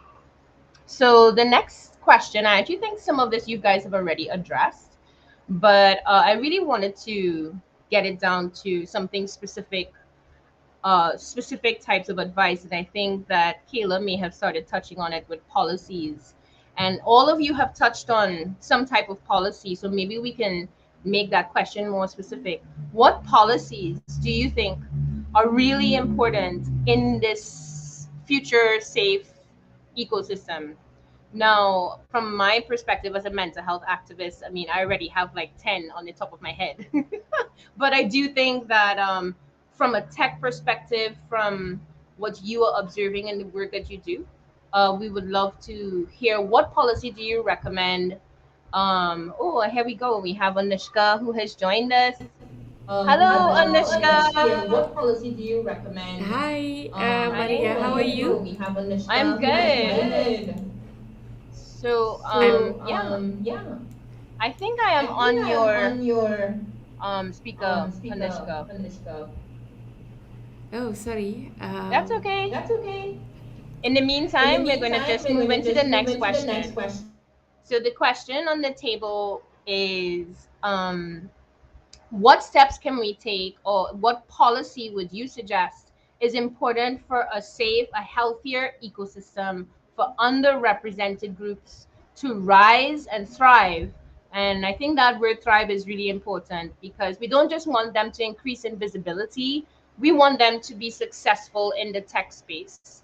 So, what policies do you think are important, whether it's on a governmental level or whether it's on a company level or maybe even an educational or academic level that you think is necessary? And we can start with Caitlin. Yeah, so I mean, I think that it's policy wise, it's interesting because I really liked what Kayla was saying about kind of thinking about culture. And I think it's really interesting to think about, how one of the pillars of women tech makers is about visibility. And so a lot of what we try and do with our program is tell stories to help inspire other women in technology. And so I think that that is so important. So underlining kind of everything that Kayla was saying, but I think just at a very high level as well is that if we are not measuring these things, we can't improve them, right? And so I actually, as you were talking as well, pulled up our Google does an annual diversity report, and the sort of headline is, Google hired more. Well, actually, what was it? I'll quote it exactly because then I looked at the stats, but it says hiring changes drove our best year for women in tech globally and Black plus and Latinx plus people in the United States.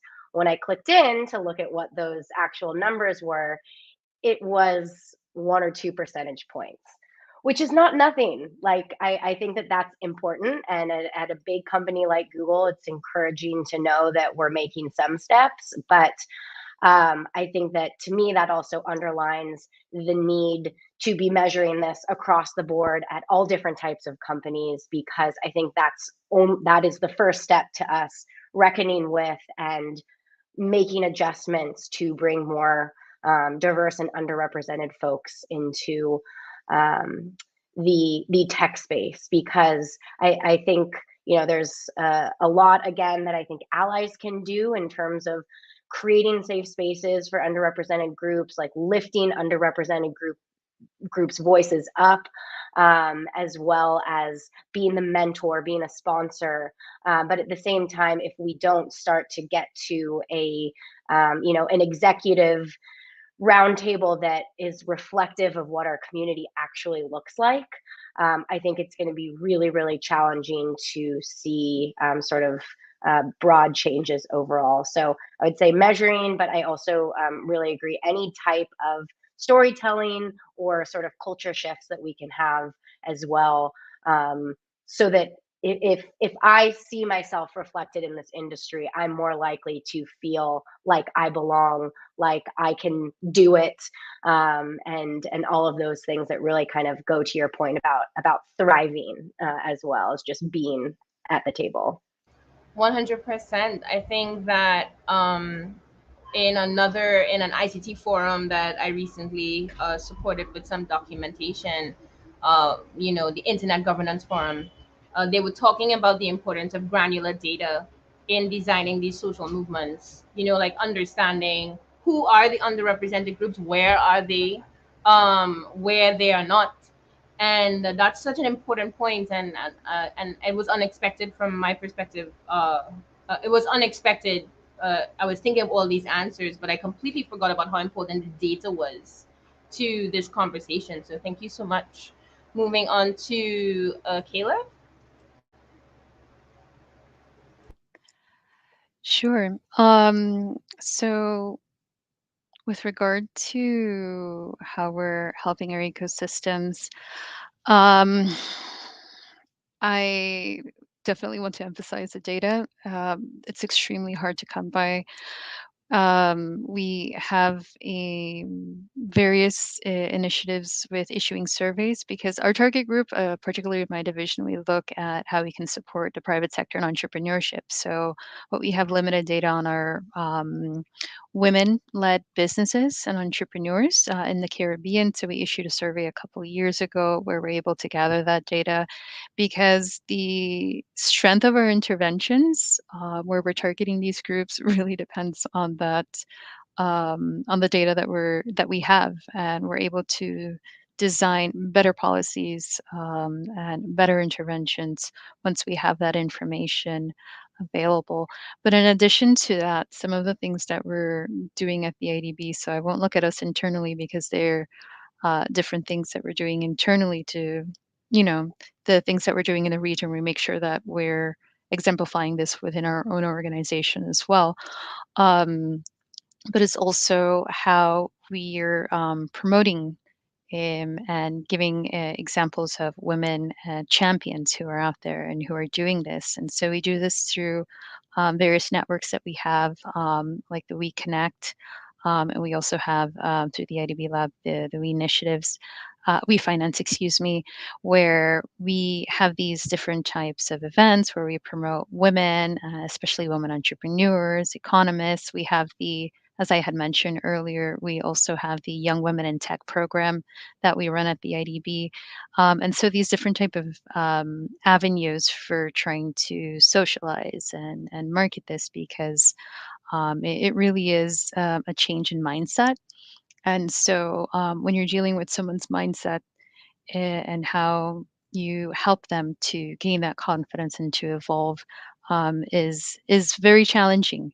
But the best way to do this, most definitely, that we've seen through our programs, is how we're creating this network and how we're mentoring. And so yeah, I would put it at that. One program that's very interesting that we're looking at is this whole idea of, I mean, because in this space we're saying, yes, we're going to run steam ahead with the digital economy, but in countries like Belize, and I know Anusha might be able to speak to her country as well, is the access in rural areas to the internet. And so it's also recognizing the importance of infrastructure, but how we can utilize these communities, such as community centers and these small communities, or other different types of innovations to increase the access to the internet, to be able to expose women and other people in these areas that are harder to reach, to these type of tools and educational opportunities. And this is in addition to the mobile phone as well, because we do have mobile issues in some areas where even we experience it when we're in conferences that all of a sudden we're starting to freeze or whatever the case may be. So really, that will become increasingly important, because we're pushing a lot these new type of technologies operating in the VR and AR realms, artificial intelligence, quantum computing, etc., that requires not only a lot of energy, but the fact that you have a 5G and these reliable internet infrastructure. And so inequality could very much increase. And it's a very scary dystopic future to consider. And I think it's something that when we're designing these things, that why it's so important to have diversity is so that we're designing, so that we're improving lives for everyone and not just a few of us that are able to access. I love that. And that as an SDG partner, that slogan is leave no one behind, right? And I think that that's a huge part of looking at it from a mental health perspective as well. Like, I do think that communities that are excluded very often, I live in a community right now in Belmont, East Dry River, that is considered most of the time to be an underrepresented community, an underserved community. And the identity of the community, I mean, I moved here to take care of my mother's ancestral home. And while I've been here as an outsider, I'm just like, this community has so much potential. They have their own water spring. They have their own water source. Like, they don't need they don't need to rely on public services the way that other communities do. But because the identity of the community, because they are so excluded, it really does affect how they see themselves, but also how they perceive access. So here I am with all of this access, through the internet, through my mobile phone, and I can look around the community and see everybody here has a mobile phone, right? But how they perceive, they might look at me or look at someone on YouTube making millions from their content, and not necessarily think, hey, that's something that I can do, just because of how the community is structured, from an identity perspective. So thank you so much, Kayla, for that. That was a very deep dive into what is happening in our regions, and thank you so much for that. I would love to bring to the table Anushka Sanai, who is my partner, my friend, my ally. She's tuning in from Suriname, and she is the president of Creative Tech Hub Caribbean. She's also an award-winning tech maker for the amazing initiatives she's succeeded with. So take the stage and Anushka. Thank you so much for having me, Maria. Yes, it's always a pleasure working with Maria. So, if many of you know, she has brought together a whole community of female leaders in the tech industry. And through her, I know since last year, she's been doing these events, and I have grown my network of female tech makers and other females in the tech industry. So I'm very grateful for that.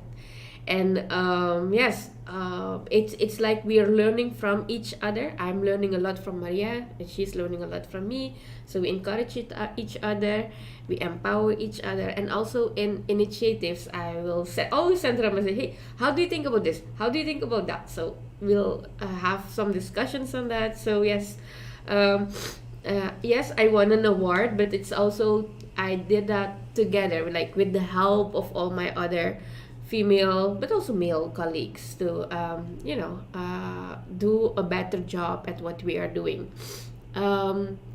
And yes, the award is about my public and civic contribution in the technology space. And yes, there are a lot of things that are not yet well developed, but with what we have already, we can achieve great things. We can do a lot of things. For instance, Suriname is the first country to roll out 5G connectivity. And as we are speaking now about the ecosystem, then if you're looking at the ecosystem, infrastructure is a very important aspect of having all the, let's say, essential elements around you to develop the ecosystem. And I must say that although we are the first country in the Caribbean to roll out the 5G connectivity, like Kayla mentioned, it's not accessible for everyone in the country. In the rural areas, the minorities, the people who are left behind. And 2 years ago, just before COVID, we did the regional shift into animation project together with Anime Carib in Suriname, Guyana, and in Trinidad. And what I have learned from that is that there is so much potential around us.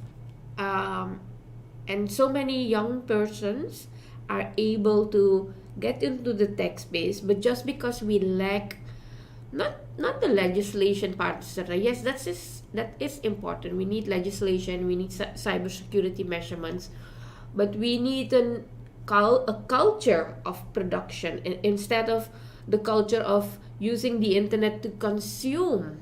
We need to use the internet to produce, and that's not happening enough. And you can do that with limited connectivity as well, because my companies have been around for over 12 years now with the same limited internet connectivity. And together with my companies, there are other companies in the ecosystem, more than hundreds of companies who are already producing with what we have. So I would like to concentrate on what is it that we already have and how can we use that to grow. Because if you look at the ecosystem for within a community who is helping to develop the community, you need the change makers, you need the people who believe in it, you need the gatekeepers and the managers. And not everyone can be a high flyer. Yes, we need the high flyers, but not everyone can be the high flyer. You need a certain consistency of each and every competence in that pool of persons. And what I can encourage is that most of the time when we do projects, we focus on the underserved communities and minorities and people who don't have had the ability to do certain things, and that is good to make a social impact. But if you want to develop an industry and you want to create change, then you should focus on the high flyers and on people who are excellent by nature and who have a better how do you say that environment, enabling environment to do better. that is one of the learnings, and I have been working a lot with getting more girls in ICT, getting more women in ICT, serving the underserved, doing things with people in rural areas, etc. And my learning is that we better focus on the ones that have the enabling environment to lead this to the next station. And that's a culture shift, a mindset shift that needs to happen within our ecosystem. I also listened to the was it the roundtable discussion, Maria, yesterday? Yes. Yeah, in that, yes, and from that I took the same learnings. Like, we need to focus on people who have the, in Dutch we would say, they have the long breath. They can go further, the extra mile, and do extra to develop. And those are people like Maria, like Sarah, that time Nicole, Like Peter you. Peterson. You're welcome. You're welcome. It's true, though. They have the environment, the enabling. They have the mindset to change and to take a whole community with them. When they do, for when you grow, it's good to grow together with your community.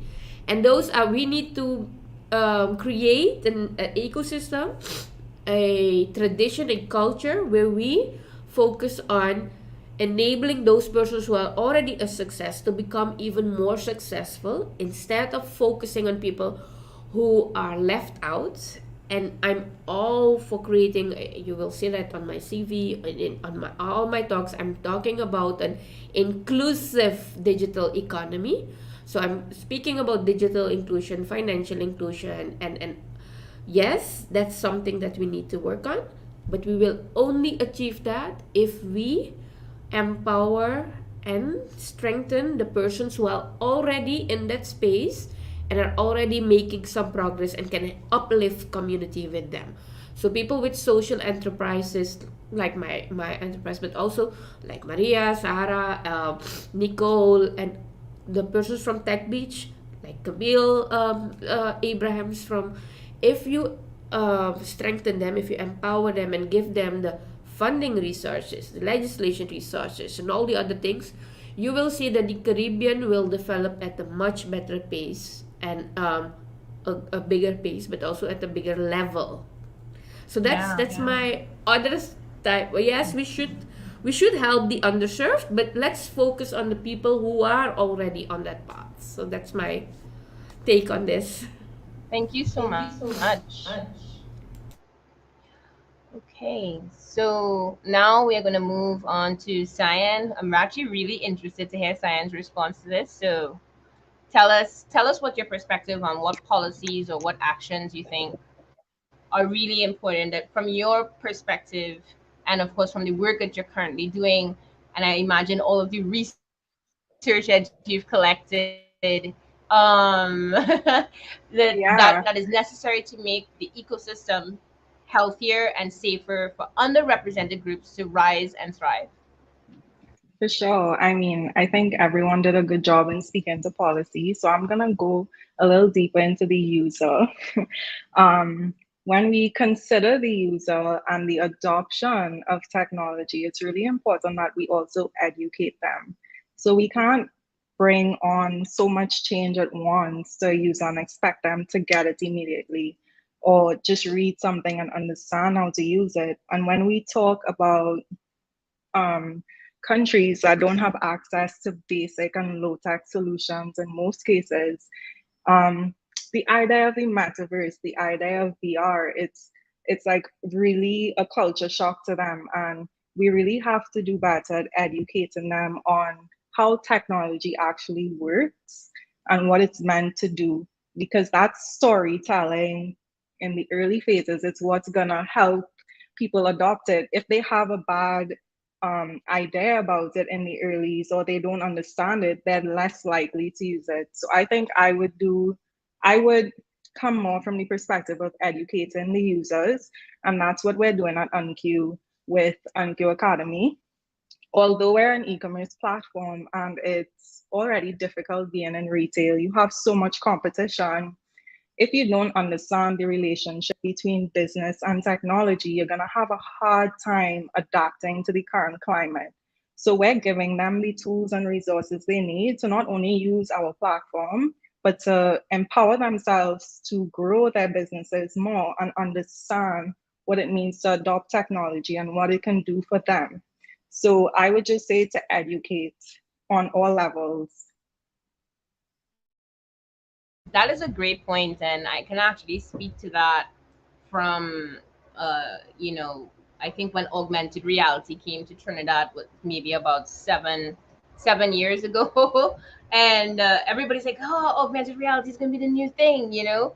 But the reality at the point in time is that the market just wasn't ready for it. You know, like they didn't have the, not just it. I mean, they, even those who had the access didn't want to take the time to learn how to use that access to utilize the augmented reality solutions that were being provided. I mean, there were a lot of exciting ideas on the table that included, you know, interactive maps, you know, like for people to navigate the public systems and all these different kinds of things, transportation, augmented solutions, augmented reality solutions. I've also been privy to quite a lot of work that's being done within the UTT system at TTAP Factory. I know they had a very exciting augmented reality Juve carnival production that was extremely impressive. TTAP Factory had their tour. I think it was yesterday. I couldn't make it, but I didn't. I've been there several times, fangirling what is happening at TTAP Factory, so I didn't have to be there. But I do think that there are different levels of it now because the accessibility to the augmented reality came through Facebook or came through Instagram. Then they didn't need to like download an app to like help them access the solution. They could just say, "Hey, I'm already in Instagram. Click this link," and it worked. You know, so definitely speaking to the user is really important, or the end user of these solutions, these ideas, these interventions. And I really do like to speak to things from an intervention perspective because very often I do feel that's what we are all doing. We're creating social interventions to try and disrupt what's been happening for generations. And someone spoke earlier about our intergenerational trauma. That's a very real thing, you know. So I do think that it is one of those experiences that we need to be informed with as we move forward. And one thing that I would suggest that is an important part or missing component of what is happening with these ecosystems is the absence of mental health care professionals in every level of what we do. I mean on the governmental level, on the, you know, the workforce level, on, you know, how we strategize. I think that psychologists and people who are trained in mind, spirit, body, intelligence need to be included in decision making, in planning. And I do think that if mental health is seen as a fundamental component of design, of understanding the human experience, while we tackle these challenges, you know, I think then we can really we can really plan better. So I mean, one is looking at the user experience. I want to add to that the mental health experience on every level, but also trusting mental health professionals who are from the spaces that they're trying to work with. We don't. I think it's amazing when you have a global expert, but I think it's great for mental health professionals to come from the community that they serve, so that they are aware of the cultural histories, you know, the language barriers, which I think has been a huge issue for so many interventions. So a lot of the work that I'm currently pursuing involves understanding how to. I mean, that's my fight. I think on as a mental health advocate that I'm hoping to really push forward is trying to integrate and advocate for mental health care in digital spaces, digital solution spaces. I think it's really important. So we're going to wrap up in 8 minutes. So we're going to give each speaker about a minute and a half to answer the last question, which is, what are some actions or initiatives you can mention to our audience on how they can find support in navigating the new tech space, the new opportunities, whether it be a training program, something that you're currently promoting as an intervention. And you'll find that I use that word intervention a lot. So we're going to start with Dr. Jackson. Yeah. Um, honestly, it's about. I think of the biggest intervention for me is connecting with those that are in the same space as I am, or where I want to learn more. I'm someone who's a lifelong learner, so like this arena right here is a powerful piece of just like spending 5 days and learning from each other. There's so many opportunities like that. Within Google, there's a lot of opportunities as well, but I like to kind of step outside of the bubble and learn what folks are going through. Personally, I lean a lot on LinkedIn. There's a lot of courses I take for professional development, but also mental, emotional, social development as well. And then also, because I was a teacher before, I am someone who thinks of the long haul, the entire journey. And so I always go back into the schools and really kind of connect those dots with the kids that will be building this technology and working with inside this technology, and just kind of being real with them and kind of letting them know the ins and outs of it as well. So question is, I answer your question of like how I want to give back, but also how I get from the community. And it's honestly putting myself out there and really trying to find these different opportunities, but no real specific program or intervention that I can mention right now. No, but I think that's a very strong action, and I think it speaks to the talk that you gave earlier, which is really having a sense of purpose driven planning for like how you approach things. So thank you so much for that. Okay, Caitlin. Yeah, I would definitely say everything Dr. Jackson just shared. Absolutely. I think, I'll selfishly plug the Women Tech Makers Ambassador application is open right now. So if you are interested in being a part of our community or community leader, you want to host events like this, speak at events, mentor others, we really encourage applying. And that's just womentechmakers.com. /ambassadors. We also have a membership program, so it's a lower lift of sort of being involved, but we really, try to do our best to surface great resources, great stories for women in technology. And then I think specifically, something that I do think is so important, and again, it's hard to do at scale. So I would encourage each person listening to think about, is there someone in your life that you could mentor or potentially sponsor? And mentorship can look really different. And there's a lot of different ways to mentor someone. If you are higher up, if there's an opportunity for sponsorship too. I think that that's hugely important in helping underrepresented groups across the board feel comfortable in technology, feel supported in technology, and ultimately feel like they can thrive. And so in any way, wherever you're at in your career, there's always an opportunity to, I think, just help others around you. So I would really encourage us all. You may feel like, oh, I'm just one person. What kind of difference can I ultimately make? But I promise you, you do make a difference. And so really encourage you in any way, shape, or form to help those around you. Thank you so much, Caitlin. And I can definitely testify to how Women Tech Makers has definitely changed my life as a designer, as a woman in tech, but also as a community activist. Sometimes I think that you have to find instruction wherever it's available to you. And I do think that Women Tech Makers is very much making a lot of things available to its communities. So I endorse it 100%. Moving on to Anushka.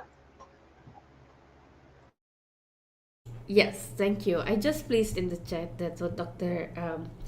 Jackson just mentioned, that it's something that really resonates with how I am looking at things. Yes, I have grown not only my network, but also of peers, but also my network of potential co-creators, employees. For instance, I met Jenica John, our Twitter insider, here on this platform through Maria. And then again, through her, I met some of the developers that I needed for one of my bigger projects. So whenever I'm having a full capacity and projects are still coming in, I have a network to reach out to. So I would encourage everyone who's new in the tech space, but already and also already established, to collaborate, network with like-minded people, go to summits like these, and link with each other, tell something about what you're doing and the challenges that you have. And I like the concept of Sian. Unq, is that how I pronounce it? Unq? And, Yeah, Unq. Unq, yes. I like the concept of a lot. I just typed in the URL what Caitlin mentioned to see women tech makers / ambassadors. Like I was like, okay, let's see what I can find there. But I think that besides learning and connecting with others, etc., if you come up with a business idea, connect that to greater good, like, connect it to a social impact that you can make. And now at the moment, Maria's mind twice comes to mind. Sorry, Maria, that's the only example that I can think of right now, is how you are focusing on mental health while you're developing, or while you're working on contributing toward development of a healthy ecosystem. Every ecosystem is as strong, as well developed, as how good developed the health of the people is, because the persons, the people, the human capital is carrying out the knowledge, they are carrying out the work. So the more we invest in well-being of our people, the better developed ecosystems we will have. So if you come up with a business idea, look at how can you make that bigger with something that is making social impact. My companies are trying to bridge the gap between education and what businesses need, because our educational institutes are not educating people enough to work in the companies, and we are trying to bridge the gap. And we're also trying to bridge the gap of companies who are struggling to cope up with the developments in the digital economy, to help them make that leap that they need to take, the leap into the future. And that's bigger than just doing social media or building websites.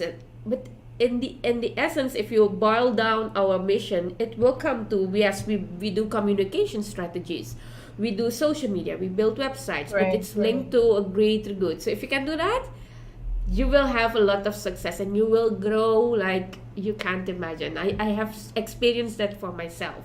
So wishing you all the very best for that. Thank you.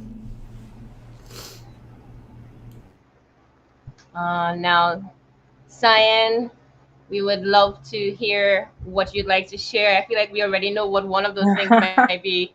Of course, But Unq. But less from the educational side, but more on the small and medium businesses. These are really software tools that can give you access to the e-commerce that you really need. So definitely the Unq app. We have 3 apps. It's the business app, which allows you to upload your inventory and manage your store. We have the shopper app, which allows shoppers to connect and chat with you and buy goods. And then we have our dispatch network, which allows us to deliver. So it's a really encompassing ecosystem that allows you to manage your business hassle-free.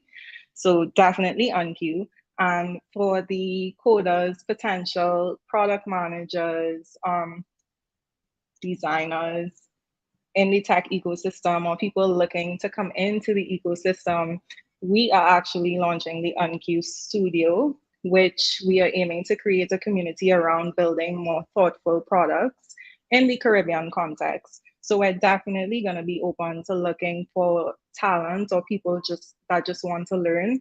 I know there are also other studios doing similar things. Right now, Zed Labs is one of them. They have an MVP program that allows you just to enter to learn, and then you actually apply your learnings to real life products. So there are opportunities there. You just really have to apply yourself and look for them. I love that, and I actually know about the Z Labs MVP program.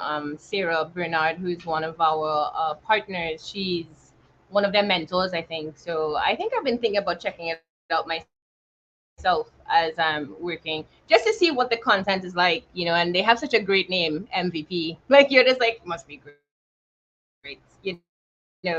So thank you so much for that, Sign. It's been great having you today. Thank you so much for coming out. Moving on to Kayla to close us off. Any last? Right. I mean, I put in like a million things that Yeah, you guys are doing, I'll but I'll stick to staying curious and passionate. I think that's the core of everything.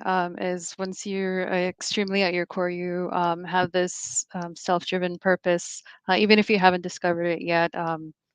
Staying curious and passionate, and then it'll come to you because there's a host of resources. I'll just quickly mention, of course, the IDB has a partnership with Coursera and edX, so we have a lot of free courses that are up there as well.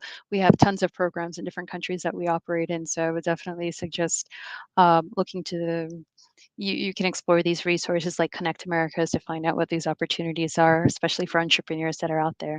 So yeah. okay.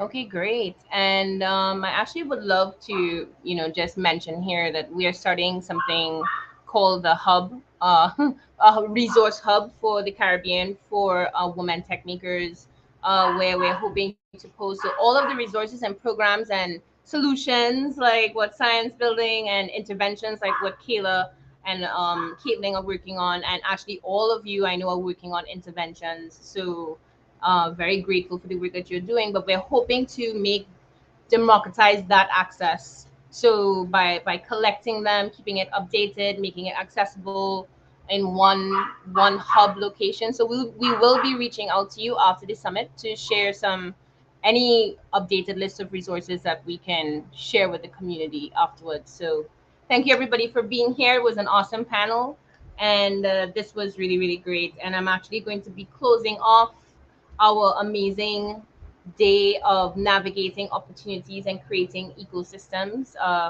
It was really great. And not only that, I do believe that we had a really great vulnerability from every speaker that showed up in the last 3 days. It was very humbling for us, um, from the committee perspective, to hear the stories that people shared. Anushka's story, Kayla's sharing, London, Jackson's, and Caitlin is always very vulnerable with the openings that she sends us for our events. I learned a lot from every talk. I have a working notebook. I do recommend my action would be taking notes. I have learned this. Every single mentor that I have has been a note taker. They don't just have notepads; they have notebooks that they keep sort of like a chronological track of things that are going to be affecting their decisions or things that they need to look back on the day before. So definitely think chronological note taking um, is something that I feel has moved my needle forward as an individual change maker. And I've also been very fortunate to encounter like-minded individuals like Anushka, who have made me believe that some of the things that I am trying to do are possible. And of course, having women um, on such an amazing track record, such as Dr. London Jackson, Caitlin Morrissey, and Kayla Grant, and Cyan here with us, also makes us believe that those things are possible. And when it comes to navigating opportunities, I do think that that self belief. Oh, thanks, Tanishka. That self belief is probably your biggest capital. I do think that believing in yourself, believing in what you are trying to do. I'm not saying that every idea is meant to happen. But I do think ideas can evolve. Maybe understanding your why, the why part is one of the biggest lessons that I've received as a mental health advocate is why do I do this? Why do I think this is important? What is the problem that I'm really trying to solve? And then maybe go back into it. So with that note, I'm going to thank all of the speakers who came out today, all of those who sent us recordings. We had some serious technical difficulties today. Thank you everyone for their patience. Because of these technical difficulties, we're going to be closing the program a little bit early. However, we will continue with the presentations that could not be showed today. They will be showed on Sunday after our Youth Day. Tomorrow is our Youth Day with our first ever IWD Caribbean Tech Summit Youth Delegates. They've been working very hard on their program. They're actually working very hard right now. So thank you to them for being representing young people, and and all of the work that they are doing is definitely going to come to fruition tomorrow. And then we're going to discuss at another progress roundtable on Sunday some of what we saw them accomplish, as well as some of the mental health and resilience that is required to continue with these ecosystems. So thank you everybody for coming out, and we do hope to welcome you tomorrow to our Youth Day. So please stay tuned.